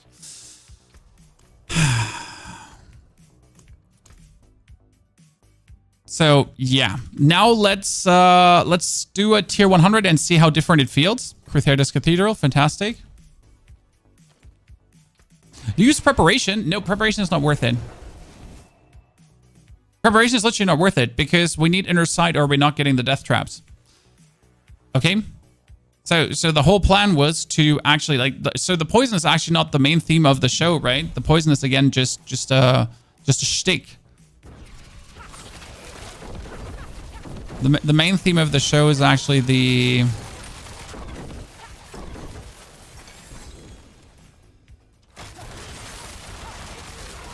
Remember, we're doing good damage. It's working.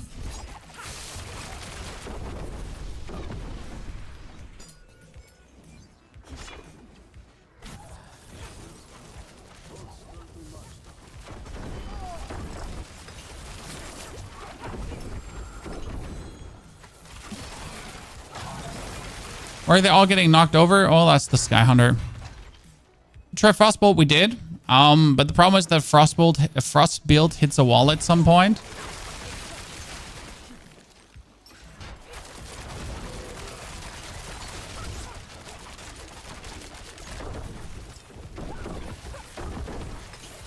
And my goal was never a Frostbolt. My goal was always inner side and the Scoundrel's Leathers. So that's what I wanted to make work, okay? That's the plan the whole time. And if I could make inner side and the Scoundrel's Leathers work, then we're happy.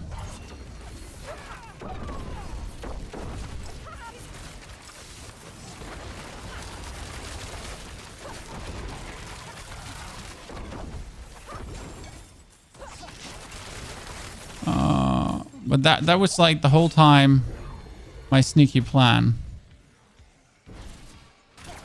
And right now, like the thought is Scoundrel's Leather makes Poison Trap, it makes Death Trap, and it makes Caltrops. So there are three things that you can utilize that work good with each other. Because Caltrops has the enemy take more damage multiplicative. Death Trap is just more damage. Simple as it is, right?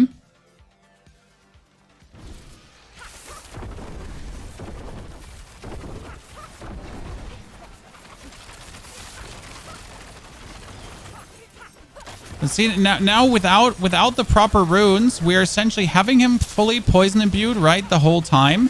But we're not doing enough, we're not doing enough poison damage yet, right? So we are consistently poison imbued. We're just blasting away. Like, you see this, right? You're not blind.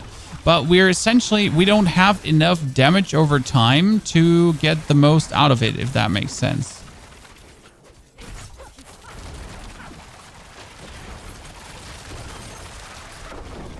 Right, it's good damage. It's kind of working. Like, you're getting your bursting venom and so on out.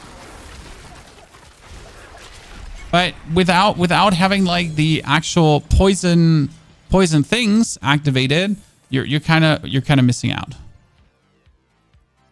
Right? Because that's it. You need Bane.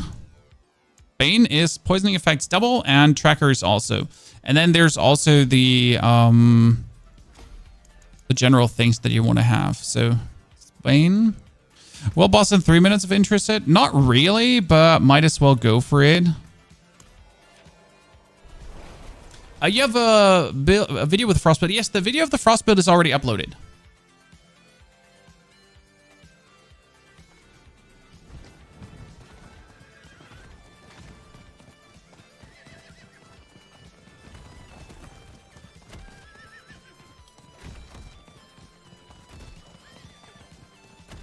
I compare this to Rapid Fire Freeze. Honestly, I haven't seen much of Rapid Fire Freeze.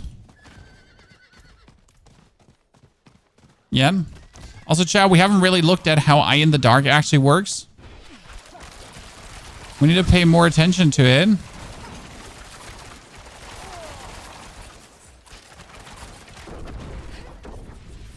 See, it activates and then it activates again. It works, chat. So my Darkness Trap, which can do 4 million damage, can do 4 million damage twice. UQ, good to see you there. You have a build for Bloodlands? Yes, posted on the internet already. So our Death Trap, which does 1 million damage, Chan. Does 1 million damage twice.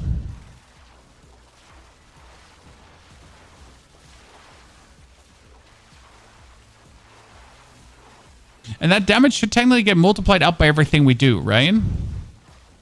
Greetings.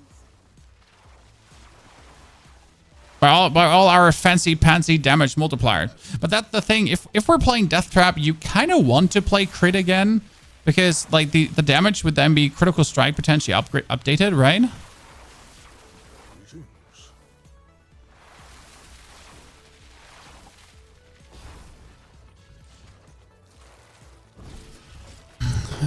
You said my name right? That's random coincidence because I suck at saying names right.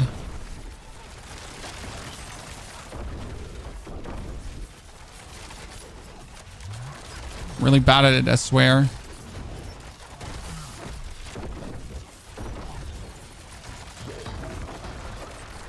Oh, chat. Will bosses are so much more challenged now because they, let me check my notes, gave them more HP.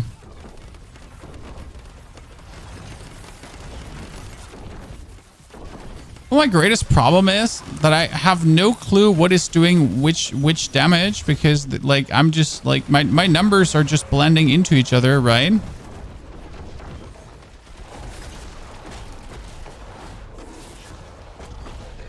That I can never see what am I actually dealing for damage.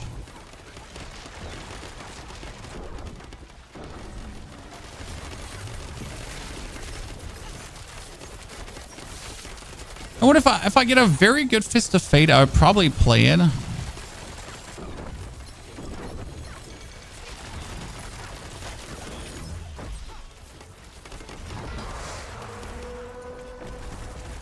Literally no clue what I'm actually dealing damage-wise at this point.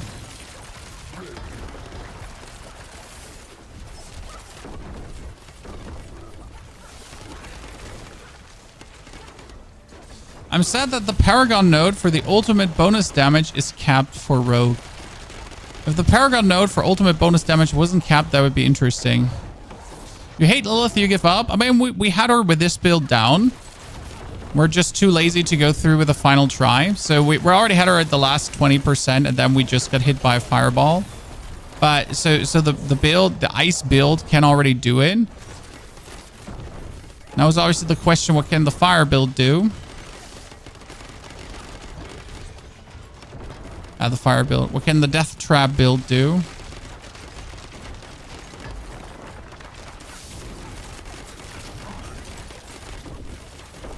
The moment it feels like I'm taking so many bonus steps to make the trap viable, and it's not going to be worth it, right? Chan? So I'm doing all of this, right? To somehow see if we can make the trap viable, only to find out that it like, no matter what you put in for work, it's just not going to be it.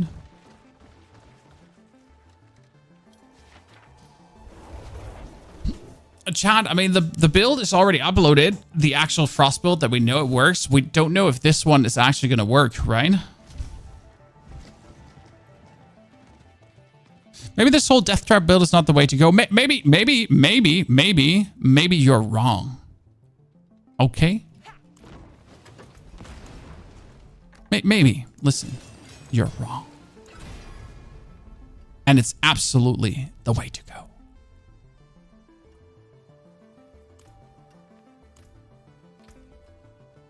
Listen.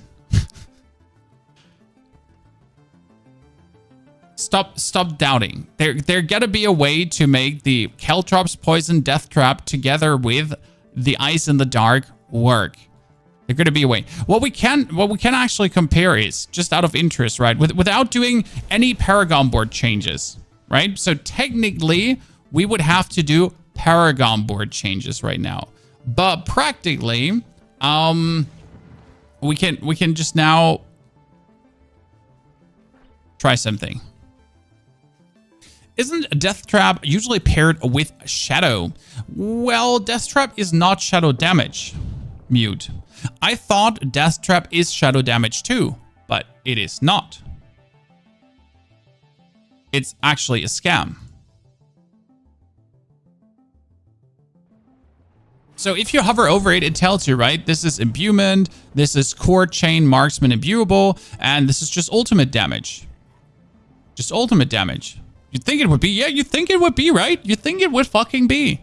But the way it goes right now, it's ultimate and physical damage.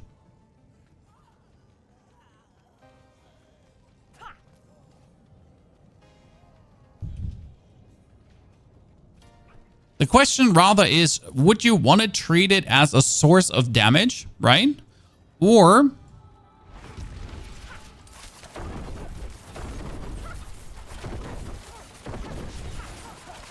would you rather want to treat it as just a little bit bonus DPS you're essentially getting? Right? Maybe it's better to just look at it as a tiny bit of bonus DPS than like actually trying to make it work. Oh, I didn't actually change my glyphs, my poison. See, we're doing tons of poison, as you can see, right? Like, this is all poison going into her. But the poison is not stacking up the way you would think it should, right? I mean, like, with the amount of poison that we're essentially pumping into her, with the amount of attacks that you're putting out, I would assume that she's going to be chock full of poison. But the problem is right now that we need the poison duration glyph. So without the glyph that actually enhances poison duration, you're not really going to be doing much. But I'm also kind of sad because I expected my death trap to actually leave behind some damage, as you know, it does millions of damage. But compare, like, even if one trigger of the trap does like 10 million damage, with the amount of shots that you're essentially doing per second, it always feels like, why do we even bother?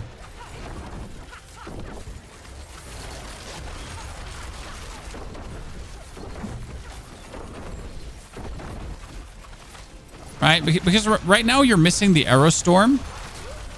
Right now you're missing essentially the arrow storm, and you're getting less damage from that. But what we're also missing is the whole board that does crowd control damage. Because we're essentially missing this one. Your marksman skills grant your cutthroat skills bonus damage. So that's another 25% multiplier that we can get. And we're missing the whole crowd control board. Not the key passive, because cheap shot key passive is not worth it. But generally taking like the damage to crowd controlled enemies, damage to crowd controlled enemies, damage to crowd controlled enemies. Because we can do something with that too, to just increase our damage multiplier. But I will have to, again, sit down tomorrow morning to actually give this more of a try, because today we are done, chat. It's already 4 p.m. and I have a lot of bags to still pack, because actually in 3 days I'm leaving for America to visit the Blizzard HQ. That being said, thank you very much for coming and watching, lurking and chatting, hanging out. We will continue this experiment tomorrow, probably, if I can't figure this out, you know, like in my little chamber of doom. So thanks for being with me and being here. I'll be putting the video live so you can actually check out how well the Frost build performed. And the build is also already out via video. So thank you very much and have a great good time.